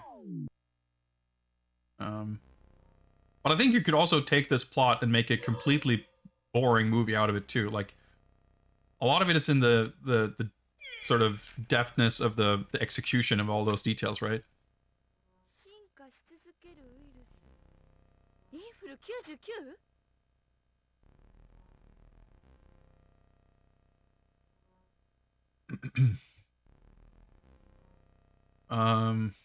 Dear Dr. Tenma. Something about the... Because we saw some of that thing, like the 99 influenza having this powerful evolution or whatever. Like it having evolved a lot from the 98 influenza. Let's see.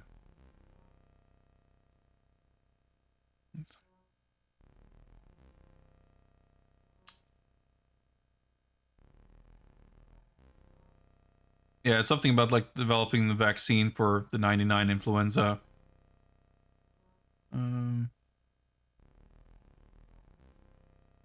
Or having not been successful or something. It's like, if you have success let us know.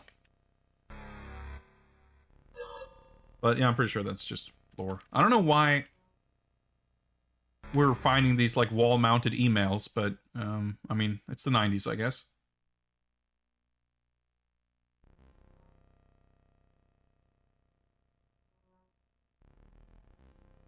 What even is this? Oh, it's a okay. Hello.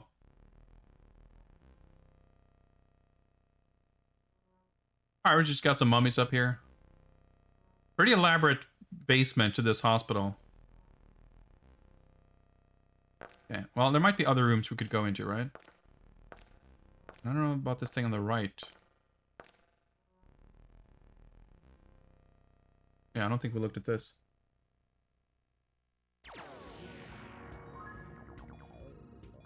Yeah, here's the ancient tablet. アスモデスは人類だったの？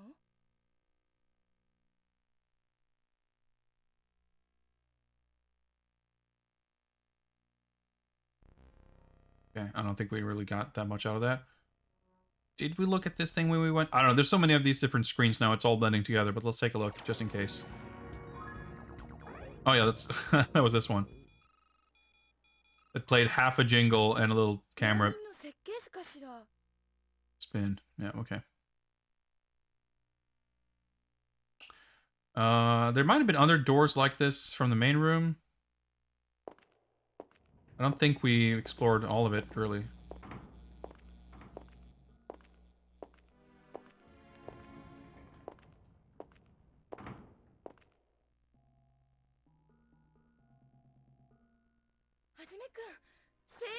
Alright, we were up there. Hey, what's up, Dynamite? Yeah, we've been playing through quite a... I mean, I don't know how far into it we are, but pretty far, I'd had to guess.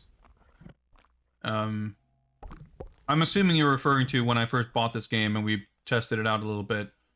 I mean, it turns out, as I kind of figured out by the time I finished up that time, I hadn't really missed anything important. Like, there isn't really anything to it. You just have to make a little bit of progress to learn how to recognize... Okay, well, can we go out here? No, okay. To learn to recognize and understand when to expect feedback and what feedback to expect. Because that's the thing, when you're first touching a game like this, where'd everybody go? Like, the thing you have to kind of figure out is, if you're trying something and it's not working, whether or not it's because you did something wrong or something is missing, or whether it's like the game telling you, no, don't bother with this, you've got the wrong idea. And sometimes that can be kind of ambiguous. Did I do something I forget? Do not interact with this. I can't turn around. Yeah. So generally speaking, it's been pretty smooth progress, for the most part. But the thing is, the game is very much okay. No, there's nowhere else to go, so there must be something in here then. Because the game is like basically entirely linear. You can go to different rooms and open doors and go to places and interact with stuff, but you can only interact with stuff when the game sort of determines that you're allowed to do so. And a lot of the times you'll try to do something and nothing happens, and you have to sort of wait to interact with something until you have done something else. And those things are by no means guaranteed to be connected in any kind of intuitive way.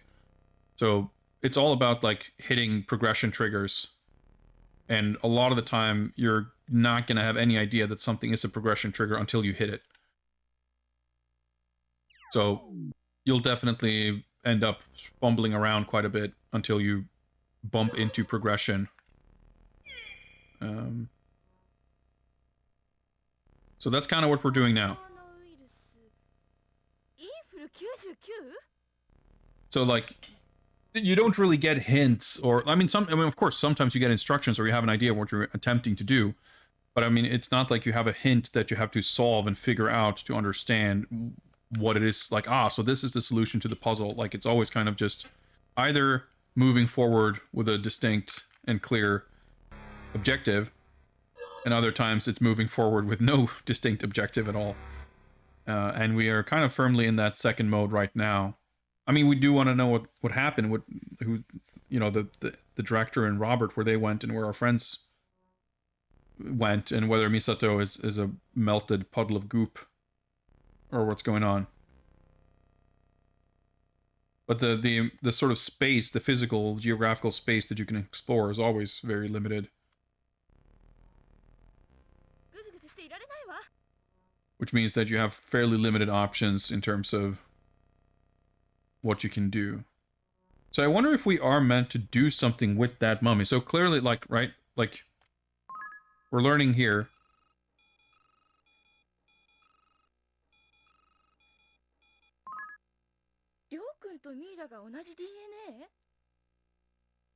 Ryokun Nira. I don't know. I guess that's Mira. I think that's I guess that's mummy in Japanese. Have the same DNA. So, and we see the mummy up there, and we can kind of, the way you can look at it, there's like a separate camera angle and kind of zooms in. I can't press up or use my standard interaction 5 senses button, which we haven't used in a long time, isn't doing anything either. But maybe I can, do I have any item? Do I inject the mummy with the virus?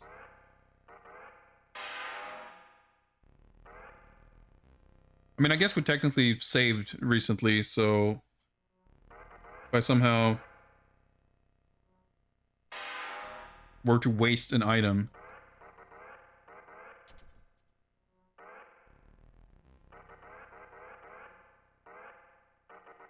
the antibodies. Okay. Well, wait, hang on. Yeah. Can.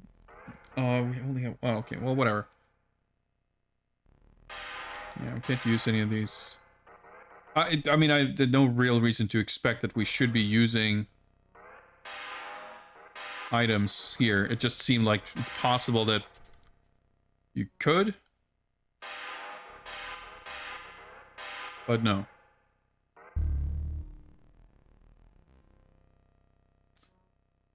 Maybe you can use the... I guess I don't know about the laser key, but... ID card or something with one of these... computer pals? I don't know. It looked like you would be able to leave or come through the room somehow on the other end, the other room. But the way the inputs kind of work doesn't seem that way. This is the screen that tells us about the stone tablet, right? Yeah. I feel more stuck now than I have pretty much the entire game, if I'm being honest. Like, early on we were stuck-ish, but at least we had, like, 4 floors or 3 floors to investigate, like, kind of look around, and just going through the entire floor, trying everything, got us unstuck pretty quickly. Here... No, this is the wrong. I was trying to... Maybe I should look at the Osmo Legend documentation and see if she reacts. Happened before, I guess. There's a... Unless I'm missing something in terms of where we can go, we have a much smaller area, and I feel like I've tried every interaction, short of using inventory items. I've tried everything. Oh yeah, I've looked at this for a while. We're at good health at least, that's good.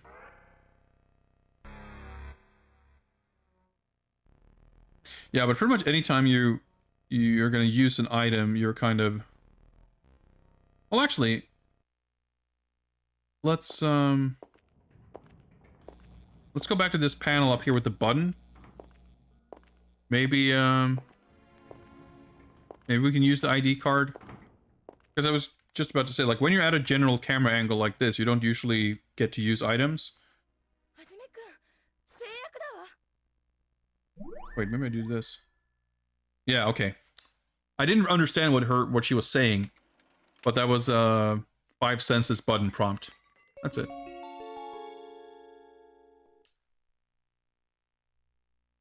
Okay, so what do we collect there? Some kind of tubes? Like, the interactions are so simple that there's usually not that much to... Okay, so I'm guessing... Good luck reading that. I mean, the second kanji is medicine, right? I'm not sure if these are empty canisters or if these are, like, super vaccines or whatever. So that was a progression trigger. Maybe now we can go this way. Like, that's kind of how it goes.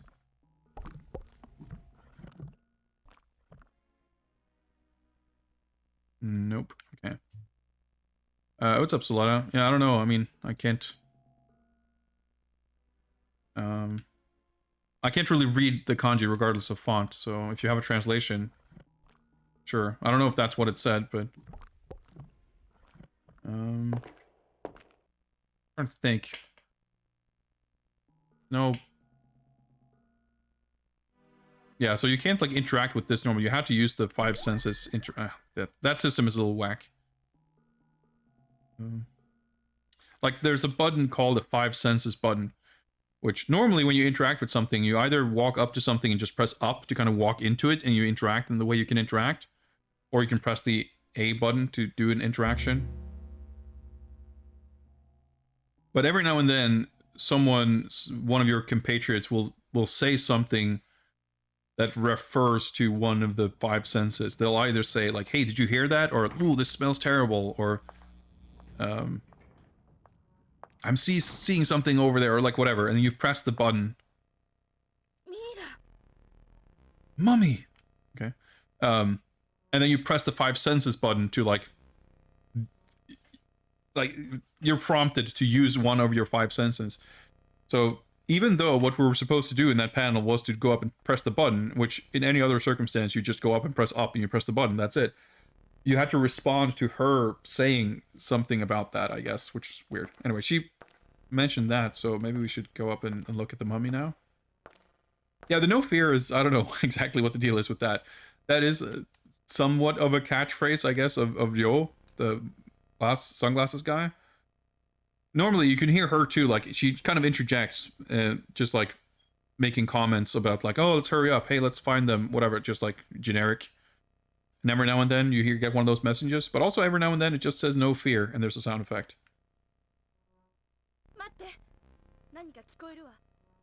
It's like, hang on, I think I can hear something. So now we press the 5 senses button.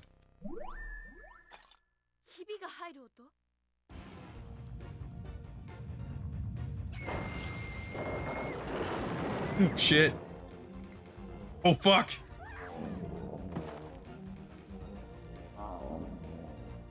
Dude, there's so many good faces in this game.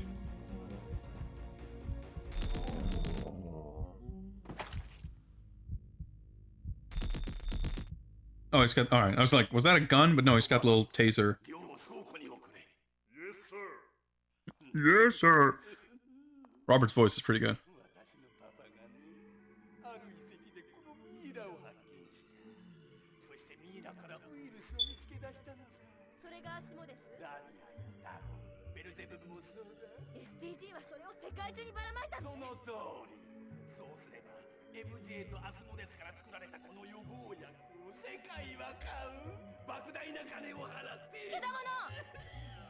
I guess the mummy was Asmo, deriving weird bacteria from his corpse.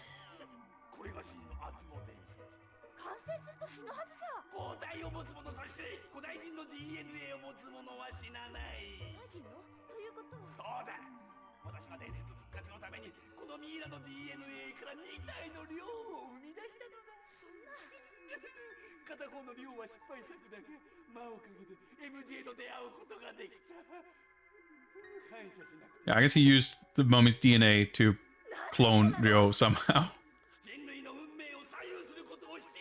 I know, he wants to, I don't know, cheat death and create life and all that classic hospital director type stuff.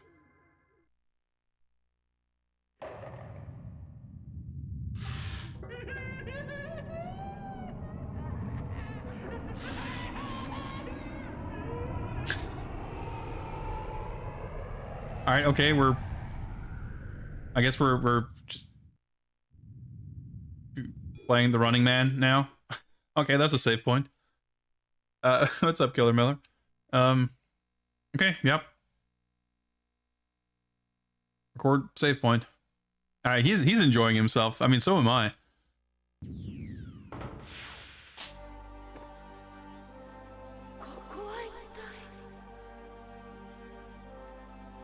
All right. Okay, we saw. Oh shit! Like the entire hospital is like modeled after the ancient ruins of the legendary Asmo's fucking castle. This game is sick. Like, holy shit. I mean, it was like pretty spooky and pretty cool to start, but like, holy hell, we're just like, it's all coming together. I mean, it's definitely mysterious and a little bit confusing. I mean, owing at least partially to the language barrier, but dude, this is pretty fucking sick. Pepe Paco, thank you for the follow. We're, I feel like we're very deep underground now. We went, like, we were already on like 3 sub-levels before we got on that little rocket ship further downstairs. Okay, yeah, I'm not going in there, I guess. Hajime, don't fuck around. Okay. Nope, nothing else. Like, you usually kind of want to turn around and... What's that sound? Because you might bump into something like that, which is like a progression trigger. Okay, can we inspect it now? Are the fucking mermen down here?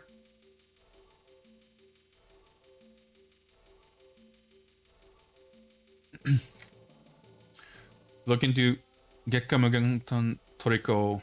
Yeah, I think I've seen that. It sounds familiar. I probably did not realize that's a System SACOM joint. I think it's something I've looked at and kind of not strictly decided against buying, but like I didn't do it at that particular time. But it was probably something about it that made me at least not pick it up then. I don't remember what that would have been, and also I may well be mixing it up with something else, but like I said, I greatly enjoyed what I played of Jiku Tante DD, even though I didn't finish it. I've been meaning to at some point. But I mean, this is pretty sick.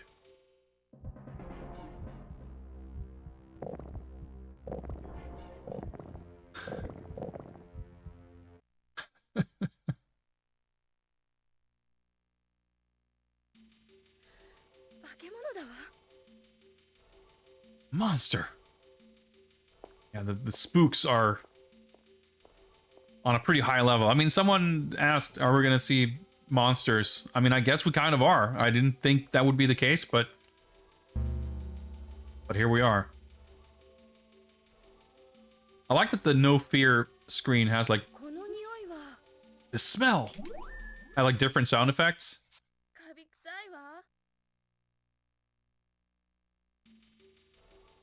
Okay. And sometimes it plays that sound, which sounds a lot like some kind of arcade dip switch setting test mode sound effect. Like, a really weird sound effect.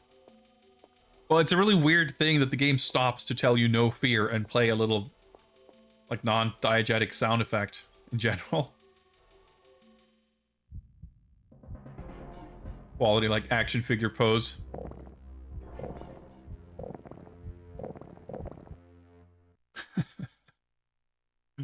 Very good faces in this game. Incredibly good. It's a monster here too.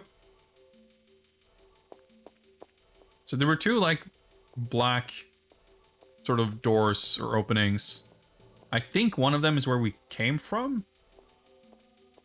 So there's like, okay. Progress. MJ どちらがリオか分かったね。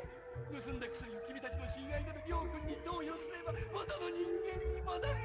だがもし間違えれば本物のアスモデスが復活する。いつちょうだい。楽しもうじゃないか。Dude, this guy's a brain lord, if anything. Just rambling incoherently about Lord 本当にこっちでいいの？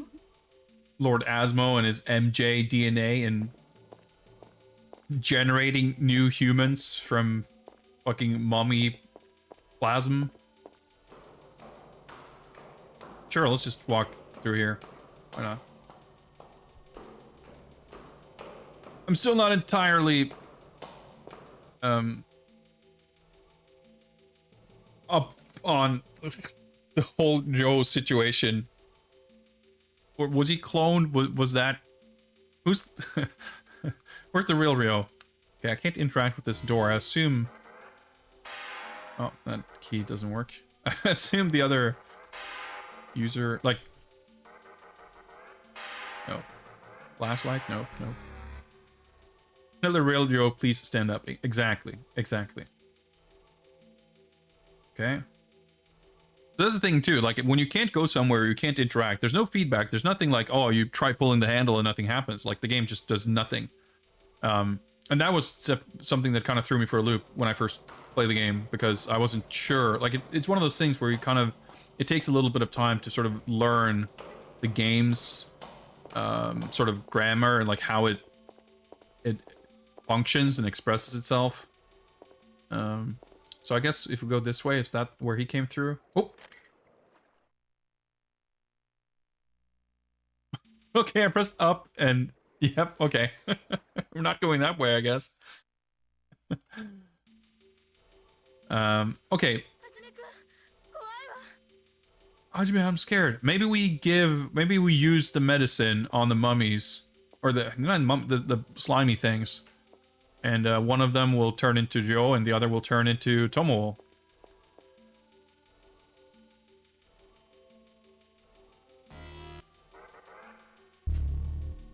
It works, or something's happening.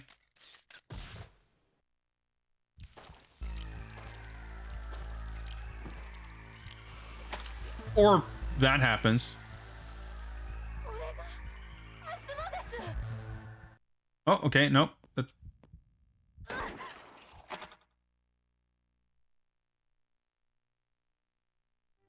Yep, that's a game over.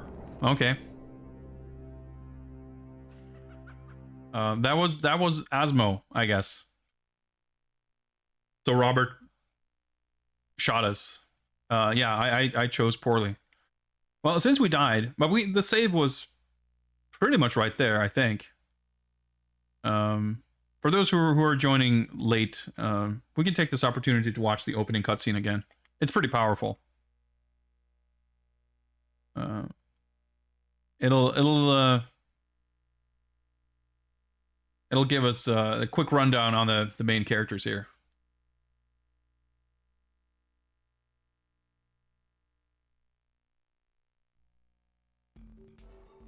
Hajime, the main character, he loves motorcycles and rock music.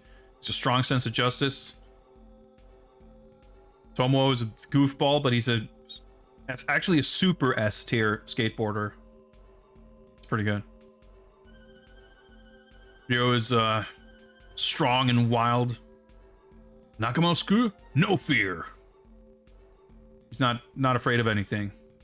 Aya's new nurse at the hospital. She's a super lady because on her days off, she's also a race queen. Look at Tomo's neck. What the hell is going on there? But they're friends anyway, despite his unfortunate neck situation. Ryo is in a traffic accident, which was the entire catalyst for them. This is Hajime driving at full speed to get to the hospital after hearing about Ryo's accident.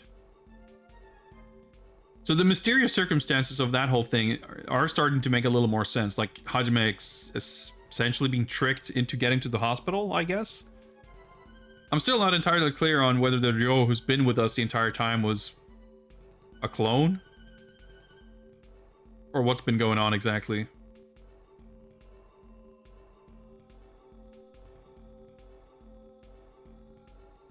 Yeah, the shutters are closing. We're stuck in the hospital. The four of them had to figure shit out. That's when they ran into Misato, mysterious, cute lady. So I think she melted. Maybe there's a twist and she's back. Alright, here's mysterious beard man. I don't know if we ever got a name for him. And we have to escape. We have to try to find a way out of the hospital. But every every time we've like left a room or an area to move someplace else, we've been making our way further and further underground. So I essentially I feel like we're further from actually leaving the building. Oh, we get the cool CG opening here.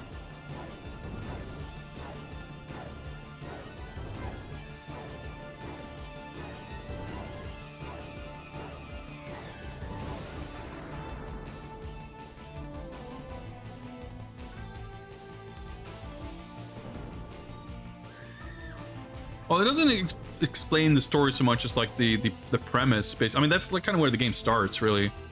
So it doesn't like, it's not like one of those VHS boxes where they literally give you a summary of the entire movie's plot on the back of the box. Oh shit, that was Robert.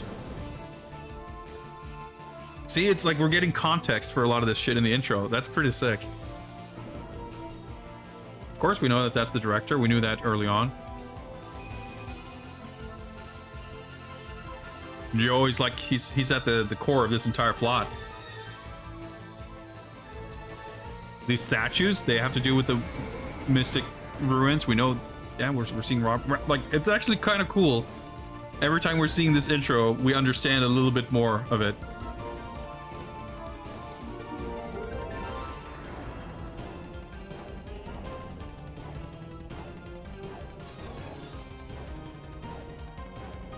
Still don't really know what Misato's deal is or why she's naked in the intro, but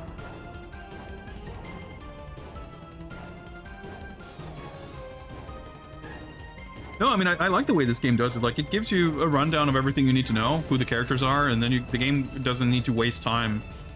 Like, it can just hit the ground running.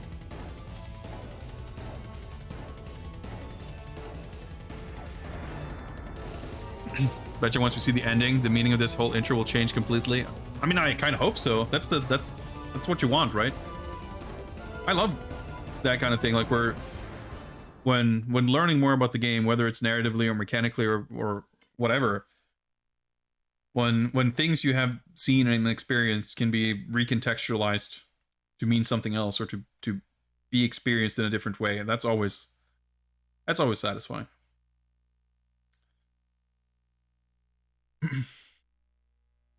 All right, the game's fiction. Don't try any of this at home. I'm not sure. I mean, I guess don't inject yourself with mysterious vaccines and shit. Or viruses or bacteria for that matter.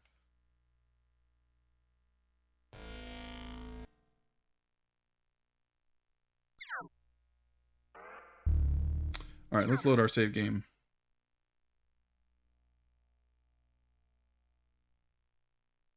Oh, we should get a different little plot summary now, I think. Oh, shit.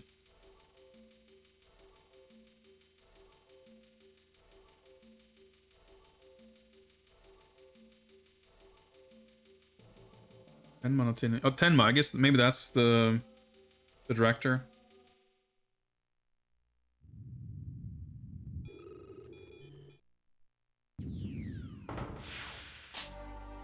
Yeah, don't get locked in a mysterious death hospital. And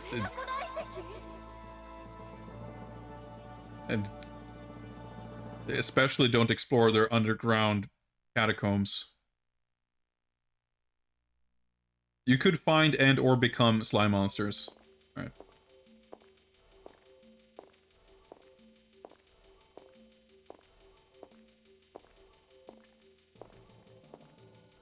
So the trouble now is like remembering what it was I did.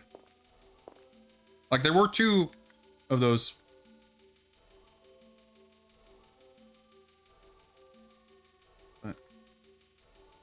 Let's spin around here.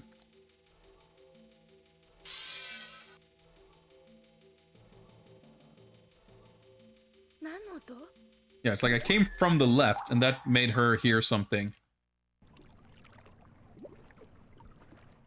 I just wanted to see if there was some, like, I don't know. I can't make any sense of what that's supposed to be.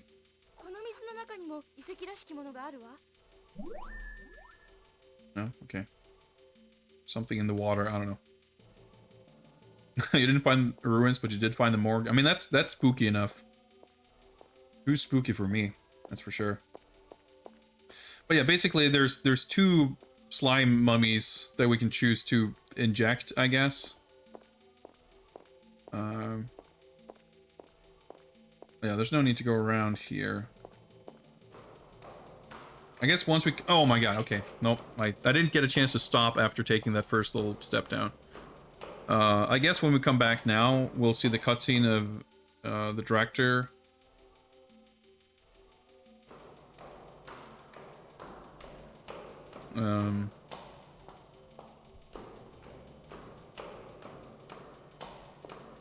What I'm trying to get at, in a very roundabout way, is I suspect that the solution is to inject the medicine, but we have to inject it in the correct one. And I don't remember which one. Smell.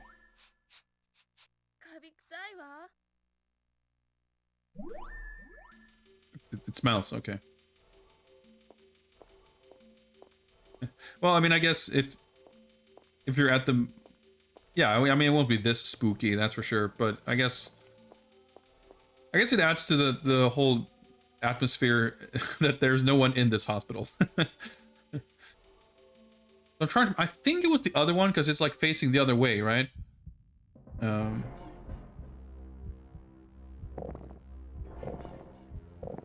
I just hope we don't repeat the exact same thing.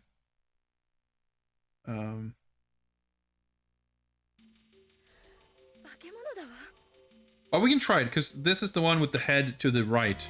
And if this was the one we did last time too, and we died the exact same way, at least it's quick enough to come out. Okay, I can't even use this right now. Okay, that's interesting.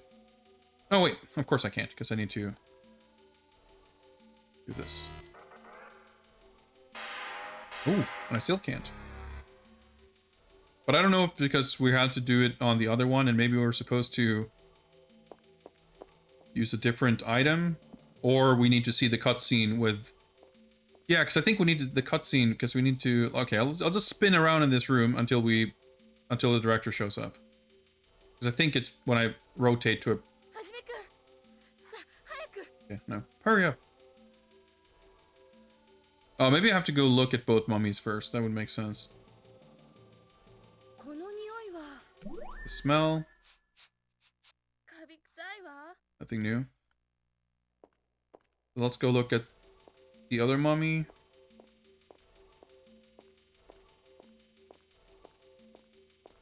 Or are these mummies? I don't know. No, wait, this is the same one. I'm pretty sure they're facing different directions at least. Everything is like perfectly symmetrical and looks the same. And the way the navigation works, it's for me at least very easy to get kind of tripped up. Like sometimes when you enter a room like this, you're kind of ending up facing a sort of arbitrary direction too. So when you have like symmetrical or repeated architecture, like it can be super difficult to keep track of what's what. Yeah, okay, so this guy is facing the other direction. As I thought.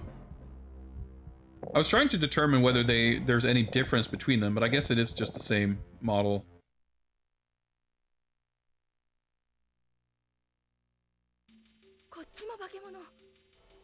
Monster over here too. Okay, so now that we looked at both, I think coming back to this room, we'll see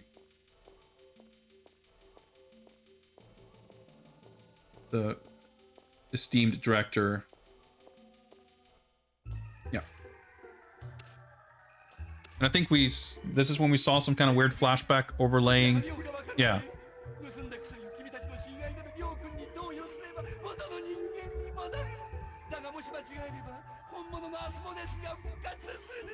Oh, okay, yeah, he's actually explaining it. I think he was saying something about if you pick the wrong one, you will resurrect Asmo.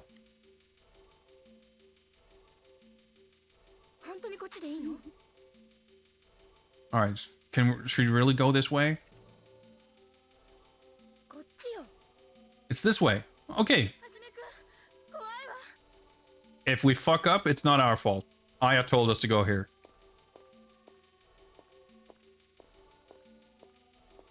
Because I was thinking, I didn't catch that in his dialogue before, so it's like, oh yeah, maybe one of them, like... Maybe we just resurrect both, but, like I said, if we get killed by a mummy, it's Aya's fault.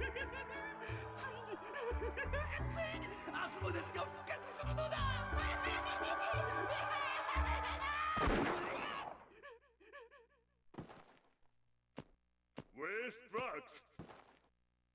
I got it.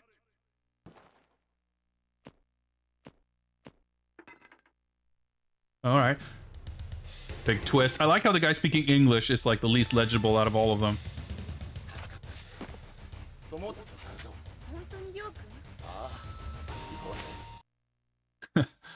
Are you really, Joe? Yeah, let's go. Oh, okay. Well, another save point. I have to imagine we're getting pretty close to the end here. Granted, I'm not moving at lightning pace or anything, but we have been playing for a long time. Like, for a game like this to be on one disc, you wouldn't expect it to be like 8 hours long, you know? Because it's all FMV, and it's decent quality full screen FMV. Like, there's quite a limit to how much of this you can store on one disc.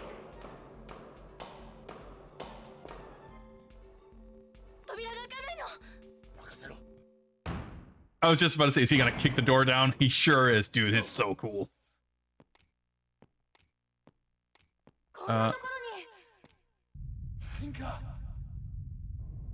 like, I think Misato melted.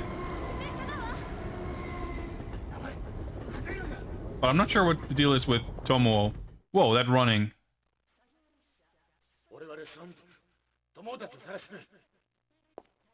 Also this, I mean, I guess the echo makes a little more sense now. But even when they were in, like, hospital rooms, the dialogue was all super echoey.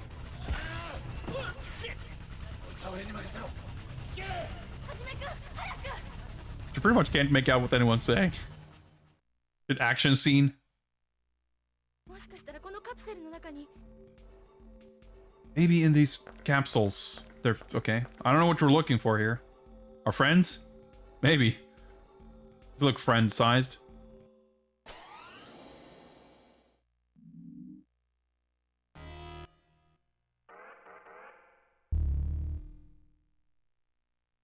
I guess we'll... So that just brought up the inventory by itself. Hey, there we go. So because the reason why I'm suspecting Misato is dead is because... Okay, yeah, because I figured when the two of them were there that she probably wouldn't be. But it seemed like the director was talking about her not having the MJ DNA. It kind of looked like she melted, but I guess she's fine. Maybe we got some other clones of them back there, but one of each is plenty. No one can fucking run. Like, everyone's just flailing their arms and legs. That's just the quality of animation. It's pretty good. Ryo, is he alive? Did he get shot? Do we need to clone a new one?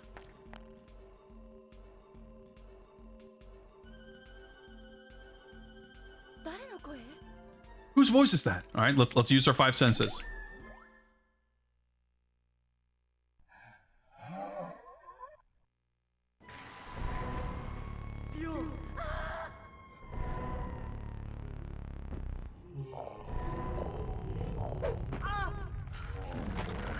shit.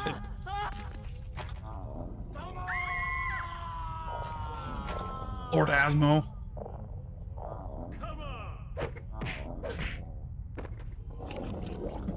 Yo, this shit is sick. Oh, he's transforming. Stock sound transformations.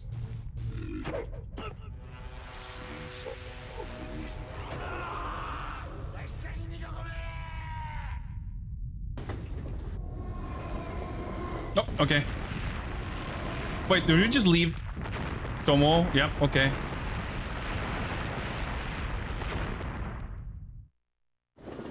Okay. Maybe there's another clone of him on the train. Or maybe we're just going around in a circle. We'll come back to him later. I mean, Ryo seems fine.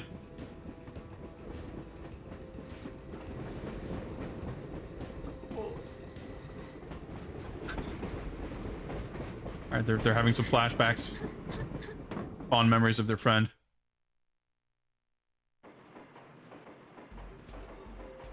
All right, okay. Yeah, there's like this giant, perfectly spherical boulder crushing Lord Asmo.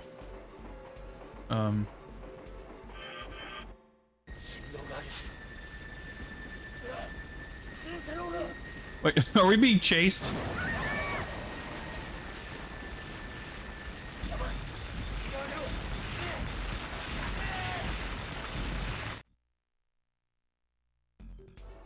Oh, wait, what? Okay. Right, I guess. Wait, left?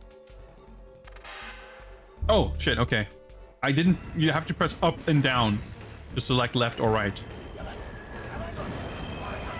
That might have been the wrong choice.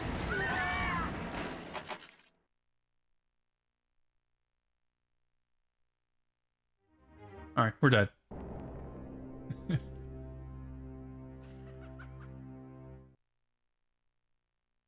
I guess a little laugh here at the end. I guess that's the director's laugh. Dude, this game's pretty sick. I fucking love this game. But like, yeah, it's still pretty like civilized. Yeah, sure, it throws a kind of puzzle at you that has never been in the game. And like, all right, okay, you have 9 seconds to make a 50-50 guess. But at least whenever that happens, you will have recently saved because there's an autosave system. And like the thing earlier in the game that I was nervous about, using the virus and vaccine items, and like potentially saving after having used too many of them or something, you had to use them before the save spot, and ever since then, so far at least, we haven't needed them again. So it seems like the game is basically never going to put you in a situation where you have to replay too much after dying. And yeah, for every save spot, there's like this unique little a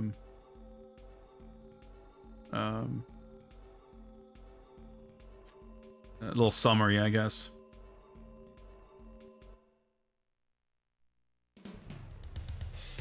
Of course, this is all unskippable, so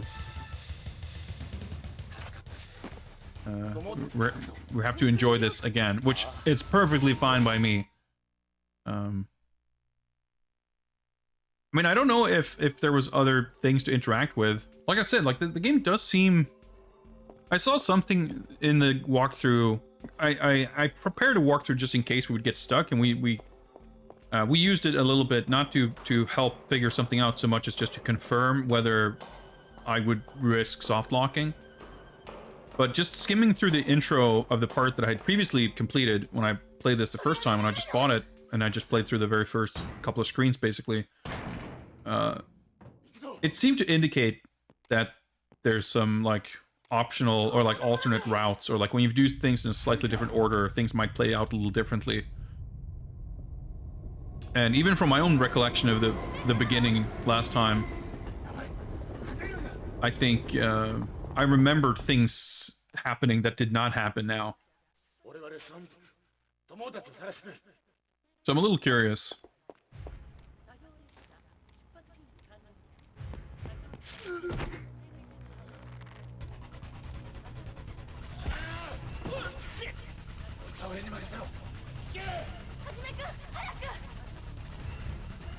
Let's try to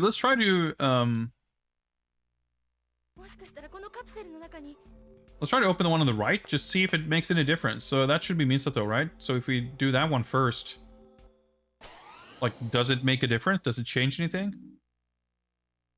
Is it empty? Yeah, I guess it was empty. So there's only 2 here, but there are... Oh, okay, no, there's more of them. You just walk past them. Well, the one on the left side was Tomoe. Wait, okay, so we didn't get a chance to... No fear. That's extremely arbitrary. Yeah, okay. Well, I guess we'll do...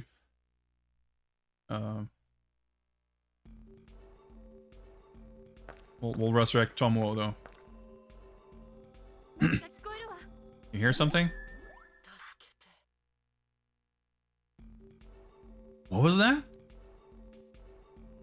Creepy whisper that I kind of half talked over so I didn't hear. Yeah, like this one we want to inject something into, but not the other one. It's, yeah, very, very highly arbitrary. I was just curious to see if, like, maybe you could trigger a slightly different cutscene of saving her first.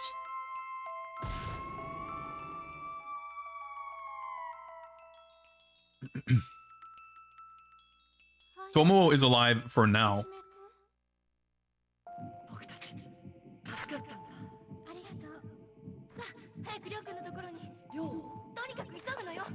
Alright, the most powerful cutscene maybe of the game so far is coming up. I'm gonna not talk over it this time. Hey, what's up, Running Wild? You're in for a treat if you're just joining. Oh, I guess I have to press up again. Oh yeah, the door, right. Whose voice? 5 senses activate. Or at least my sense of hearing.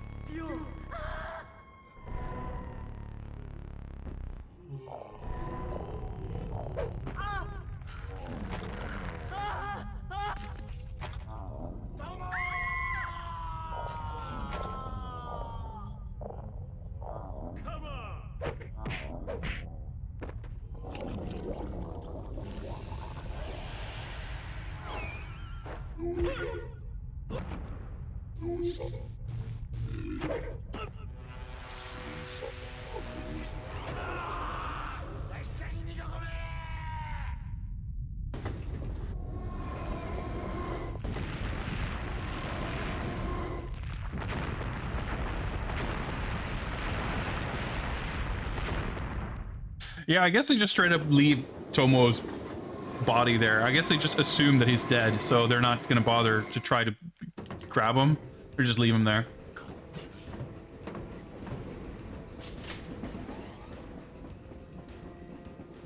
Yeah, this game owns. Yeah. F's in chat for Tomoe. But I mean, this wouldn't be the first time someone seemingly died and came back. Albeit, they weren't crushed by a giant boulder last time.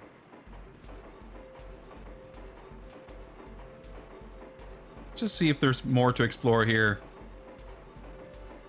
We might instantly die and have to redo all this again. But we might also just find a handgun.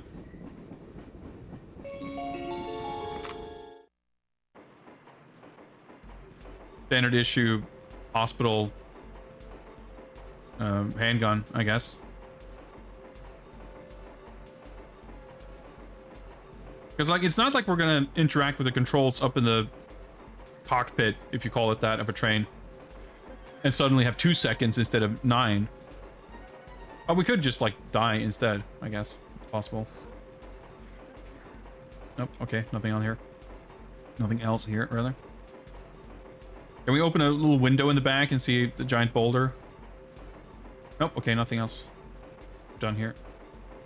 Well, we got a gun, which isn't gonna maybe help us up front, but presumably something we want sooner or later.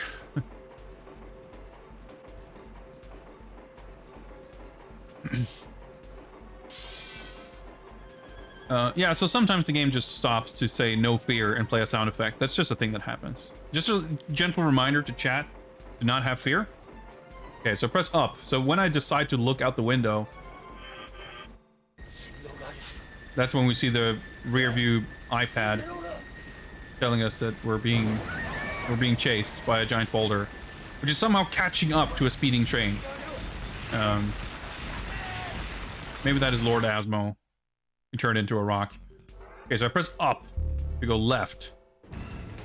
I guess that means faster. Yep, alright.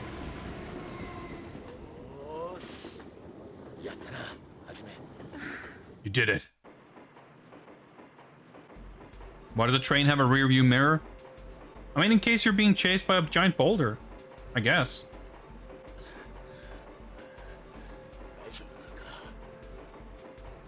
Is that? Alright, okay.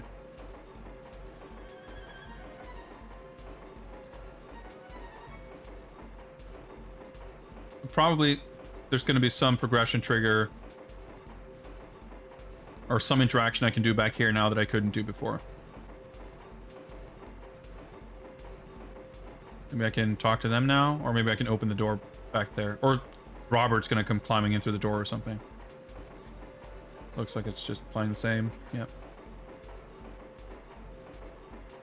Where's this? Oh, okay. I guess I have 2 bullets. Yeah. Yeah, it says gun and then parentheses bullets. So I don't have 2 guns. I just have 2 bullets, I guess. Our inventory is kind of filling up here. I don't remember if there was something here. No, I think this was the original, the first blue vaccine we got. Maybe that was here? I'm trying to remember if there's another item we've collected that we've since used. No fear. Remember, chat? No fear.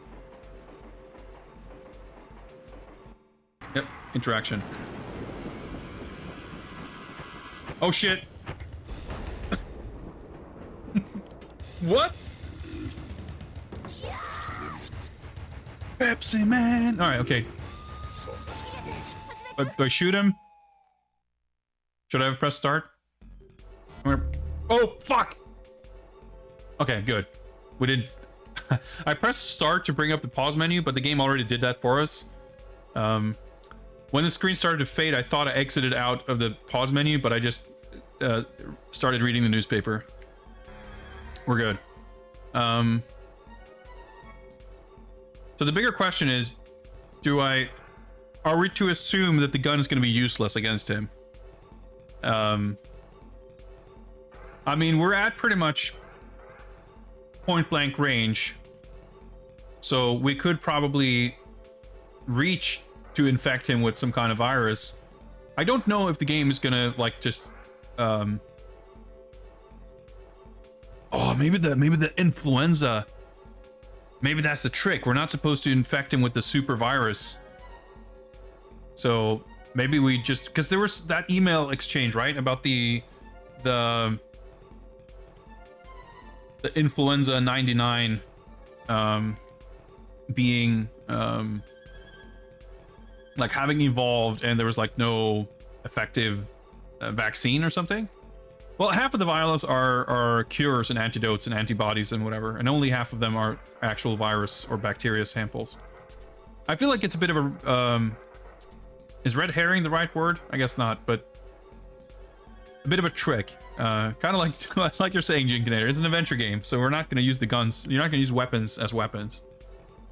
I don't know if picking a weird dumb item is going to just be a red X, or if it's going to let us try and get us killed. I feel like trying to give him the influenza is the clever. It's definitely the clever option, and it might be way too clever, but we'll give it a shot. Doesn't work. Okay, it might have been too clever, but not enough to get us killed, so that's good. Well, if that's not the answer, then maybe some of these other viruses are, but then I'm gonna try the gun. Could be that straightforward. I mean, that was a pretty good gun. Oh shit.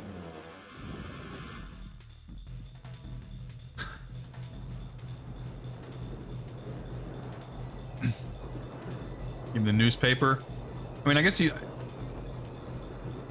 technically that's the first thing I tried because I started reading it. 大丈夫なの？なんだか熱い。 All right, she's being melted through the wall, I guess. Also, she's holding his hat. Or is she... Whoa, okay, that's not what I expected. Oh, is that full body explosion? Is that the virus? Or is he generating a new Tomo from his hat / DNA? Or did he explode her through the wall? I think that explosion was his doing. Did she die again for real this time? I mean, we have one bullet left. I don't think that's the answer, but... Maybe now we use the influenza? I don't think that's gonna...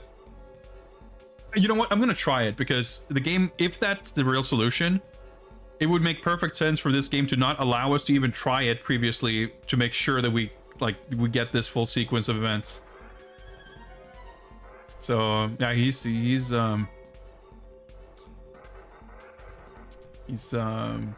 daring us to shoot him with the gun. It worked. I mean, I don't know if it works, but it let us try.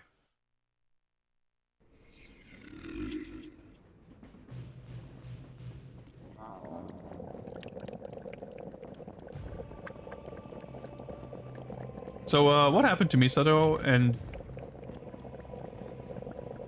possibly Tomoe? I wonder if this game has, like, multiple endings.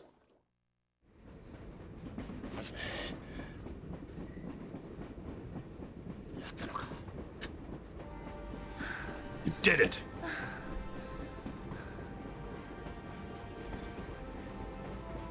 Alright, let me just sit down at 12 FPS so I can relax. Just drive into the lens flare. Who knows where that train is even taking us? Well, out into the countryside, I guess. We made it out of the hospital. I was gonna say alive, but I guess not all of us. We made it to daylight, indeed.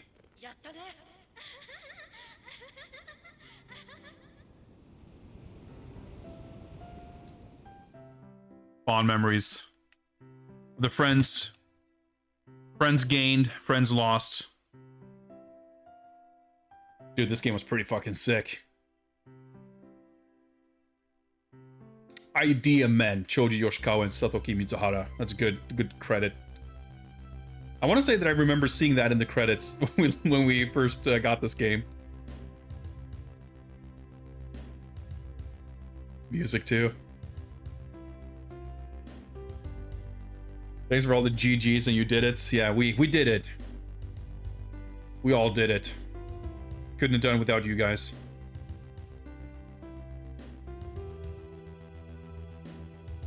Man, this is a fun game. I feel really good about finishing it. I mean, not that it was particularly challenging, but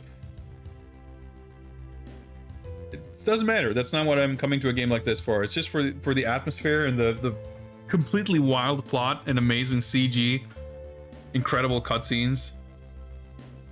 As I said before, like, this game is, you know, it's got a cool atmosphere. It's got a wild setting. It is hilarious, partially by intention and partially not, but it still works together, you know. It's a good ass time no matter what, right? This is a good game, Abs. You're completely accurate in that assessment. Like, there's some weird stuff, like the audio mixing is pretty whack. Not just the weird low volume overall, but like some stuff's just super hard to hear. And I'm always like struggling. That may have been part of why it may have been part of why I ended up not picking up that Toriko game because I'm always a little bit apprehensive about adventure games that are all voiced with no text. If you're expected to pick up on what's being said in dialogue to help you solve puzzles or even figure out where to go and what to do, that can be a fairly high threshold for me, just based on my Japanese skills. So I'm always I would prefer a game that's all text and no voice over a game that's all voice and no text any day of the week. But if it's something like this where there's barely any opportunities to, or like Juza Free Cloud, there's like not a lot of room to get stuck or to fuck up. But yeah, so we entered the name Trippers and Many Dreamers because that allowed us to access like an Easter egg where you can find like secret files on a PC to look at some photos of a girl who I guess they modeled the character of Aya after. There was like a bunch of photographs of this real Japanese woman. And then there's one CG render of Ryo on a motorcycle that was pretty sick.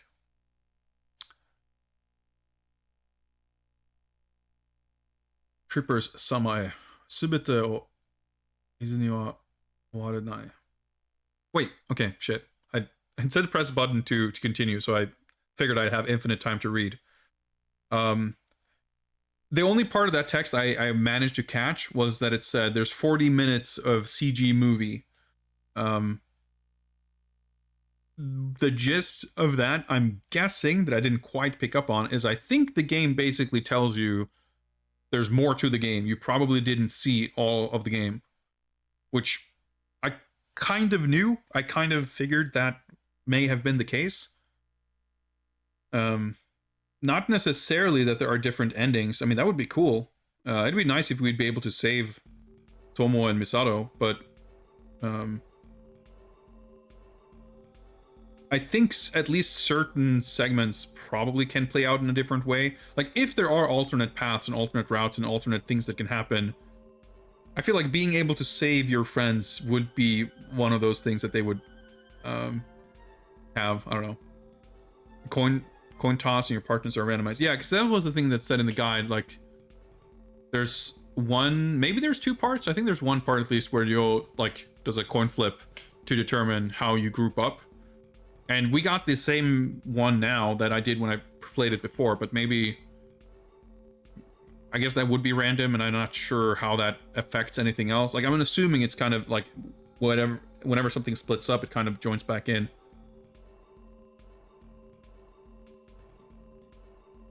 Key is the 5 senses action button. Yeah, like, there's only the one walkthrough on Game FAQs. Like, I bet there's more resources if you go look at, like, Japanese strategy wikis. I don't think I would be that interested in just streaming another playthrough in hopes of stumbling into different ways of doing things or having different things play out different ways. But I would be super interested in getting like a complete listing of not necessarily what happens, but what can trigger different ways, just so you can have like to allow you to play through the game and see. No, I mean, I wouldn't mind playing it again. It's just that I don't want to play. I don't want to have to play through it 3-4 times in the hope that I'm going to randomly find other things, because if I don't find any other things, it's going to be a little tedious. But if I know how to trigger different scenes, then that's something I would be interested to see what else is in there for sure. But there was like there was definitely some stuff where, like, in most situations where the 5 senses button thing comes up, in most of the cases where that comes up, that's a direct like progression thing. But sometimes, like in the end, when we're on that walkway with the water, I was like, "Oh, did you hear that?" And you press the button and you look into the water, and there's like nothing. She mentioned something about a smell in the hallway where we had the 2 mummies, and there was no obvious like something happening when you do that, but maybe, you know, it could also, it's not like invisible triggers would be something new for the game, so it could just be that, like, there could be a good/bad ending flag, where you, like, depending on how many random, like, unconnected five senses interactions you have found throughout the game, like, if you have found enough of them, that will cause the good ending to trigger instead of the bad ending or something. I mean, it could be anything. I think someone put all of it on YouTube. I have no idea. I'm pretty sure there is at least a playthrough on YouTube. I want to say that when we played this last time, someone looked it up because we were kind of getting stuck right off the bat, so I wasn't sure how the game worked. And someone was like, "Oh yeah, I saw in a YouTube video you do this." So there is at least YouTube footage of the game. It's like when we played Extermination, I was immediately curious to see footage of some of the things that we didn't figure out or were able to find, but I'm not keen on sitting through even watching a like 3-hour video to see where those bits are, but I'd be curious to know. And in this game for sure, because, like, for multiple reasons, both because the CG is incredible and I would want to see more of it, but also, you know, if given the choice, I would have liked for the characters to live. So if there are multiple endings or just different ways for the story to go, I would like to see what that is. But even if there wasn't anything else to it, I still had a great time playing through this, so I really enjoyed it. But yeah, I wonder if you could have maybe, because we saw a couple of death scenes. First one where we just got infected by the virus, and so I wonder if we can actually load, or if it just like overwrote.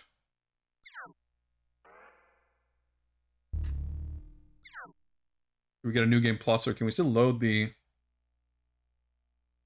I guess we can load our last save.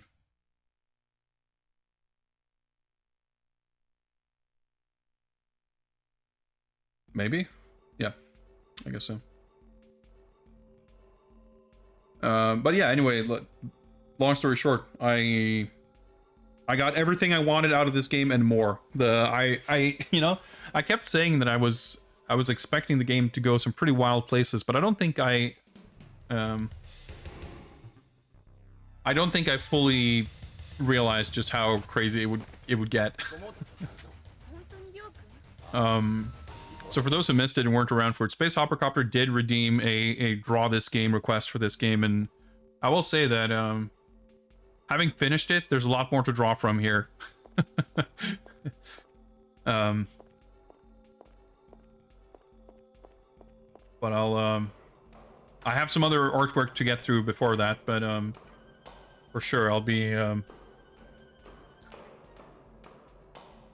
there's a rich tapestry of amazing scenes and characters that we can depict.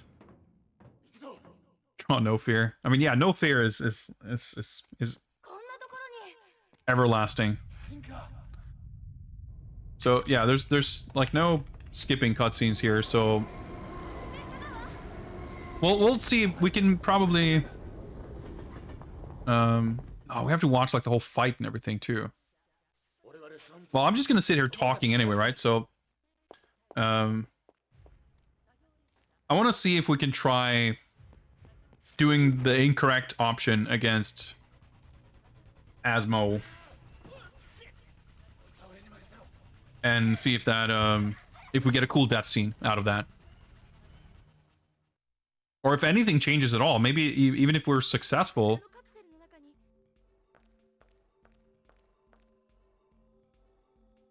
who knows what might change.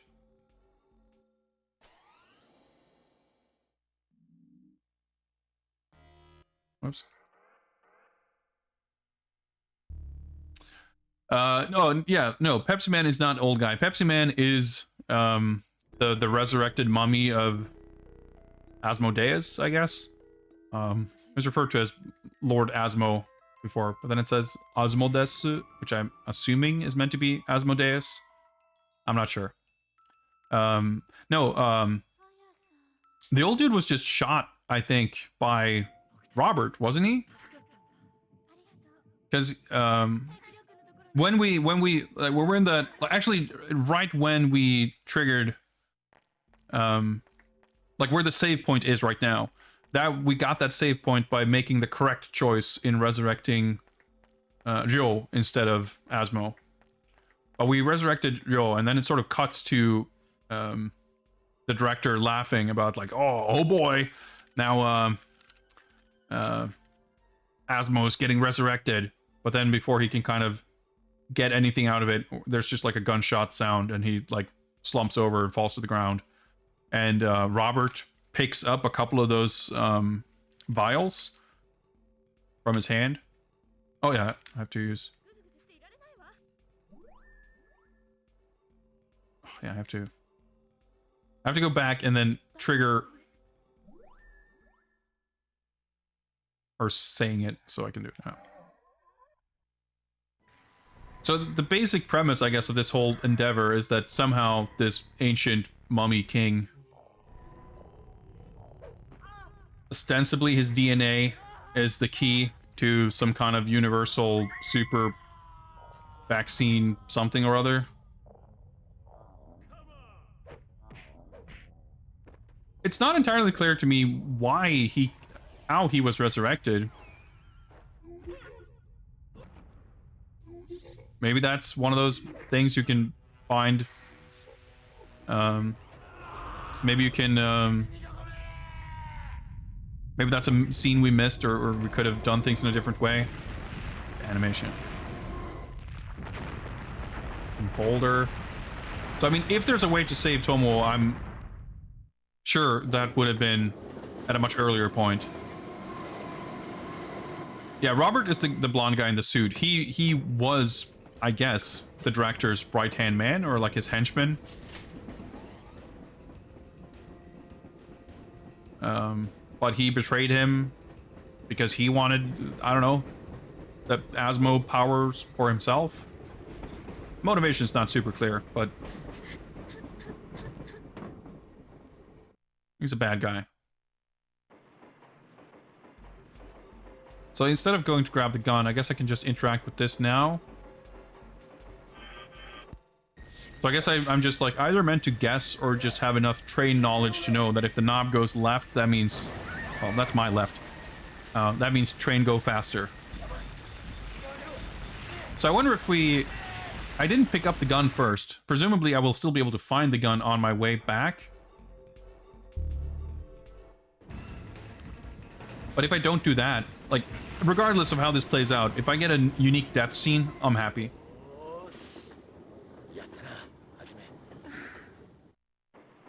You did it. Yeah, I pulled that thing the right way.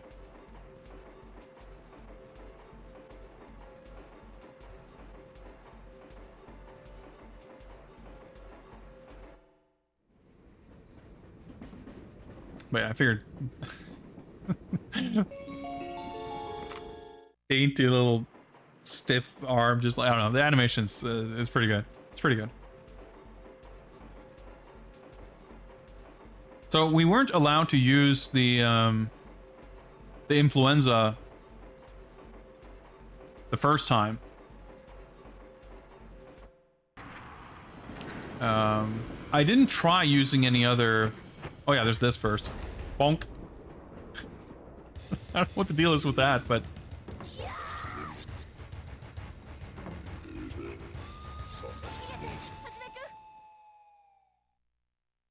item menu.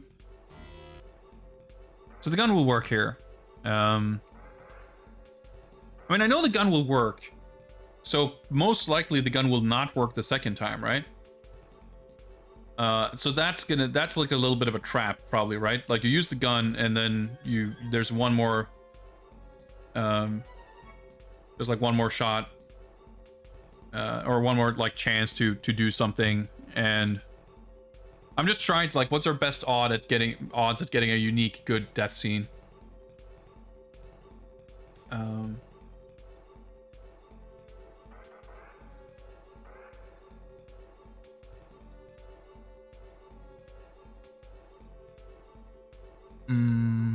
Let's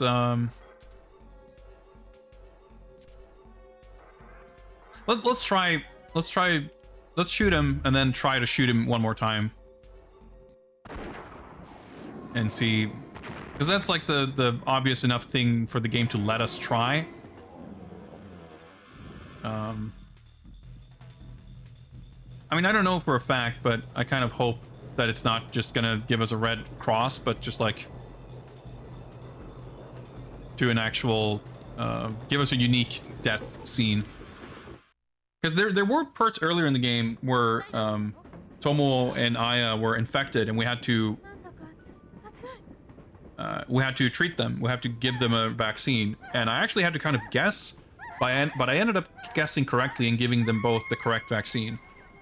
But presumably, if you give them the wrong vaccine, because we see it on a little gerbil thing in a test tube, whatever, if you give something the wrong vaccine, it fucking melts into a puddle and shit. Like, it just dies.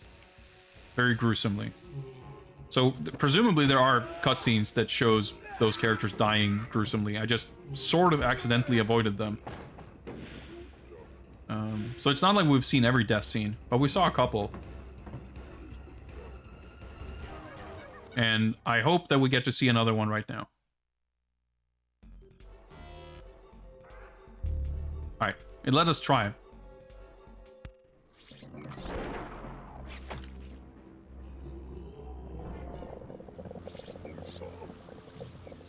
More unique content.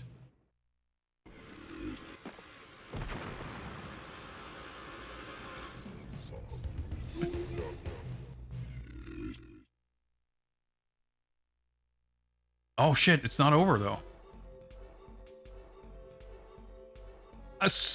Okay, so if I use this, or the influenza, probably...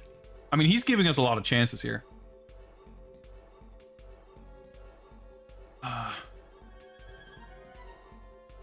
What if this is like secretly Tomoe or something? We have to give him something that isn't... well, we can check our watch, but we're fine. It's not a watch, by the way. It's the VL checker to check virus levels, I guess. Looks fancy, though.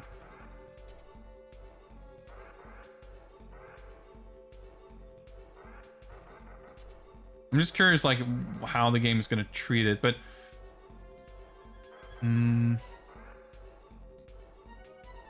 Like, the whole plot is about basically Asmo being, like, super powerful, or, like, not powerful per se, well, that too, apparently, but invincible, basically, right? So... I'm just, like, the important thing here is, like, I'm not gonna play through all these cutscenes, like, 8 times in case they do different things. I'm happy to get a weird different ending or a different outcome, or getting a, like... Either he dies gruesomely or we do. I'm fine with either, if it's a scene we haven't seen yet. Let's try giving him the cure. Let us do it. But it might be the same. We inject something and nothing happens. Yeah, I figured this would be... Yeah, that starts like exactly. Yeah, okay. I think that I'm guessing that's probably the same. All right, he made our forehead pink. Oh shit.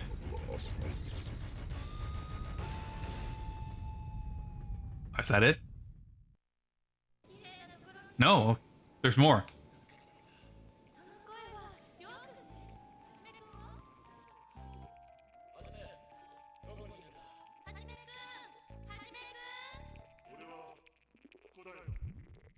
Oh shit! Fuck. I guess we became a brain, spine, eyeball. Dude, that's a pretty good bad ending.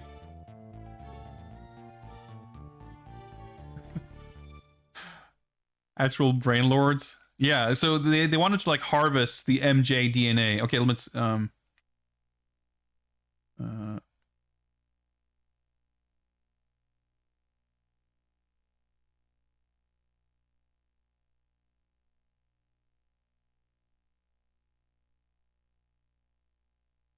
okay, it specifically, it says, yeah. the coin tosses and the way the characters group up is random. So those things may play out differently on each playthrough, but it's confusing when it says it's random, but then it also says the action button and 5 senses button. It implies that your use of interaction plays into that as well. But hey, they fucking over delivered on that. Like, because I thought for sure when we did the correct thing, when we used the influenza, he reacted as if it wasn't going to work, and then the cutscene kind of continues, and then he's like, wait, hang on, no, shit, and then he starts melting. So I figured that, yeah, of course, that's going to be, the game is going to expect you to try to use, you know, the virus, and he's going to be like, nah, that ain't going to work. And then if you try it again, you try to use the influenza, and then he's like, ah, it's not going to work, until, surprise, it actually does work. And I figured that if we inject him with something that it's not going to kill him, he's just going to melt us, or, you know, punch through our head or whatever. So the fact that he just like casually takes over the train, and then we transition into seeing presumably the brains and eyeballs of our main characters in a jar inside a ST hospital lab. Dude, that's a pretty sick bad ending. Might be referring to the failure scenes from not pressing the buttons in time. Trying to remember even what scenes there would have been that would have like had things play out differently. But I guess that's not strictly